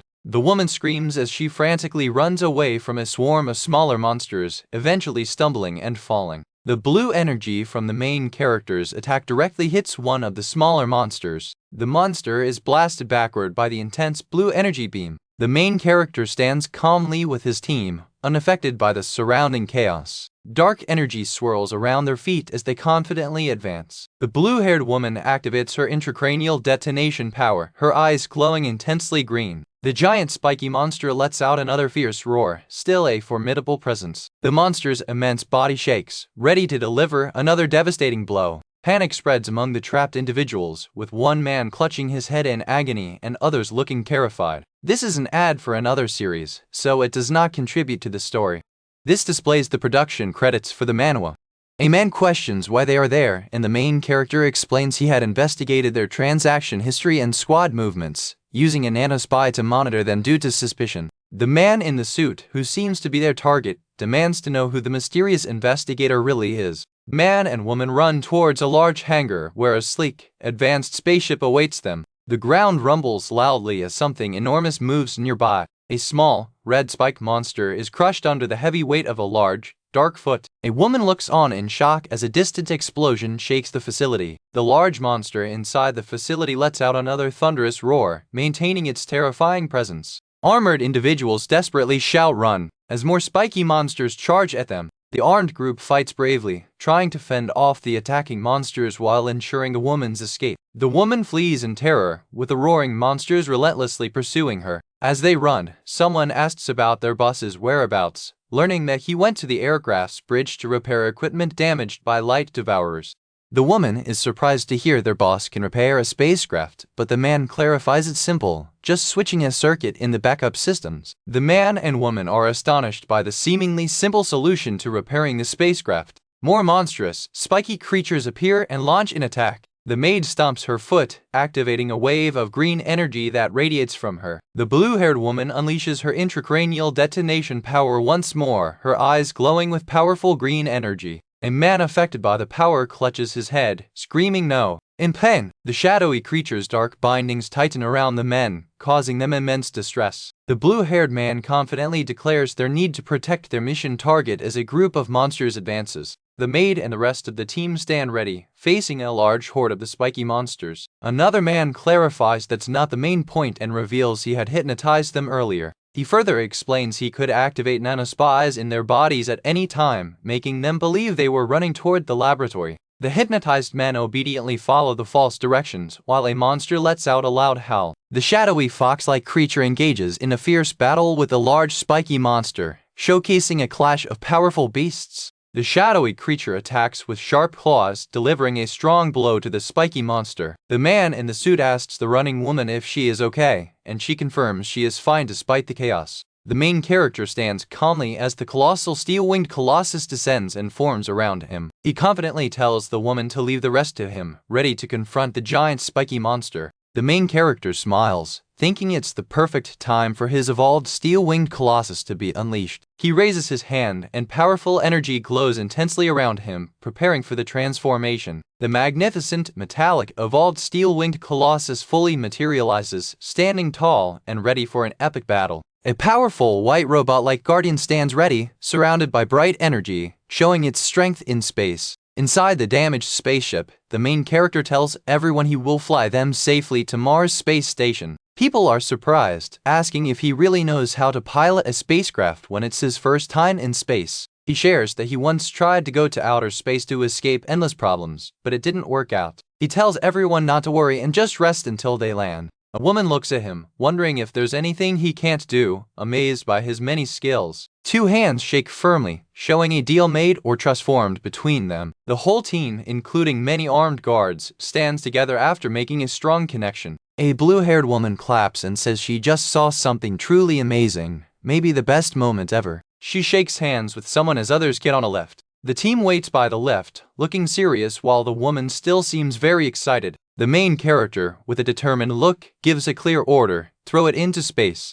With a burst of fire, the white robot-like guardian delivers a powerful punch, hitting something unseen. The guardian moves fast, creating strong wind currents as it lunges forward. It successfully launches a glowing blue energy mass into the dark space. The main character looks down with fierce eyes, showing his power as he fights different monsters. Someone lets out a sigh of relief, happy that they made it through a tough situation. The woman with glasses looks shocked, realizing that a psycho managed to take control of Avalan's important systems. Suddenly, a giant, ugly monster with many tentacles lets out a terrifying roar. The blue-haired woman quickly tells everyone to cover their ears because of the loud monster scream. The main character stands on the huge white guardian, calmly ordering the monster to shut it up.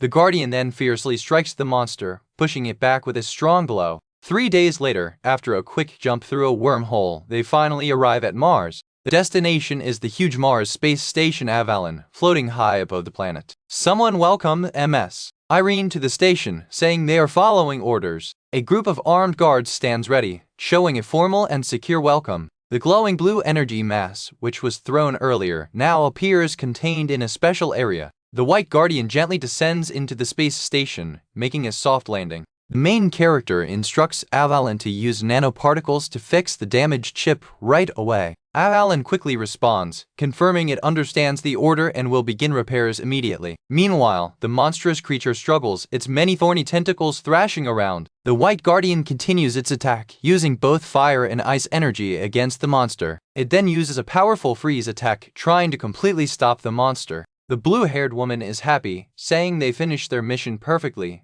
and then asks what they should do next. The main character replies that the space company is very thankful for what they did. He explains that everyone will get fancy VIP cabins and can enjoy all the fun things on the ship for their trip back. He stands tall and confident among the crew, looking pleased with their success. But then he says, only as a burst of fiery energy appears in the vast emptiness of space. The bright, fiery energy swirls strongly, showing something powerful is happening far away. A voice announces that severe punishment is waiting for someone. The voice continues, stating that this marks the official end of their agreement. They promised to send 1,000,000 special agents to create a huge army, just as they agreed. A golden-haired man with glowing red eyes smiles widely, giving a chilling warning about what will happen if the deal is not kept. Back to the fight, the monster lets out another loud roar. The White Guardian is still fighting hard, surrounded by fire and blue icy energy. The White Guardian also roars loudly, showing its own power in the battle. The Guardian stands strong and surrounded by ice, looking like it has won the fight. The team celebrates excitedly,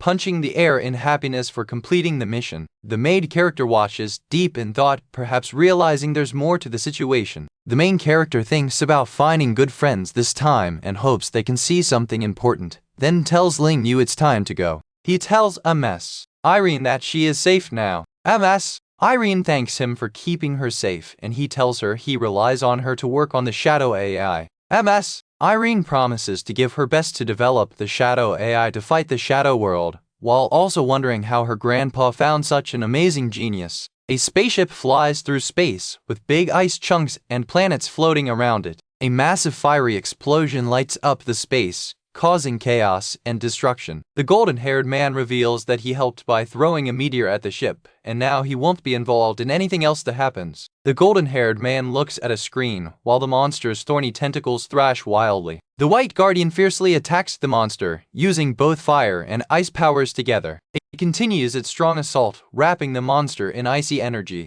Blasts of fiery energy hit the monster, causing more damage. The blue-haired woman excitedly shouts that the boss is so cool during the fight. The monster lets out another painful roar, still struggling against the attacks. The White Guardian prepares to deliver a final, powerful strike to the wounded monster, ready to end the battle. This world used to be really advanced with machines, but after a big nuclear war, it became a wasteland full of mechanical zombies. These scary monsters are actually just changed forms of the people who used to live here. In this sandy wasteland, a woman with a shovel is busy digging. She gets a bit worried, seeing more and more monsters around, and asks if they should move to a safer spot. But the man, Lu Feng, tells her to keep digging and not stop, promising that he will keep her safe. He knows that from now on, enemies will be even more dangerous, and his biggest goal is to survive. Lu Feng checks his stats on a screen, thinking he really needs to get a super strong defense item. This will help him a lot to stay alive in this dangerous world. He wonders which shadow realm he should go to next to find the special item, looking at images of different realms on a screen. Back in the sandy place, the woman keeps digging hard while Lu Feng watches over her. Lu Feng tells her not to complain, saying it's fair because he's using his brain a lot, and she's using her body a lot. The woman gets really annoyed and calls him a bastard. She yells that she spent so much money and time at the gym to get her body strong, not just to shovel sand for him, as more roaring mechanical zombies appear nearby. The woman looks shocked, pointing at the new scary creatures and asking what they are. It turns out a specific monster from the Shadow Realm suddenly showed up on Earth through a shadow gate. This giant, scary, octopus-like monster is shown causing huge problems for cities on Earth. Lu Feng looks at his phone with a serious face, thinking he needs to get stronger, much faster than before. A big picture shows Lu Feng powering up, surrounded by many monsters, ready to face the challenges ahead. 10 days pass after a long journey through space. Lu Feng is just brushing his teeth in the bathroom when his phone starts vibrating with an important message. He gets a message from Irene, warning him that in about a week, the Shadow World will start to swallow a city on Earth, though they don't know which one yet. Meanwhile, the woman is still digging in the sand. Lu Feng tells the woman that she has dug enough for half the day, thanking her for her hard work. He adds that they can now move on to the next part of their plan. The woman asks what they need to do next, and Lu Feng simply points to the ground, saying it's here. Suddenly, a sleek, futuristic ship lands nearby. Lu Feng suggests that since she's tired from digging, they should take a walk and relax a little. They join a group of people heading towards a glowing, magical gate, ready to enter a shadow realm. Inside the gate, the world looks like floating pieces of broken planets under a reddish sky. This place is called a D-grade shadow realm, known as Alien Ruins, where many people have gathered. Back at the entrance, the magical gate fully opens with a bright flash, ready for more people to enter. Many people rush through the open gate, eager to start their adventure in the Shadow Realm. The woman complains to Lu Feng, asking why he dragged her to a D-grade Shadow Realm when she is already so stressed from her regular work. She thinks he should come alone if he's just bored. Lu Feng brushes off her work worries, reminding her that the world could end any moment. She then smiles, realizing he actually found something she was looking for. He points towards a large, ship-like structure in the desert, giving her new coordinates, 10 o'clock, 100 meters. The woman gets angry again, calling Lu Feng a pervert for making her do such tough work. She shouts at the other people to run and hurry up before a sandstorm buries them alive. As others run, the woman asks Lu Feng if they are going to follow them. Lu Feng replies that no, they won't, because he's looking for something special in this huge desert. The woman, annoyed, calls him a pervert for ignoring her. Lu Feng teases her, asking why she's calling him in such a friendly way and if she missed him. The woman gets really upset, saying she didn't miss him. She was actually worried when he suddenly disappeared earlier. Lu Feng calmly explains that nothing happened, he just went to relieve himself. She then looks around, asking what this new place is, seeing more people entering another glowing gate. A woman with an eye patch explains that she knows this Shadow Realm. It's not too hard, but the big sandstorm coming is the real danger. She quickly tells everyone to rush to the big ship in the south and stay there until noon tomorrow. She says if they do, the boss of this realm will die from the scorching sun, and warns them to hurry before the sandstorm buries them. Someone is surprised, commenting on how Lu Feng always seems to have all the right tools ready. While more monsters roar in the distance, the woman is still digging in the sand. Lu Feng orders her to keep digging and not waste her breath talking. He then gives her new instructions, telling her to move to a spot 4 o'clock, 500 meters away. The woman looks completely exhausted, calling Lu Feng a black-hearted capitalist and wondering how much longer she has to dig. Suddenly, the advanced ship they arrived in swoops down, firing energy blasts. The ship powerfully attacks the hordes of monsters, wiping them out with its blasts. In a different scene, Lu Feng looks like he's waking up and makes a firm decision. He stands up, a towel casually draped around his neck, looking determined. He is in a large indoor area with many other people, some getting ready, some resting,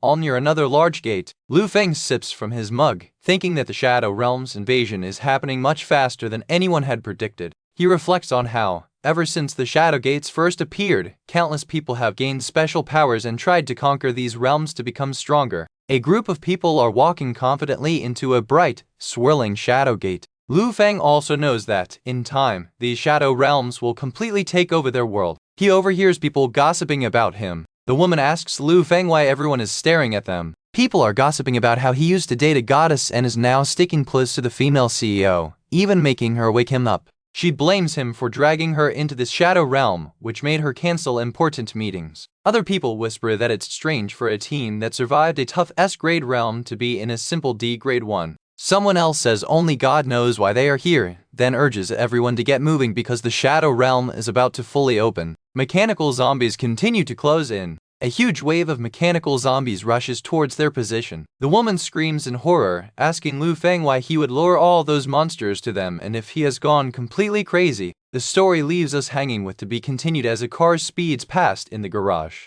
The car door smoothly opens. Lu Feng steps out of the car and immediately tells the woman that it's time for her to do some hard physical work. The woman is upset, asking if he made her travel all this way just to shovel sand. Lu Feng explains that he needs to focus on figuring out where the item is, so she has to do the physical part. He tries to sweeten the deal, promising her a rare A-grade Brawler King's Heart potion if she helps him. Lu Feng tells another person to stop sleeping and come quickly. That person yawns, wondering if they've already arrived. Lu Feng looks very serious and determined, while someone calls him a boy toy.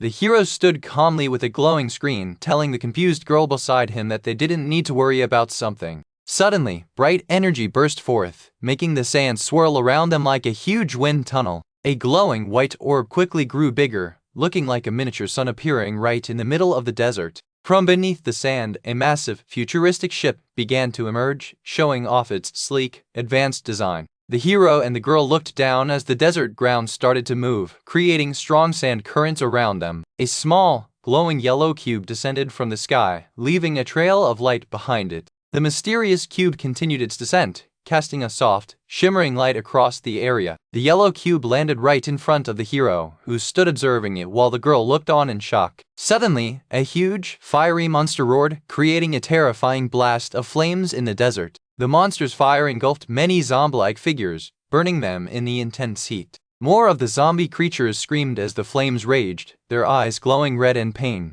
The powerful fire caused a huge explosion, sending a shockwave across the sandy landscape. After the explosion, the two heroes stood amidst the smoke and fire, as the story hinted at more to come. The massive ship remained partially buried, surrounded by swirling sand and small fires, creating a chaotic scene. The hero touched an inactive armored suit, which immediately started to glow with a gentle light. The suit's chest plate lit up with a bright, golden triangle, signaling its activation. In a flash, the hero was fully clad in the advanced, glowing armor, looking like a powerful warrior. The girl looked at the hero, admiring his new look, and told him he looked really cool in the armor. The hero quickly informed the girl that an energy furnace was about to explode and they needed to escape, also mentioning his surgeries waiting in the real world. A sleek, white vehicle with a large wheel appeared, suggesting it was the ride for a swift escape. The hero held a Rubik's Cube, explaining that they needed to figure out the changing patterns to activate it. A black cube floated inside a big blue energy field, with the hero standing below it, preparing for the activation. The ground beneath the heroes rumbled and cracked open, revealing a hidden passage. The hero and the girl discussed the incredible armor,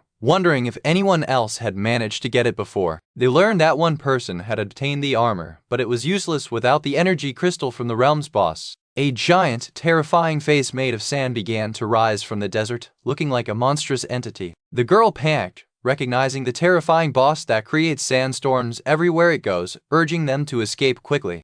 The hero calmly explained that he already knew about a ship hidden beneath the sand because he had made her shovel earlier to find its location. The ground continued to shake violently as large structures shifted beneath the desert surface. From a distance, the two figures looked tiny in the vast desert, where a large, circular pattern was forming in the sand. A system message confirmed that the hero had acquired SSS-grade Dreadnought adaptive armor, which was incredibly tough. The armor had a special ability to change its form into different stages, like a motorcycle, spacecraft, or a mobile suit. The hero and the girl stood before the impressive mobile suit form of the armor, which was currently inactive. Suddenly, the floor beneath them opened up, sending them both screaming as they fell into a glowing blue void. The girl screamed loudly as she tumbled through the air, her hair flying wildly. The hero landed first and then looked up at the falling girl, teasing her about how long she was going to stay floating. The girl landed on top of the hero, looking surprised and flustered by the unexpected fall. Meanwhile, in the desert above, a bright light shone through the swirling sand, making people wonder what was happening.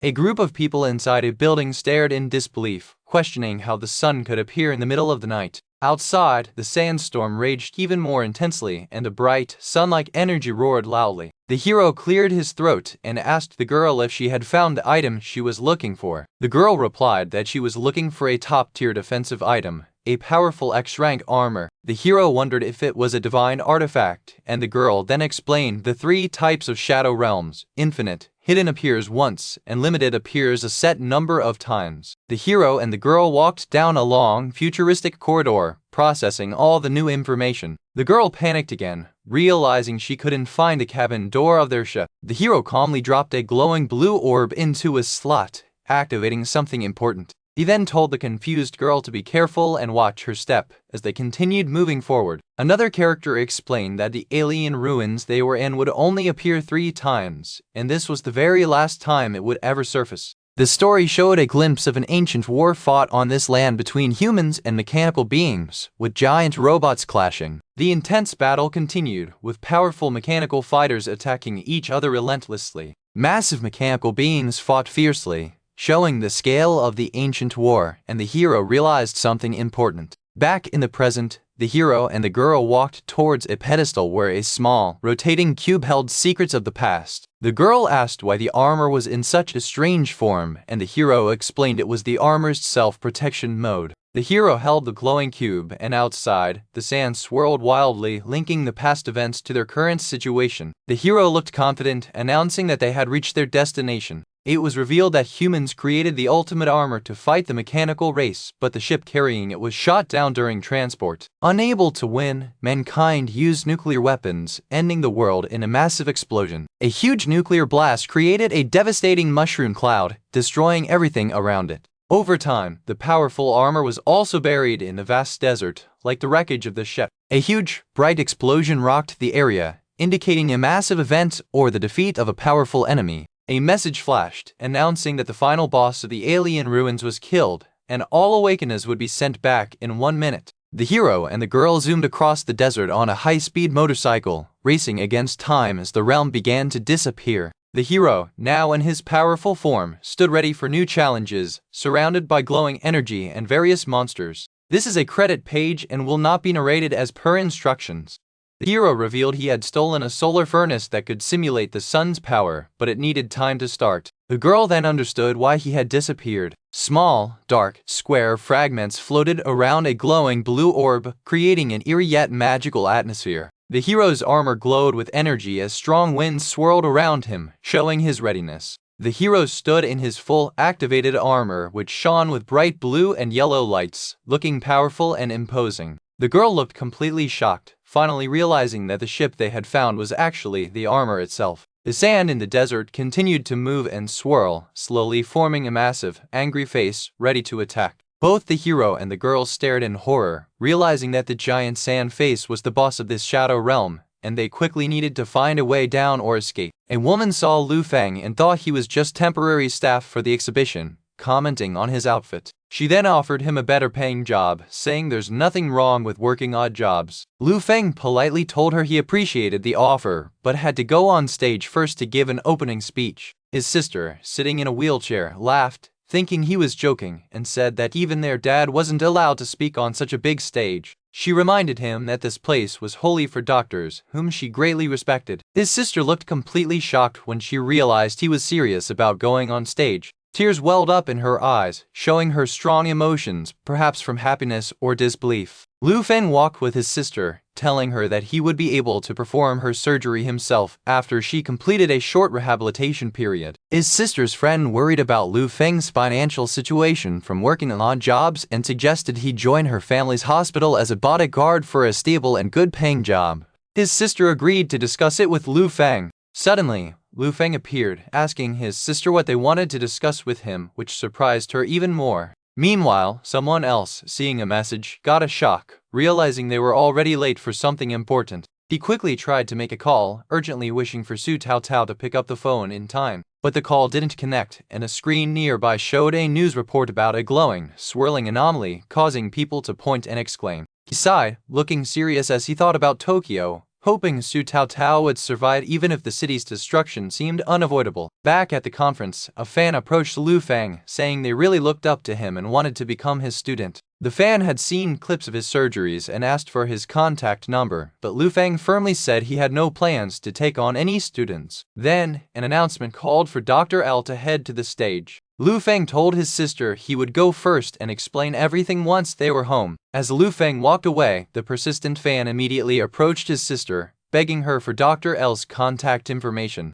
People around whispered about Dr. L, how he only recently appeared in the medical world, performing the most complicated surgeries, earning him the nickname Ever Victorious Hand of God. Yet he claimed being a doctor wasn't his main job, making him a truly mysterious person. Lu Feng's sister, Yahello, feeling inspired, told her friend that knowing someone like Dr. L existed made her even more determined to pursue medicine. However, her friend pointed out that studying medicine was very expensive, and Lu Feng, who didn't even have a formal job, couldn't possibly afford her tuition fees. At the same time, a news report came in about a disaster in Japan. The news confirmed that a shadow gate had appeared in Tokyo, causing a massive disaster that left everyone in shock. The sky over Tokyo turned a deep, ominous red, signaling a terrible event unfolding. From the shadow gate, countless terrifying monsters poured out, causing widespread destruction and havoc across Tokyo, marking the first invasion of the shadow realm into their world. Looking exhausted, Lu Feng sighed, mentioning he had just finished 5 surgeries before rushing to the conference. Realizing doctors often work even harder than awakeness, he decided to check his emails. The email showed a message from Aaron, sent 24 hours ago, predicting the first Shadow Realm invasion in Tokyo, Japan, within the next day. People continued to talk about the mysterious Dr. L, remembering a past incident where an intercity train in K-City derailed, leaving hundreds with severe injuries. It was Dr. L, with the help of AI, who miraculously operated on 74 critically injured students at the same time, an event that first brought him to the world's attention. Back at the conference, Lu Feng's friend pointed out excitedly that Yahello's idol was introducing herself on stage. Bertha, a highly respected director and professor from top medical schools, was introduced as the doctoral supervisor for a major project. 10 years ago, a medical expert called her a talented girl with the hand of God.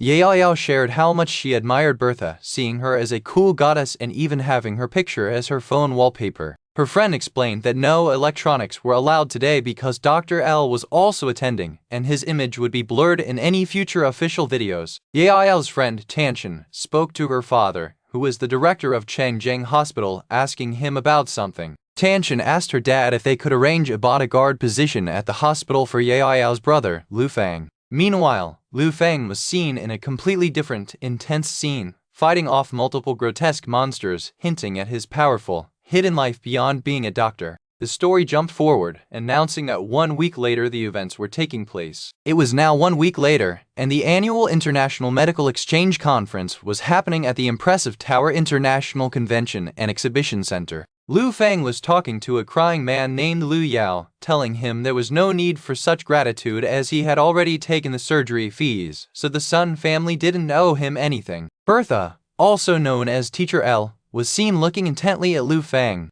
Lu Feng maintained a calm and serious expression, ready for his moment. He explained that he only studied medicine for one important reason, so he could perform his sister's surgery himself. Lu Feng then thanked Yahello for taking care of her useless brother all these years. Yahello, now able to stand and walk, blushed, saying he was a genius doctor and her idol, which made him feel a bit embarrassed. Tanshin, watching this, felt incredibly embarrassed, remembering how she had told Dr. L just a week ago to become a bodyguard for her company. Lu Feng stood on the brightly lit stage, facing a large audience who watched him with anticipation. He began his speech, expressing his honor to be there today. He mentioned that the organizers had asked him a question that many people wondered, why he chose to study medicine. As he thought, a powerful image of countless shadowy figures and glowing energy filled his mind, hinting at the true scope of his other mysterious abilities. Suddenly, the crying man from before, Lu Yao, fell to his knees, completely overwhelmed with emotion, overjoyed to finally meet Dr. L again.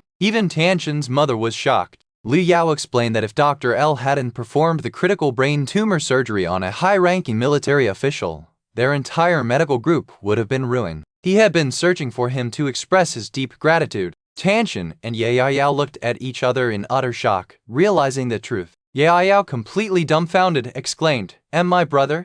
Tanshin's mother, seated nearby, casually explained that her family, being medical professionals, managed to get 2 tickets for the event, implying it was a significant achievement. Yahello and Tanshin, still reeling from the revelations, agreed that for anyone aspiring to study medicine, attending this conference felt like a pilgrimage. A reporter looked scared as he shared the news with everyone, wondering if anyone could really save the people from this terrible disaster. Tokyo residents were running away in fear, trying to escape the chaos. The city of Tokyo was engulfed in flames, with towering buildings reflecting the intense fires. High above the chaotic scene, as strange, winged creatures soared through the smoke-filled sky. The water below rippled with strange, magical energy. Blue symbols seemed to float on its surface, showing something was happening within.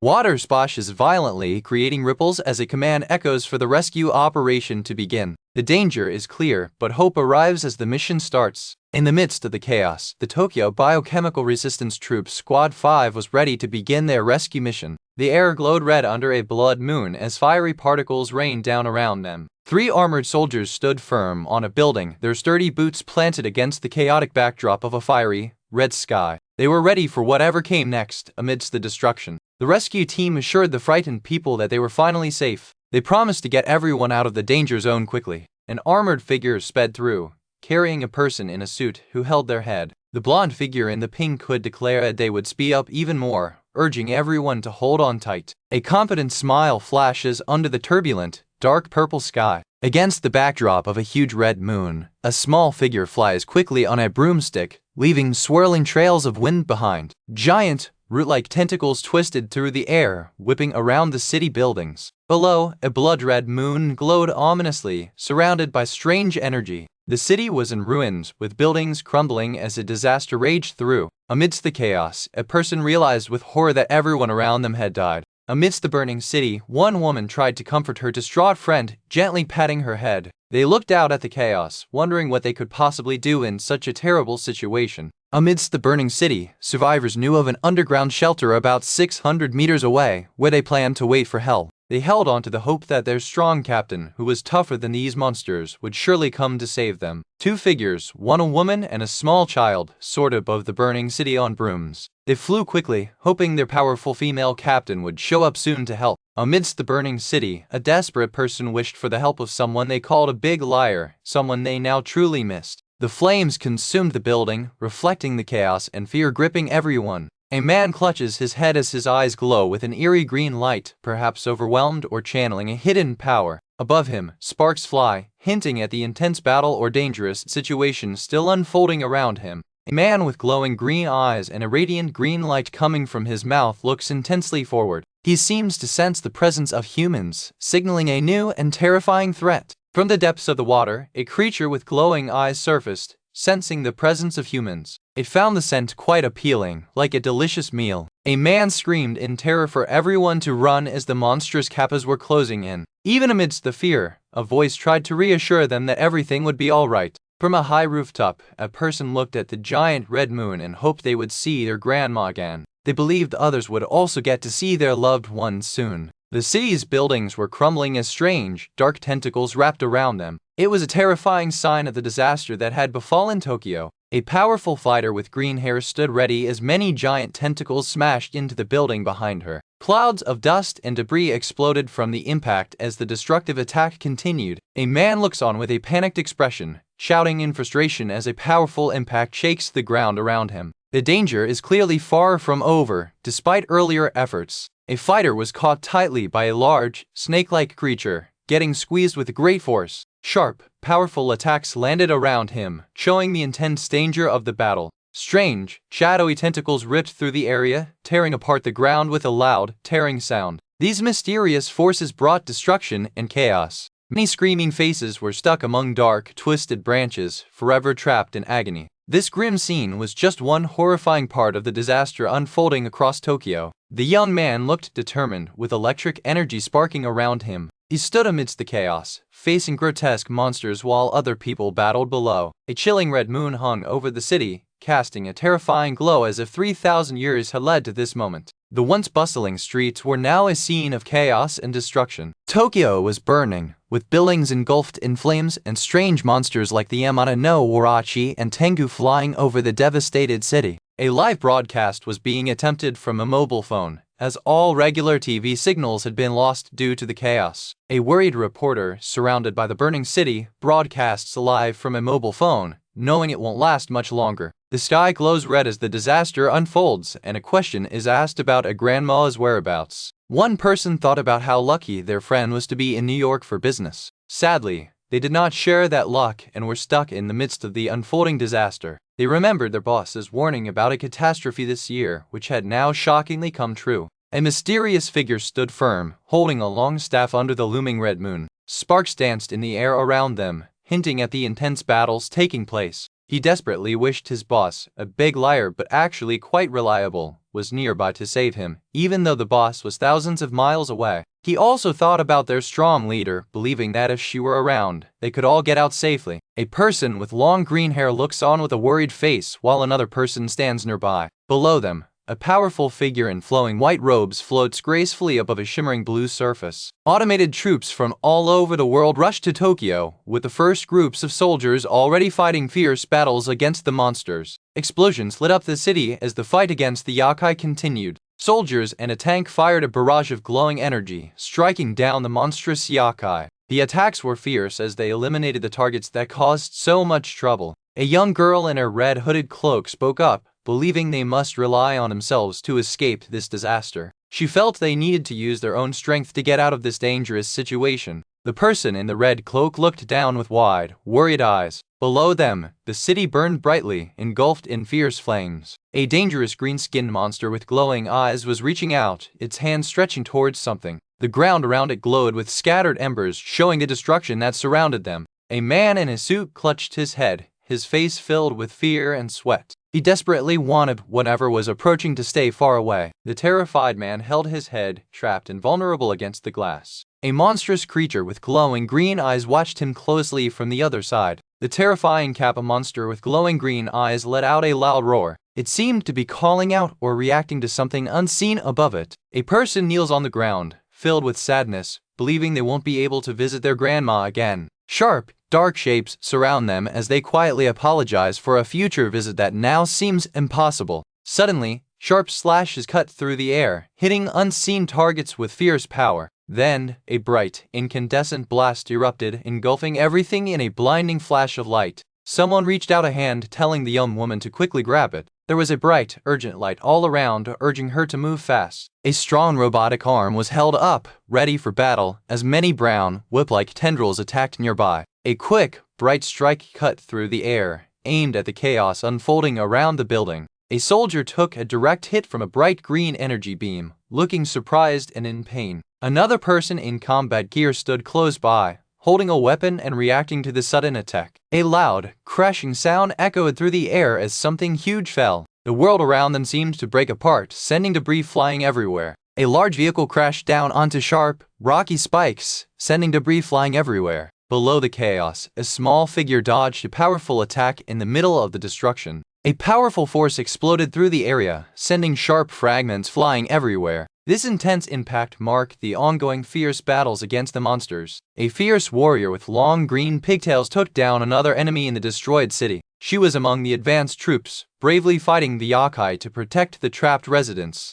A woman in a special suit looked on with a worried expression as the desperate situation continued. It was confirmed that the reporter who had been trying to broadcast live was now under the control of a creature called Jaimungu. A team of soldiers in specialized gear stood ready, facing a strange, tentacled creature. One of them gave a clear command to completely burn it down. Someone quietly told the other person to be silent. Meanwhile, a fiery red background glowed ominously behind them, hinting at the danger all around. Flames engulfed the city buildings as a mysterious woman with long white hair, red eyes, and horns gave a slight smile. Long, sharp, dark appendages also seemed to be part of her form, hinting at her dangerous nature amidst the destruction. A giant spider-like creature stepped down, crushing a car on the road beneath its massive leg. This monster, known as a Jorigumo, was one of many yokai causing widespread destruction in Tokyo. They found themselves in a deadly area very close to where the Shadow Gate opened. Powerful yokai swarmed all around them, making it impossible to get away.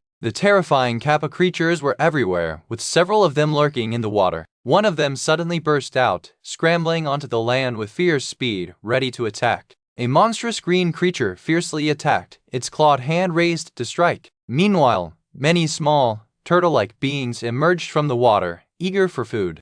People ran for their lives, screaming as green, turtle-like monsters chased after them. The terrifying kappa were everywhere, leaving destruction in their wake. The man in the black suit ran in a panic, desperately trying to escape the danger. Tiny red particles swirled around him as he pushed forward. Two figures zoomed through the air on a broomstick, quickly flying over a damaged landscape. They moved with urgency, navigating the chaos of the city below. Tokyo, the first city hit by the Shadow Realms, was destroyed almost instantly. These monsters, called yokai, are from a dangerous hell-grade Shadow Realm and are running wild everywhere. The monstrous Yamada no Orochi, a giant creature with many heads and glowing red eyes, towered over the city. It had taken over the Tokyo skytree, its massive body stretching across the blood-red sky. A winged monster, a Tengu, appeared high in the skies over Ginza, looking down on the burning city. It was another terrifying creature unleashed upon Tokyo. A powerful Yukiana froze the streets of Akihabara with her icy magic. Her chilling presence covered the vibrant city in a blanket of snow and ice. A man in a suit was trapped, his body tense with fear and desperation. He cried out for help,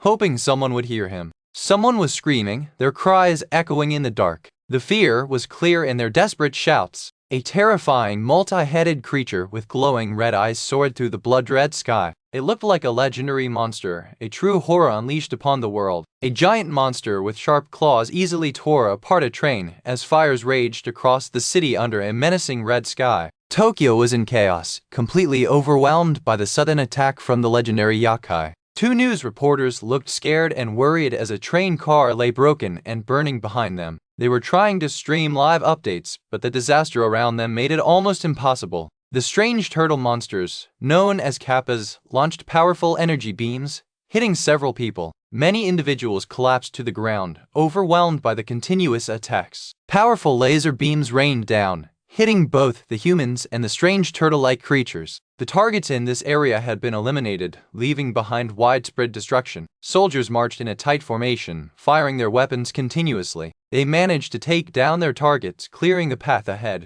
A brave soldier, Captain Maki, looked completely shocked as bright energy and debris flew everywhere around her. A big explosion just went off, sending powerful waves and broken pieces across the battlefield. Suddenly, a mysterious guy on a cool motorcycle zoomed through all the chaos, looking very focused. As he raced along, a special map appeared, showing many red circles marking dangerous target zones. The map explained that this particular zone was the closest to the Gate of Hell, a place where all the powerful yokai kings gathered. The guy was incredibly agile, kicking a huge monster right in the face while still riding his bike and holding a sword. He then quickly maneuvered his motorcycle, leaving many defeated monsters on the ground behind him. Nearby, Captain Maki stood ready with her big sword, her eyes alert to the ongoing fight. The mysterious rider called out to her, saying, "Baby, I am here to pick you up," and told her to get on, confirming he had found her. He then sped off, mentioning that someone named Su Tao Tao was alive and had even saved Yui in a battle. He looked at Maki and asked her directly to tell him Su Tao Tao's last known location. He explained that Yui would surely take Su Tao Tao to his special resistance troops shelter, but he warned that the shelter was now a forbidden zone in Tokyo. Maki's eyes showed deep concern as the intense battle against many strange yakai monsters raged fiercely around them. A huge crowd of various yakai, from snake-like creatures to horned demons, attacked them relentlessly. Two of her teammates looked amazed at the powerful newcomer, wondering who he was, as more yakai kept coming. A massive yakai monster, glowing with blue energy, prepared for a devastating attack, showing its immense power. The mysterious guy quickly got his large sword ready, preparing for the monster's powerful move. He told Maki, calling her old comrade, to get on his bike if she wanted to save her team from the attack. With a sudden burst, he revved his motorcycle, ready to move fast through the danger. He created a safe space for Maki and her team, telling her they were safe, and Maki was very surprised by his unexpected strength. Still confused, Maki asked him how he knew so many personal things about her, since she was sure they had never met. Many more grotesque yakai monsters continued to appear, surrounding them on all sides. The sheer number of varied yakai monsters was overwhelming, seemingly trapping them without escape. The mysterious guy pulled a small, glowing device from his pocket while riding his bike. He looked confident as he activated the device, which unleashed a powerful blue energy shield or attack. Maki quickly corrected him, making it clear, "You've got the wrong person. I'm not anyone's baby." She then got ready, holding a small, round bomb in her hand, preparing her own attack. Maki threw the bomb, and it exploded with a bright flash and fiery blast among the charging yakai. The powerful explosion sent many yakai flying and engulfed the area in fire and smoke. One of Maki's teammates looked completely stunned by the sheer power of her bomb. The mysterious guy then asked Maki, looking thoughtful, "How do you know all this?" He quickly told her there was no time to explain anything and urged her to get on his bike immediately. As he put his sword away, Maki looked at him and asked, "Stranger, how do you plan on getting rid of all these yakai?" He put on his helmet, ready for action, and Maki sat behind him on the motorcycle, holding on. He fired his weapon and a strong blast of blue energy shot forward. The blue energy expanded, hitting and throwing many of the attacking yakai monsters. A huge fiery yakai roared in pain, clearly hurt by the powerful blast. The rider sped his motorcycle through the horde of yakai, dodging attacks and striking back. Two of Maki's teammates looked hopeless, saying they were doomed and that even their captain had been defeated. A monstrous yakai opened its huge mouth to swallow Maki, making her teammates cry out that they were all going to die. But the mysterious rider kept pushing through, fighting against the endless wave of yakai. He skillfully used his motorcycle to ram into the monsters, breaking through their lines. He fired his weapon again, causing another big explosion that scattered the yakai. He spun his motorcycle around expertly, taking down more and more yakai with each move. Despite the relentless assault from various demons, the protagonist stood his ground, radiating blue electricity, ready for anything. This intense battle is part of a grander tale, where one person fights alone for thousands of years. The city was a burning mess, with strange winged creatures flying over the fiery buildings. A large, ugly monster had captured Maki, holding her tightly in its grasp. Her teammates realized Maki had let herself be caught on purpose so she could throw a bomb down the monster's throat, and asked if she was okay. Despite being hurt, Maki bravely stood up with her sword, her team looking at her with concern. She confidently told them she would recover quickly from her minor injuries and that they needed to find a way out. The mysterious guy then revealed many personal details about Maki, including her age, a mole on her left buttock, and how she once hospitalized a boy for 3 months. He continued to shock her by bringing up her biggest secret from 5 years ago. Maki looked deeply embarrassed and upset by his revealing words. Her teammates were utterly surprised, whispering and wondering if their tough captain secretly had a boyfriend or a paramour. Maki angrily threatened to kill him if he said anything more, but then she saw they were completely surrounded by too many yakai. Facing the massive enemy force, she declared with strong resolve that they would fight until the very end, even if it meant dying there. Maki stood firm, clutching her sword, her face set in a determined expression, ready for battle. The mysterious guy agreed to help her find the person, saying he owed her a favor and mentioned that the internet across Tokyo was currently down. He then reassured her that their special, encrypted network was still working and could be used. The battle continued, with more yakai being fiercely attacked and defeated. The rider kept shooting his weapon, blasting waves of energy at the relentless yakai. He claimed they had battled together in the obsidian ruins, but Maki flat out called him a liar, saying she had never met him there. He tried to explain it was complicated, saying they were comrades across many parallel worlds, and cheekily asked if he should reveal more of her secrets. Maki, blushing and annoyed, yelled at him to stop talking right away. He reminded her that she was a warrior who always repaid favors and, since he had just saved her team, he needed her help to find someone immediately. He then delivered a powerful, spinning kick, glowing with blue energy, taking down more enemies around him. The impact of his powerful attack sent several yakai monsters flying through the air. Maki watched the chaotic fight, her sword still ready, prepared for what came next. She then charged forward bravely, showing her willingness to fight alongside him. The mysterious rider on his motorcycle quickly sped away, creating a blur of motion. He skillfully drove his bike, carving a clear path right through the remaining horde of yakai monsters. The city was a dangerous place, with many powerful yakai generals and kings lurking around. A giant spider-like creature and a strong warrior stood amidst the chaos. This was the Purple Zone, a really dangerous area with at least 9 yakai kings, and maybe even stronger ones. A mysterious woman with dark powers appeared among the flames and snakes. Even with all the danger, some powerful individuals looked relaxed, ready for anything. A large man with wings and 2 women sat calmly, watching the fiery scene. Suddenly, someone on a motorcycle realized they were being chased and needed to speed up. The driver told their passenger to hold on tight as they tried to escape. They quickly accelerated, leaving everything behind in a blur of speed and dust. The chase was on, and they were trying hard to get away. Meanwhile, a mysterious figure in a dark robe, holding a glowing staff, surveyed the burning city. Their presence seemed to bring more destruction to the area. Around the hooded figure, others lay defeated on the fiery ground. The intense heat showed how dangerous this place had become. This was Lord Austin, sitting on his sharp, imposing throne, forced to make a tough decision. He had to kick someone out of Ark because everyone was pressuring him. Back in the chase, the motorcycle kept moving fast, kicking up debris as it sped along. The ground shattered from the intense speed and maneuvers. The rider skillfully weaved through the falling debris and attacks. They were dodging and moving constantly to survive the chase. The motorcycle kept performing sharp turns and quick moves as a strange purple energy started to appear nearby. This energy signaled something new was coming. Lord Soul Shepherd stood with his team, including a larger orc and a cloaked woman.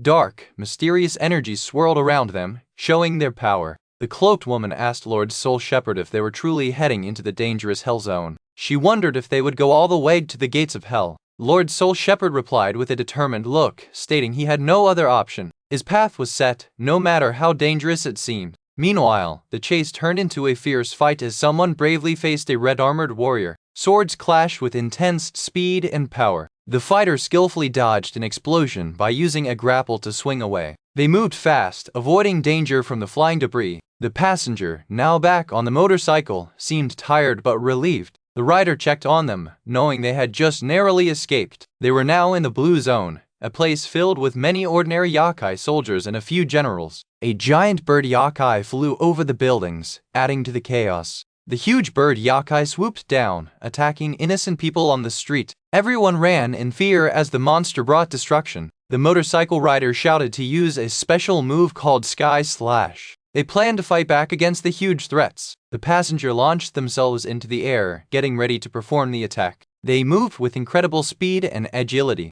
The powerful attack landed directly on a massive blue yakai warrior. The impact was huge, shaking the ground around them. After the attack, the rider realized they had reached a dead end. There was no more escape route and danger was all around them. With no other choice, the motorcycle quickly swerved, hoping to find an opening. They needed to escape the trap they found themselves in. The driver yelled to the passenger to hold on even tighter. They were about to make a risky move to get out of trouble. Suddenly, many samurai-like yakai, both red and blue, attacked them from all sides. The heroes were completely surrounded by enemies. Yakai's powerful attacks smashed the road, creating deep cracks and rubble everywhere. The area was becoming a war zone. From the other group, the large orc-like warrior confidently stepped forward. He said there was no problem and told his team to leave the fight to him. The strong orc warrior leaped into the air, ready to strike with his huge hammer. He was eager to join the fray and show his strength. A fearsome red samurai yokai stood its ground, its mask showing a terrifying grin. It was a tough opponent, ready for a fight.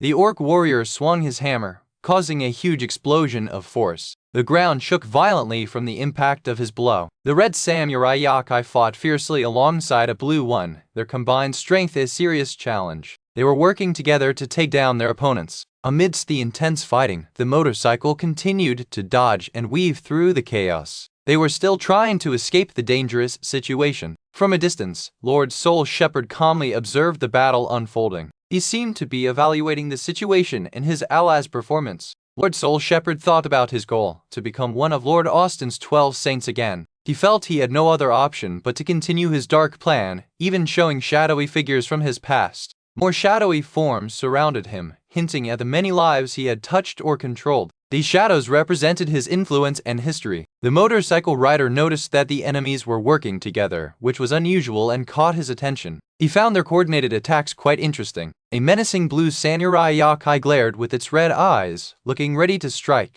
Its armor showed it was a powerful and dangerous foe. The rider's eyes glowed with determination as he prepared for another round of battle. He braced himself for whatever the yokai would throw at him. Lord Soul Shepherd used a powerful skill, calling out, "Awaken my slave." Dark energy swirled around him as he commanded. His eyes shined with a bright blue light as he unleashed his magic. He looked intensely focused on awakening his summoned creature. The dark energy he summoned started to twist and form into a terrifying monster. It was clearly a powerful and dangerous creation. The female passenger warned that facing Yokai Kings meant immediate retreat, and a myth-grade yokai could destroy Tokyo instantly. She worried about the overwhelming power of these monsters. Despite the immense danger, she urged them to push through the death zone and continue toward the even more perilous hell zone. Their goal was still ahead, no matter the risk. A huge blue armored yokai lay defeated on the ground, and Lord Soul Shepherd's team decided to make use of it. They planned to turn the fallen enemy into their own tool. Lord Soul Shepherd raised his skull-topped staff high, its eerie blue light illuminating the area. He was ready to perform a powerful ritual. A mighty roar filled the air as dark, menacing energy began to spread around them. Something terrible was about to be unleashed. From the darkness, a gigantic shadowy creature with glowing blue eyes slowly emerged. It was an intimidating sight, summoned by dark magic. The motorcycle rider quickly swerved away, reacting to the sudden appearance of the huge monster.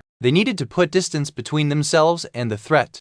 The motorcycle kept speeding forward, trying to outrun the new danger. Every turn was a desperate attempt to survive. The driver skillfully maneuvered the motorcycle, making sharp turns to dodge attacks. They were doing everything to avoid being hit. With an amazing jump, the motorcycle soared into the sky, avoiding whatever was blocking their path. They used the environment to their advantage. Lord Soul Shepherd looked down with a calm, almost satisfied expression. His plan was unfolding, and his newly summoned monster was ready. The robed woman explained their target was Su Tao Tao, a level 37 mage with a powerful poison cleansing skill. She was key to Lord Soul Shepherd's big plan, and they needed to capture her. The previously defeated blue yokai was now being transformed by dark energy. It was no longer a simple corpse but a vessel for new power. The female passenger, now off the bike, drew her sword, preparing for battle. She was ready to take on the threats head-on. The driver suggested they divide their tasks to handle the multiple threats better. They needed a smarter approach to overcome their enemies. The female passenger confidently agreed, saying she could handle the task.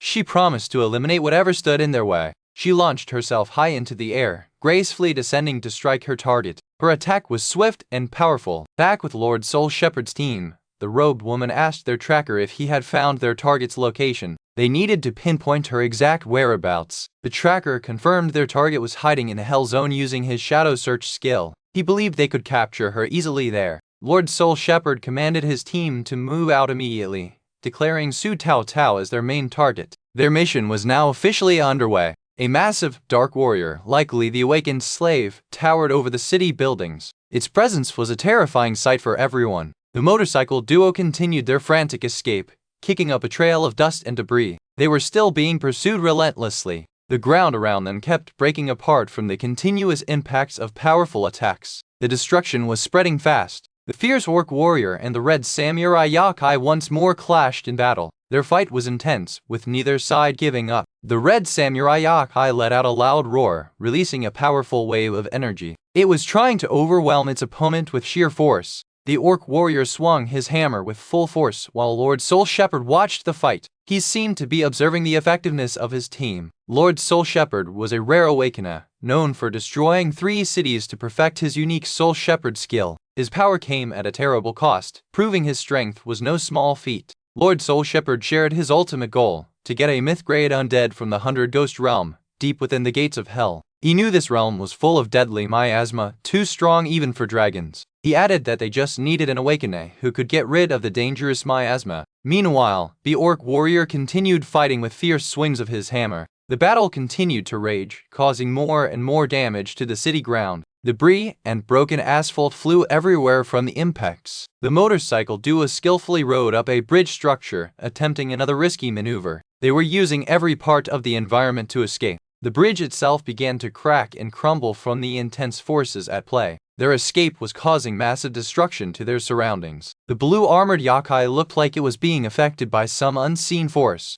Its movements seemed to be controlled or influenced by another power. Another blue samurai yakai was sent flying high into the air from a powerful blow. It crashed against a building, showing the strength of their opponents. The blue yakai warrior smashed into a building, creating a huge impact. The rider quickly said he would plan their next escape route immediately. The rider checked his digital map, which displayed the devastated city and the positions of various yakai generals. He needed to find the safest path through the chaos. Out of them, 2 massive yakai generals, resembling zombie warriors, blocked their way. They were in a truly desperate situation. The rider cursed, realizing they were being actively hunted and had now entered the highly dangerous death zone. The situation was getting worse for them. The passenger looked worried as they rode, realizing the gravity of their current location. The death zone was no place to be trapped. The passenger reminded the driver of his favorite saying, "Let neither life nor death get to you. Fight if you're dissatisfied." She declared herself ready to face whatever came next. With renewed determination, the motorcycle shot forward, leaving a huge burst of speed behind it. They were pushing harder than ever. Rocks and debris continued to fly around them as the battle raged. The destructive energy was everywhere. A determined young man, surrounded by menacing demons, stood ready for battle, crackling with blue energy. He seemed like a central figure in this ongoing fight. This epic journey hinted at a long, solitary struggle, perhaps implying the main character had been fighting alone for a very long time. A map showed Tokyo was split into 3 main danger zones according to military intel, with them currently in the blue zone. These zones included the high danger, death, and hell zones leading to the gate of hell. The rider looked at the map and wondered if the zones were separated based on how strong the yakai in each area were. This map guided their dangerous journey. The female passenger shouted a warning to the driver, telling him he was acting too carelessly. She was concerned about his reckless approach. The driver, however, confidently declared his trust in his passenger. He believed in her ability to handle the dangerous situation. Lord Soul Shepherd watched the chaos unfold with an intense, calculated gaze. He was clearly thinking several steps ahead, planning his next dark move. Lord Soul Shepherd revealed a dark secret. He had killed thousands of people in the city to master his necromancy skills. His past was filled with horrifying acts. Up in the air, more warriors clashed in a fierce battle, their movements creating powerful gusts of wind. The fight was happening on multiple levels. The orc warrior scolded Lord Soul Shepherd, calling him a lunatic for damaging the corpses too much. He warned that if the damage was over 50%, they couldn't be used. Lord Soul Shepherd quickly apologized, admitting he got too carried away in his excitement. He then noticed a fresh corpse nearby, perfect for his experiments. Ryder praised his female partner, noting how well they worked together as a team. He was impressed that she even knew his special skills. The passenger agreed, reminding him they were old friends who understood each other. Suddenly, she yelled a warning to watch out, spotting new danger. The rider sped up, pushing the motorcycle even faster through the city. Meanwhile, the thought was that Lord Austin would bring Lord Soul Shepherd back as a saint if he could get a myth-grade yakai corpse and turn it into a myth-grade undead. The orc warrior stood by Lord Soul Shepherd, who confidently declared to Lord Austin that he wouldn't delay his return. He was determined to complete his mission quickly. Lord Soul Shepherd then ordered his orc warrior, Warhammer, to deal with a specific threat first. His eyes were fixed on the target in the distance. A young man quickly moved to dodge attacks as a bright light shot from above, signaling danger. An older man cried out in fear, looking up at the sky where many dark, evil-looking crows were flying and attacking. A young boy also looked up, his eyes wide with fear, realizing that the sky was full of these scary birds. The boy and a person in a futuristic suit watched as more dark shapes filled the sky, making everything look much scarier. The older man, with the frightened boy, hid behind a door, muttering that they were in big trouble because their earlier noise attracted the whole flock of crows. Two of the three-eyed monster crows landed on a fallen person in a dark suit, their red eyes glowing ominously. More crows flew everywhere, making loud screeching sounds, as one of the fighters realized they had been spotted and needed to leave quickly. Bright energy beams shot through the air, hitting the crows, but they kept coming, forcing another fighter to scream in surprise.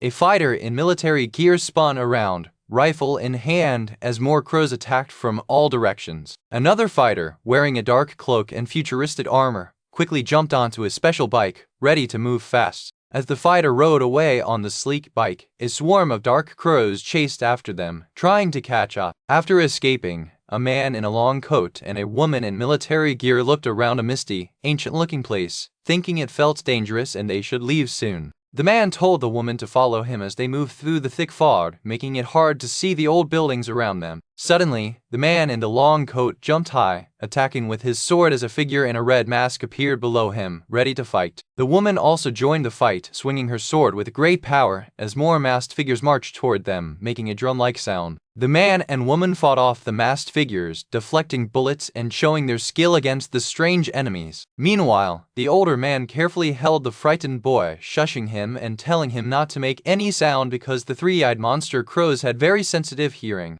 The older man promised the crying boy that his parents were probably in a nearby shelter and he, a security guard, would definitely get him there safely. Back in the city, soldiers ran for their lives as the terrifying crows swooped down, attacking them, while a powerful warrior prepared to face other demons. This image is a title card for the chapter, showing that the hero has been fighting alone for 3,000 years against various monsters. One of the monster crows landed on a fallen man in the street, while another crow flew nearby, its red eyes glowing menacingly. The woman in military gear fought bravely, spinning around on her futuristic bike, slicing through several crows that surrounded them. She swiftly removed a mask from a defeated enemy, explaining that these were just corpses and would not move once their oni masks were taken off, and her partner understood. The man in the long coat faced many enemies under a red sky, deciding with his partner that they would split them up, just as they always did. More masked soldiers appeared through the fog, walking stiffly as if they were not really alive, heading toward the heroes.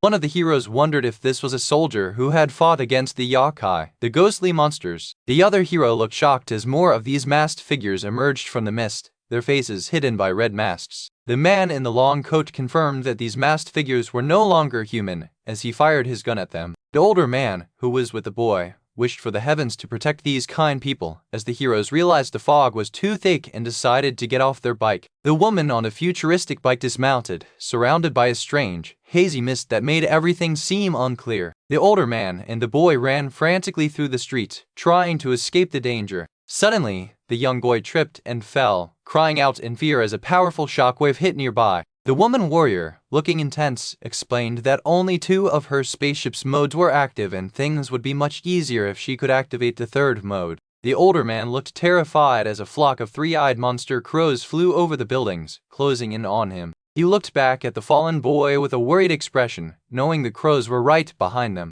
The older man bravely faced the crows, telling the boy to run and not look back, putting himself in danger to protect the child. The woman fire, riding her bike, announced that the shelter was right ahead and the boy would be safe there. She expertly steered her bike past the older man and the boy, leading them toward safety. The young boy continued to run, dodging the menacing monster crows that swooped down from the sky. The main character in the armored suit unleashed powerful blue energy beams, striking down several crows at once, protecting the boy. The strong blasts of energy created huge explosions, effectively dealing with the attacking crows. More explosions rocked the air as the hero continued his powerful attack, sending feathers and debris flying everywhere. His bike also released destructive energy, causing more explosions as it helped clear the path of the dangerous creatures. Finally, the boy and the old man reached the shelter, safe from harm, and the old man called the young man like a god and thanked the heroes. The old man waved goodbye as the 2 heroes, the man and the woman, quickly sped away on their futuristic bike. The older man then spoke with a worried face, mentioning that the shrine of Leiyin nearby had been taken over by a terrible monster, and many soldiers had died there. The main hero,